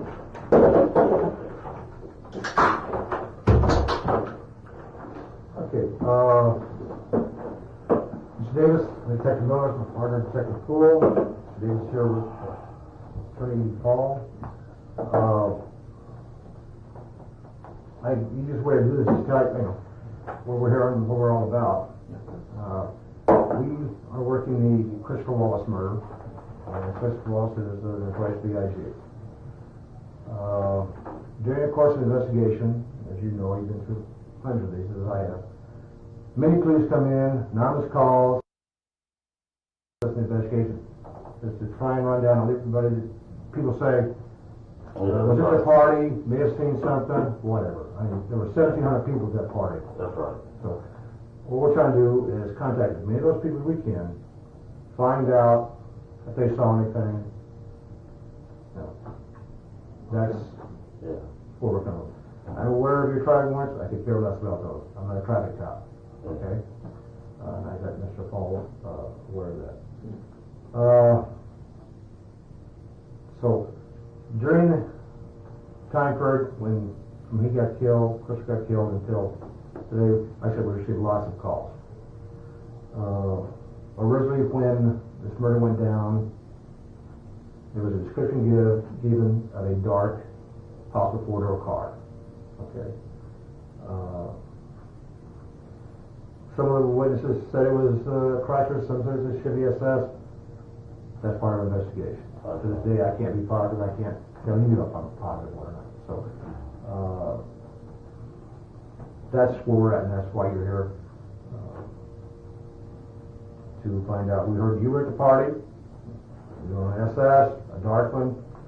You know, just like about 85 other people we talked to that have dark Chryslers or Chevys. So let me ask this: were you at the, I guess it's called the after part, Soul Training Award party? At the port. Oh, okay. And were you alone? Did you ride it with somebody else? Okay, I was riding. I was riding with a few friends, but you know. No, it's fine. If you don't do that, Mr. Paul explained that to me, and I'm sure he's already advised you. My thing is to you. All I want to know, if you saw anything, what happened there? Did you see anything unusual? I didn't see anything unusual. I was when he got shot, I was up under the parking garage waiting on the valet man with my car. You know, the whole crowd just started running up under the parking garage. You know, talking about Biggie got shot, Biggie got shot. I said, Lord. So, about 3-4 minutes later, the man pulled up with my car. Officer in the middle of the thing, waving us out there, you know, waving the cars on. Get up out of here, you know. From the parking structure, you mean? From the parking structure. Okay. It may be advantageous at this point sometimes if one of these witnesses with him just to verify. And like I said, right now, I'm not going to ask the names. I'm sure that if we need him, you know. Yeah, sure. At this point, his main interest is to tell you where he was, right, what car he was in, to exclude any suspicion that his car was involved or that he was involved. I was in a green Cutlass. Okay. Green. Newer, older? It was 95 Cutlass. And how many people were with you? It was 3 altogether. Me, window prints, and that's all. Okay. I don't, his name Wonder Mike. I don't know his last name. Wonder Mike? Yeah. Wonder?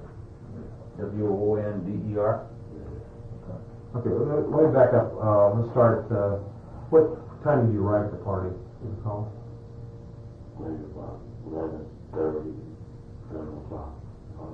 11:30? Yeah. Okay. And when you arrived there, there are two entrances to the location there. That little street you pull on, Yeah. with the park structure on one side and the museum's on the other. Yeah. Okay. You heard you come down Fairfax or down Orange, to enter there, or I came down, what's that side street there? Orange Drive, Orange Grove? Orange Grove. I'm sorry. No, on the big one, Fairfax. Fairfax? Fairfax, yeah. Okay. And then pulled into the lot there. I pulled in, yeah, got my car valet. No, I didn't get the car valet. It was up in the corner. It was ready, parked right up here in the corner. Okay, there are 3 levels to that parking structure. Yeah. You remember which level you were on? It was the first level? In the corner. Okay. Up front towards the museum or on the back side? I was on the back side. But when he pulled, no, I was valet. He pulled the car up and the man told us the way to the body, big tall cop, he was going like this. Okay. When you pulled out, did you pull out on Fairfax or did they make you go out the other way? Pulled out on Fairfax. Okay. When you pulled out on Fairfax, what did you see? Did you see anything? I mean, I didn't see nothing. not when the cars parked in the street. Looked at a lot of limos that there to the right. Along the curb there on Fairfax? Yeah. Okay. Did you see the cars that Biggie was in? I seen it when he was up under the parking garage. Okay. Did you see that car in the street, when you left? Or did you see it out there at all? No, it wasn't out there. No, it wasn't? Okay. The crowd just came running up under the parking garage. Everybody was running. Said, Biggie got shot. Biggie got shot.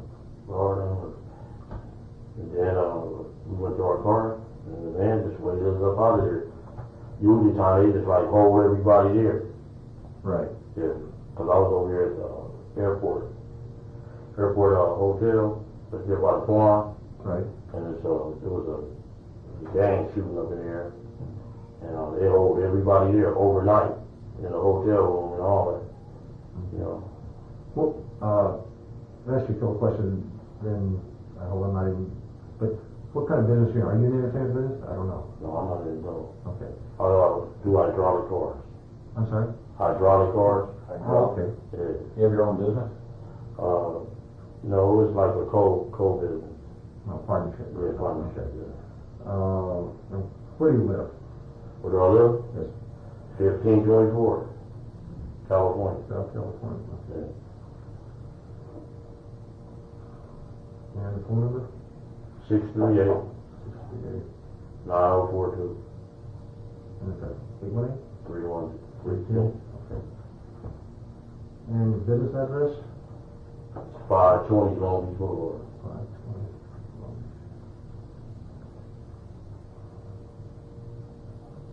And your phone number there? I don't know the offhand. It's just like seasonal with the hydraulics, like in the winter, it don't really no work. So, when it get hot, that's when. What's the name of the business? Compton Hydraulics.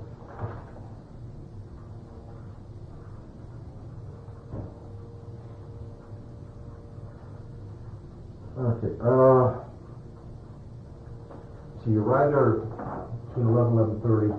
How long were you there at the party before you left? You come in here? It was about an hour. Okay. And while you were there, I'm sure you're roaming around. Did you see any problems in the museum? Anything unusual? No. No? There was a lot of stars there.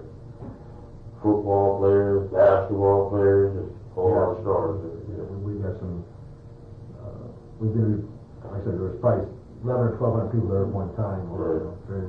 The fire department closed it down because I think it was overcrowded or something. Right.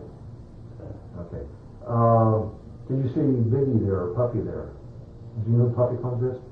Yeah, I know. Okay. Did you see them at the party? See them, yeah, I seen both of them there. Okay. Do you know them?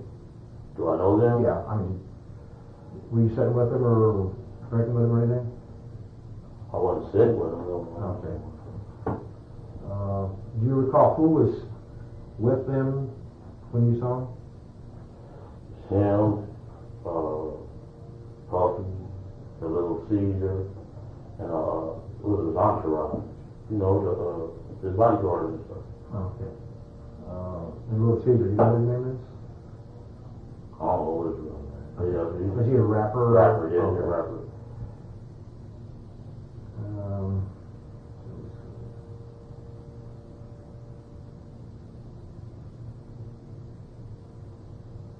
How old is Little Caesar? I mean, He a kid though, he's 18, 19. do you know what company he sings for? Bad Boy. Bad Boy? Yeah. Little Caesar. Anybody else that you recognize was there at the table or around him? I said there were so many people that are celebrities. Yeah, it was, yeah. Now, if you can remember seeing them at the table or anybody he was talking to, that's no. Okay.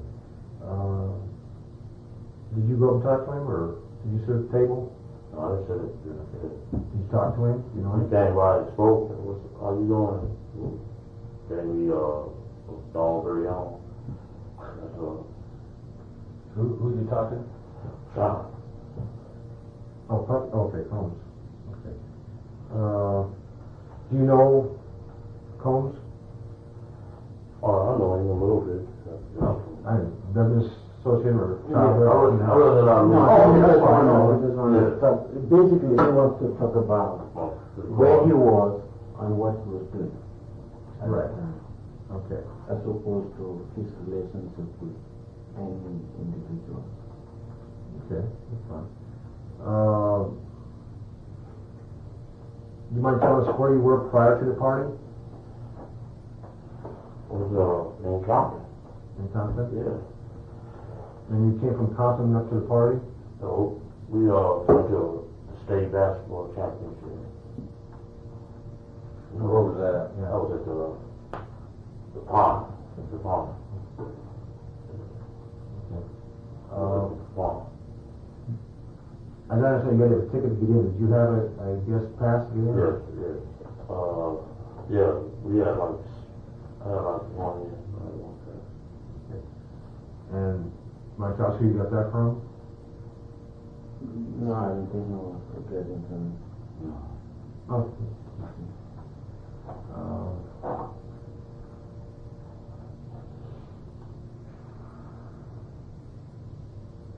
Okay, when you pull out of the parking lot on the Fairfax, you would turn left or right, you remember? After the party?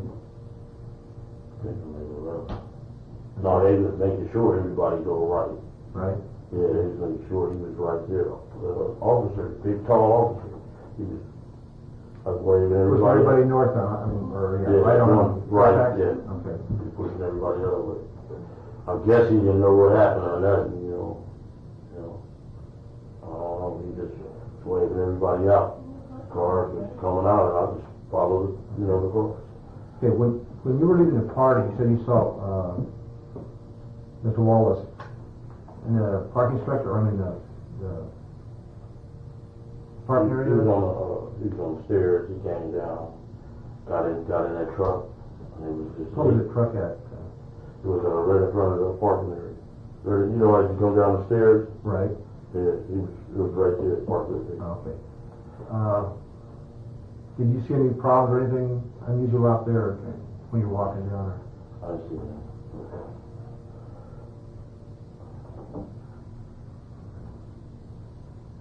Okay, and you came down the stairs, went in the first level, got your card, and pulled in there. No, everybody was out there talking, boom. They left out. Then, about 5 minutes later, everybody started running. I didn't even hear the shots or nothing like that.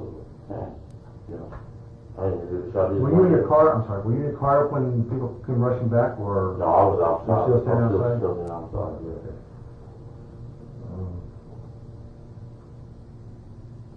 Got it on surveillance cameras too. You can just check them out. Got on a blue jumpsuit, with blue Michael Jordans. That's what you were asking? That's what I had on. Check the surveillance camera. I was right up under the parking lot. And you said that Mr. Prince was with you? Yes. What was he dressed in, do you remember? Oh, yeah. All I know, I had on Michael Jordan that came out like a couple of days before then. It was blue? Huh? It was blue, yeah. I brought the blue jumpman, the blue shoes, tennis shoes, and the blue jumpsuit. Okay. And wore it to the basketball game. My little friend, he played basketball in the meantime. Yeah. Okay. Your friend, what's your friend's name? Saying Tayshawn Prince. Tayshawn? Tayshawn Prince.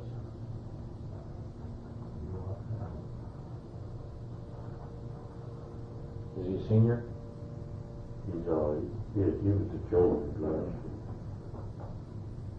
At the time this thing happened, he was a junior? Yeah.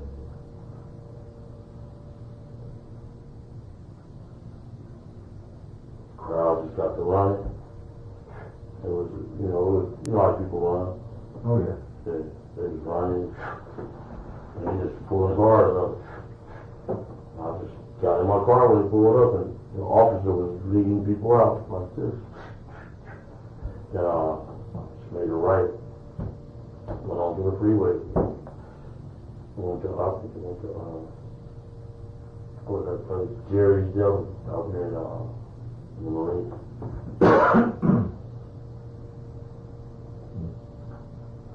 What time do you think it was when you got to Jury's? Do you have any idea? Okay.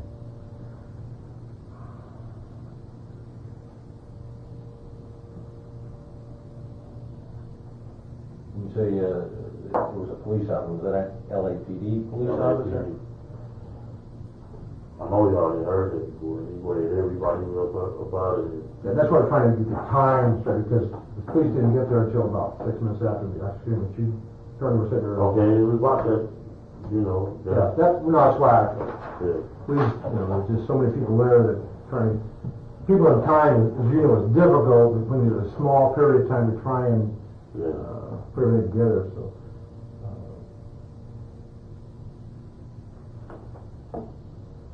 Was it your car, the one you drove there? No, it was a rental car. And the green Olds is a rent-a-car? That was green. Two-door, four-door? It was a four-door. You remember what model? A little bitty one. I don't think SL or something like that. I don't know. Who rented it? My mother. Your mother's name? Oh, we have it on paper. Yeah. Bernice Davis. That's my stepmom. All right. Bernice Davis.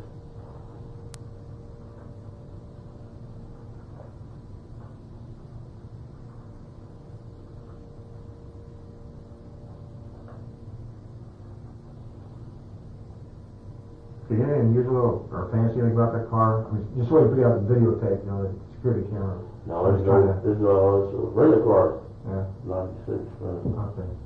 95, 96. Green rental car. Dark green? Dark green. And you said there was 3 of you in that car? 3. Okay.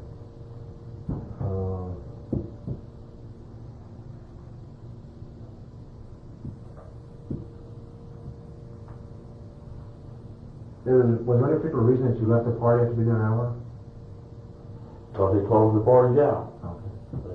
Who closed it down? I think the fire department, that's what they said on the thing, turned on the lights and said, party's over, and said the fire department closed it down, or something, overcrowded.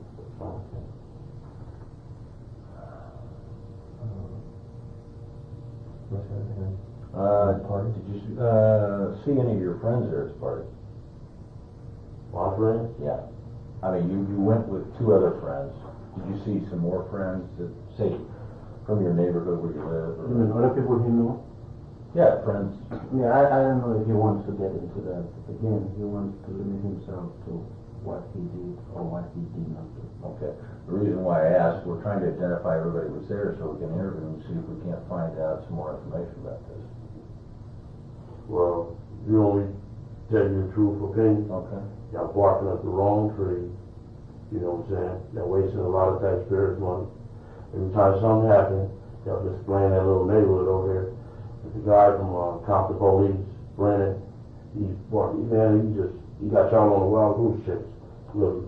Well, as you're trying to get a I'm sure you're thinking, we get hundreds and hundreds of clues. Well, okay. We the next can't, day after that, if we don't do something, I'm just gonna we'll do something with me in court. The next day after it happened, next day after the Biggie got killed, he pulled over one of my nephew, saying, "We know you did it." And Kamani, you know, that's ridiculous. Okay. You know what I'm saying? Well, no, I understand your problem with it, and that's why, you'll You find. know, I know you called y'all to say, come take these guys out. No, It's wrong, man. no, I didn't meet him until here probably 3 weeks ago. Yeah, when he pulled that new over, he probably was the anonymous tip. He's so obsessed with bringing somebody, to jail. I don't know what's his problem. We could have pinned 3 times. Well, see, that's a problem that I can explain to you. We get on. I'm 34 years old. No. I'm not gonna piss on cotton, man. I've been had 3 strikes before the law came out. Straight out. I'm not gonna piss on cotton. Okay, I just want you to know, we haven't picked you up from anybody. We have. We have to relax. Yeah. If we thought you were involved, we would have a long time ago. Yeah, you would put me on TV. That's what I said. Relax. We went through your attorney to have you come down here just because somebody gave us a clue that you were at the party. That's the only reason why you're here. But let me tell you his concerns. You're hearing some type of anger or frustration from him. The reason being, we're talking about something very dangerous. Once word gets out that you are associated with certain crime, your life. Watch your head, man. Your life. I know. I understand. That's why we try. I understand what you're saying. That's why your life is in danger. I'm right. That's the situation. You understand? The reason we're doing this because not just because I'm hurt, because so many people have put the connection supposedly between Tupac and this. Well, I don't. Okay. And he wants to come here because we know you're not Compton PD. No. We know you're not Brennan. Okay? And we don't have to hide anything. You probably had everything about Brennan and his family. No. The thing is, he thought if he comes to LAPD, answer your question as to where he was, what he was doing, hopefully that will quell the rumor that was out there. That's what we believe, because nothing that he believes ran aboard in the rumors. And he doesn't want to get involved. That's what I knew you had warrants. We could come down to your house and drug you out and all this. I'm too busy to play silly little games. Yeah. I got, believe me, lots of people to talk to, and because of the anonymous calls, people call in and say, "Hey, checking this, checking that," and in your car, in my car. I had to eliminate it, I had to talk to you, and that's why we went through your attorney, and like I said, we could have done this, zoom down there, but, the appointment schedule works great, because everybody has a busy schedule, okay? If you're my target, you've been booked by now. Yeah. Okay? Well, that's why, we've talked to lots of people prior to you, and, they said, "Hey, we saw TV there," we're just trying to confirm this and find out what people saw. Yeah, they seen me up under the parking garage. Well, see, that's we learned something new. We now know where you were at. We can play this camera, man. I'm in a blue jumpsuit, North Carolina hat on, and some blue Jumpman. Jordans. That's what I'm saying. As much as you can tell us, it makes it easier for us to try and eliminate people or put them in spots so we can see that. That's all I'm trying to do. Well, okay. So that's what. Just relax. Okay. The last thing you said was we're barking up the tree. Is there a direction that you can lead us in to help us out? You guys know, you know what I'm saying? I ain't, you know. We talking about Suge Knight? I ain't saying nothing, you know, but y'all know. Well, that's what I'm asking. Let me, you know, everyone may have their own theories. Right. Theories are just Yeah, some yeah. facts. Here, you should just limit yourself to facts. Okay. Things you know, things you don't know. Don't get into what you think, because I don't want you to get into what you think. That's what, Well, I was up in this parking garage. The car ain't been moved 6 months. GM been looking for the car since January, December. You know, you can call and check with them too. Let me go back now. When you're in a parking structure and when you hear these people coming back or running in there. Where were they coming from? I mean, did you recognize anybody, or I mean? They were just running, Well, is possibly anybody that came running from on Fairfax in that parking structure that you knew that may have been out there? So I'm saying, so they may have seen it. Did you recognize any stars, anybody that was running around from there, or anybody? Okay.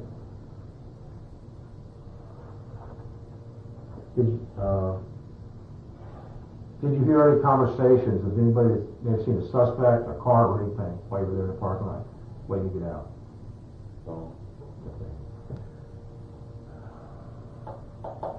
Okay, when you left, you made the right turn.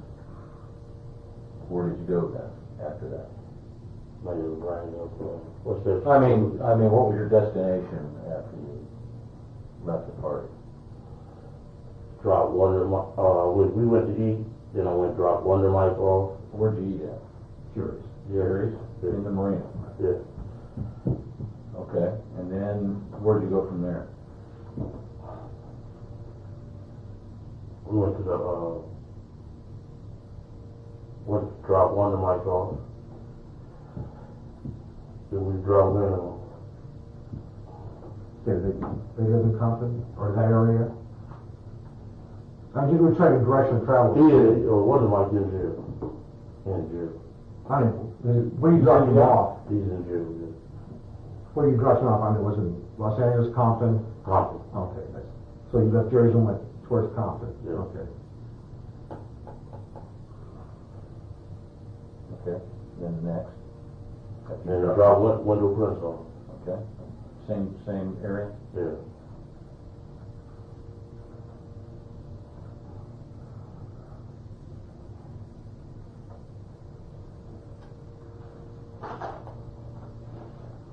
Okay, then what? Went on and went to bed. Which address? 1524.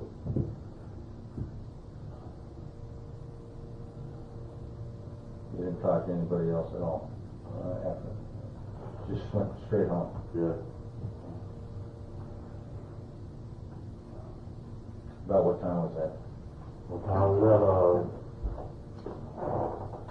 Maybe about 2 o'clock. 2 or 3 o'clock. I have you here. No, you're on call. Oh, you have me on country. 2 or 3 o'clock.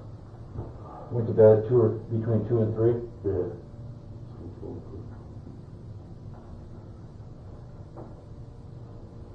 And that's AM, right? Yeah.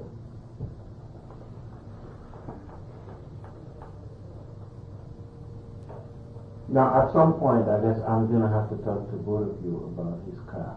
Because I understand it was picked up in connection with this investigation. At some point, I would expect that you would either rule the car in and then keep it for evidence, or rule it out and have to, you know. You made a claim against the car. They have made a claim? Right. Yeah, they came and got it. Okay. Okay, they don't made a claim. Okay, that's fine. Whose car is it? It's GM's car right now. Okay, GM's car, but how did you purchase the car? No, I did not. We get those pictures, let's make sure we're talking about the right car. We've been talking about this car, that's for sure where. This is this the car? That's yours?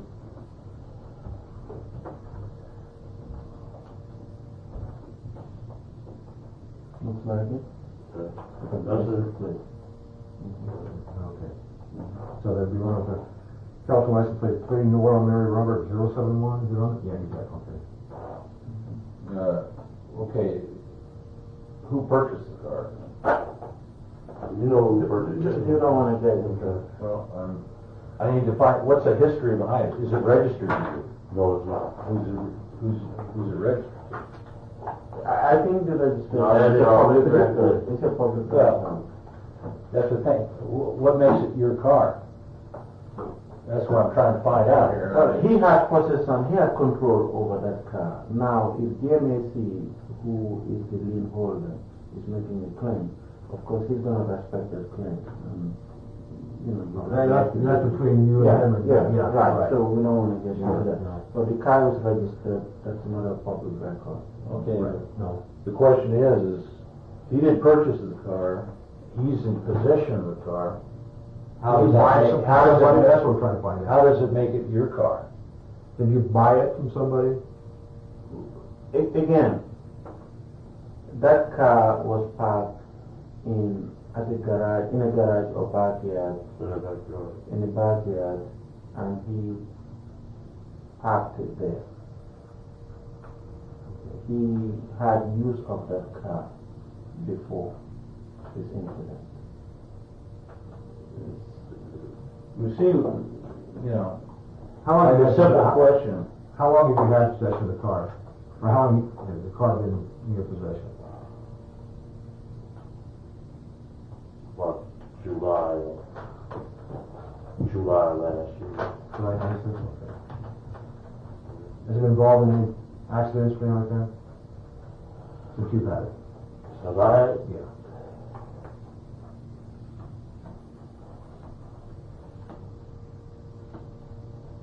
But I can remember.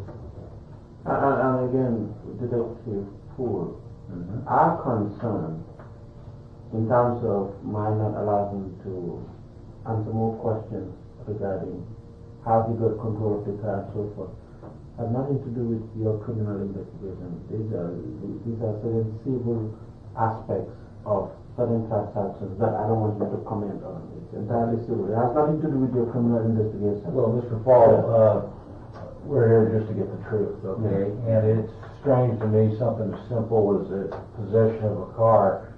It appears to me that what's there to hide? If it's your car, tell us how you got the car. That's what I'm saying. But the point is, he has already informed you. He was there. He said he had control of that car. Correct. Around this time period. So, if he was trying to run away from anything, he would say, I have nothing to do with that car. It's not in my name. It's not registered in my, I have nothing to do. But he's telling you that he had some control over that car. So that means he's not trying to hide anything from the point of view of your investigation. I'll make the determination whether it's... Okay, that is fine. That is fine. But he's here voluntarily talking to you. But in terms of any contract between GMAC and him and someone else and so forth, that's a question of contract between him and he just doesn't want to get into. Okay, we'll go on another track there. How many sets of keys are there to the car? That you know of? Yeah, that's your winner of that. Just one set. Okay, who has that key? I have the key. Y'all got it now. Okay, that's the key that, what was her name? Paula? Yeah. Paula. Is Paula your girlfriend? Yes. Okay. What's her last name? Clemens. We talked to thousands of people. Okay. It's ridiculous.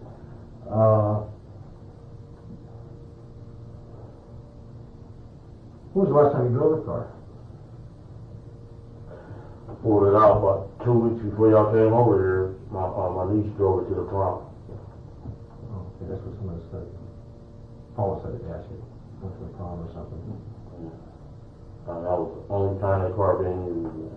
For how long have you been parked back there, would you say? To tell you the truth, Yeah. it was up under the thing since August. August of 96? Yeah. Up under the thing, what you call it? That awning there on the side of the house? Yeah. It was up under there. Then GMC came around the corner at my parents' address, knocked on the door, said they came looking for the car with the repossessors. So I pulled it in the back and shut the gate and locked. And he pulled up out of here, period. Did you cover the car up with something when it was back there? I mean, Well, when they first got there, it got covered over, got covered up, but I didn't have a long enough. I was fresh, the cover? Yeah, I didn't have a long enough cover, so the car was dirty anyway, I just kept it off. And to your knowledge, who else had driven that car other than you? That you're aware of, that you remember. Who else had driven that? Other than Patrick, I know he drove. Yeah, okay. Just me and him. Okay. I mean, did you ever loan it out to anybody for a couple of days or anything like that? Okay. Yeah.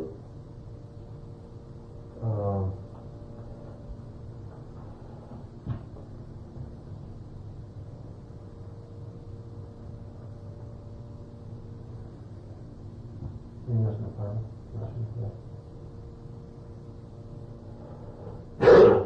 I have a lot of questions, but. Well, yeah, I know. Can I ask you something about the, if you know, when the car was purchased, did it come with a sunroof? No. Okay. Then this side, this side.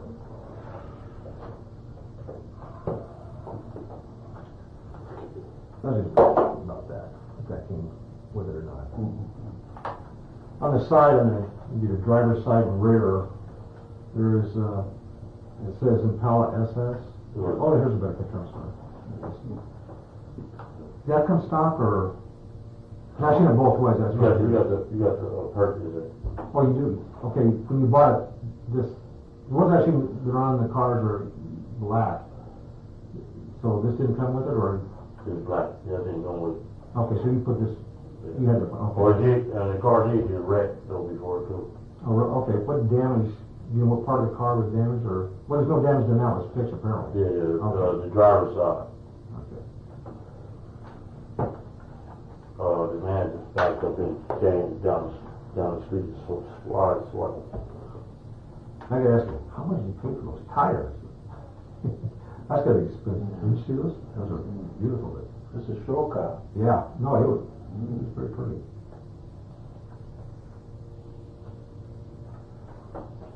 Anything else about? Just the comment that such a beautiful car sitting in the backyard, collecting dust. Why is it? I got a lowrider, got chrome, everything, everywhere. And it don't be where we need it. You know what I'm saying? Okay. A daddy truck I was in one day, driving down the street, get shot up, you know what I'm saying? A daddy truck. So I just... What kind of truck is that? Is it a new truck? Yeah. And they got shot up. They caught the police, no. And I ain't been in no car where nobody know where I be in at all. Cause I ain't, to get all this press, all that, man, that's just putting my life in danger, Well, what cars are registered to you? Do you have any cars that are registered to you at all? Nope. You just rent cars, or do you own any cars? I don't know. Okay. You drive other people's cars, like, does your girlfriend Paula have a car? Yeah. Do you drive her car? Sometimes. Oh, which car is that? The 240, sometimes. 240 what? The 240, the 240 Nissan. The 240 Nissan. 240 Nissan? Yeah. 240Z? No, that other little car. SE or something. Okay, when we were over there was a Toyota Land Cruiser or something. Whose car is that? That's her mother's car. Her mother? Yeah. And this Nissan 240 is Paula's? Yeah. Land Cruiser is her mom's. Right.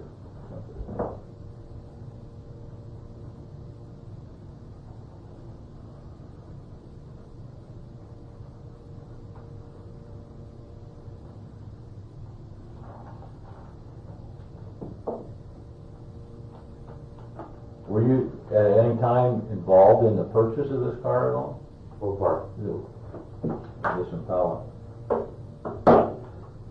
I think it's the same question that I told you earlier. I can do all that. If you just think about it, like I said, what I'm trying to get from you is if you can call anybody, in that parking structure area when you first heard baby was shot or whatever. I mean, entertainers, anything you would call anybody, that's it might have been in that area where you were at.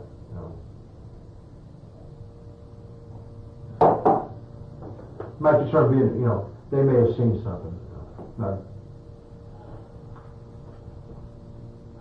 I'm sorry. The question is. Okay, when he was walking there towards his car and he saw the people come running back around, my question is, did he recognize anybody, stars, whoever might have been running there, so I can talk to them and see if they need a witness, because they're coming back towards that parking structure. They may have been walking up the sidewalk on the east side of Fairfax towards the Wilshire, where the cars are parked, and my hope was, well, you might find somebody that may have witnessed something. My concern. But, we've identified a lot of people, we've talked about a few already, but like I said, they didn't see everybody, they only knew a few people. Just like me, because you may know one or two people, you won't know everybody was there. So we have to ask everybody the same thing to see if maybe they can get to another possible witness. Is that fair? Yeah. You understand what I'm saying? I know that's beyond the scope of what we had in mind. What we had in mind was to come and tell you what he was, where he was, what he did, everything about him. But he made it very clear he doesn't want to be involved with other people. And that question is about other people. Okay, I think we're here to try to clear up some questions here, and there's several questions that up to now have been unanswered that I'm not satisfied with. I'd like to just interview him one time, because we still got many other people to talk to, and I got many questions to ask, and I mean, we're here all to get the truth. If he's not involved in anything, I don't see any reason. I'm not involved in nothing. Well, that's why I'm saying, well, why not answer some of these very simple questions? Because I think you know the reason, detective. You know the reason. There's some. He doesn't want to be involved. He doesn't want to get involved. He does not want to get involved. He believes that he knows he was there. He was not involved in this crime, and he doesn't want to be dragged into it in any. So we should just drop all investigation? No, of course and not. say, hey, to hell with it. No. You're doing the right thing. You're doing your job. That's what. I'm not faulting you at all. You're doing your job. You're going out, locating people, talking to them, and I hope you continue to do. I don't have a problem with that. But I'm saying, I was going to say, I didn't, like I said, my concern is just to talk to these people. I can tell us what they're into. Most of them we know we're entertainers or something. Yeah. My concern is, did they see something? He doesn't want to be in a situation where word gets around that he said Yeah. this. Do you think we told you where he got his name, or who told us about it? We don't do that. No, the impression I have, this is my first time meeting you. And No, I sir, do second have, time. second time. And I do have a good impression of you, and I have no reason to question either of you. But he's had very bad problems with the Compton Police Department, and where things have been leaked out, putting him in a bad light, and he's very concerned about. I understand that. That's why it has nothing nothing to do with with anything. That's why we took our time and consideration and went through you. Because, like I said, if he was a suspect, you know he'd be right now. Okay? He'd be in jail, and all I'm trying to do is, I do the same thing if it was your brother or your cousin, whoever got killed. And you can imagine some blood would talk shit to me if they stood right there in front and saw it. Well, people got to get out of this fucking mentality and start realizing that human life was destroyed. Yeah, that's right. Okay? And that's all my concern is this could be just a kid or any other guy, but it had to be somebody who was famous. It doesn't make my job any different. As a human being. Why don't let me suggest something.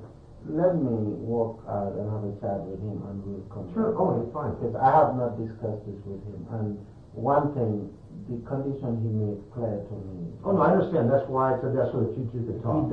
He did not want to do anything Right. that goes beyond talking about himself.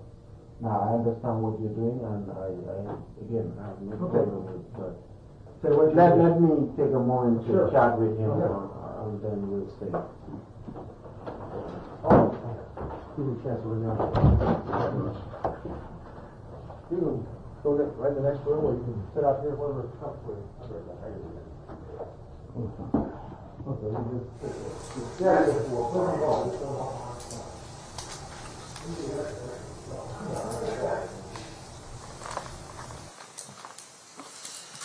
Okay, 4 minutes to spare.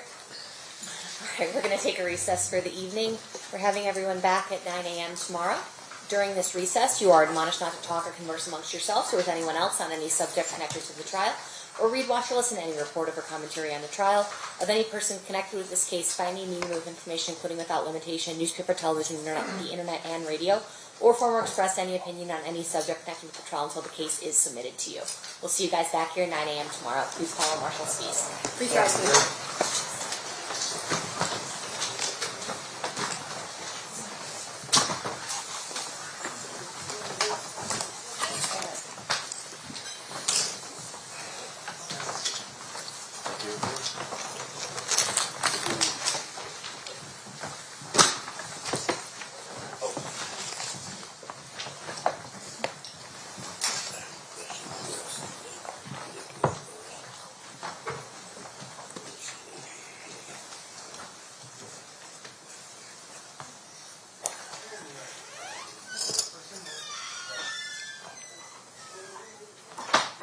For the record, the jury has exited the room. Or they're back. Hey. Okay. Yara, can we approach? Sure. Come on in. Up.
You're not in trouble, don't worry. Come on up.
Okay, we'll talk until tomorrow. Oh, we're starting at 9. All right. Anything else we need to address outside the presence? No. We'll have a check tomorrow on what is visible, what we can hear, things like that. I'll have IT, I'm going to contact IT to have them here as well. So if you guys are here on 15, I have no calendar until Wednesday.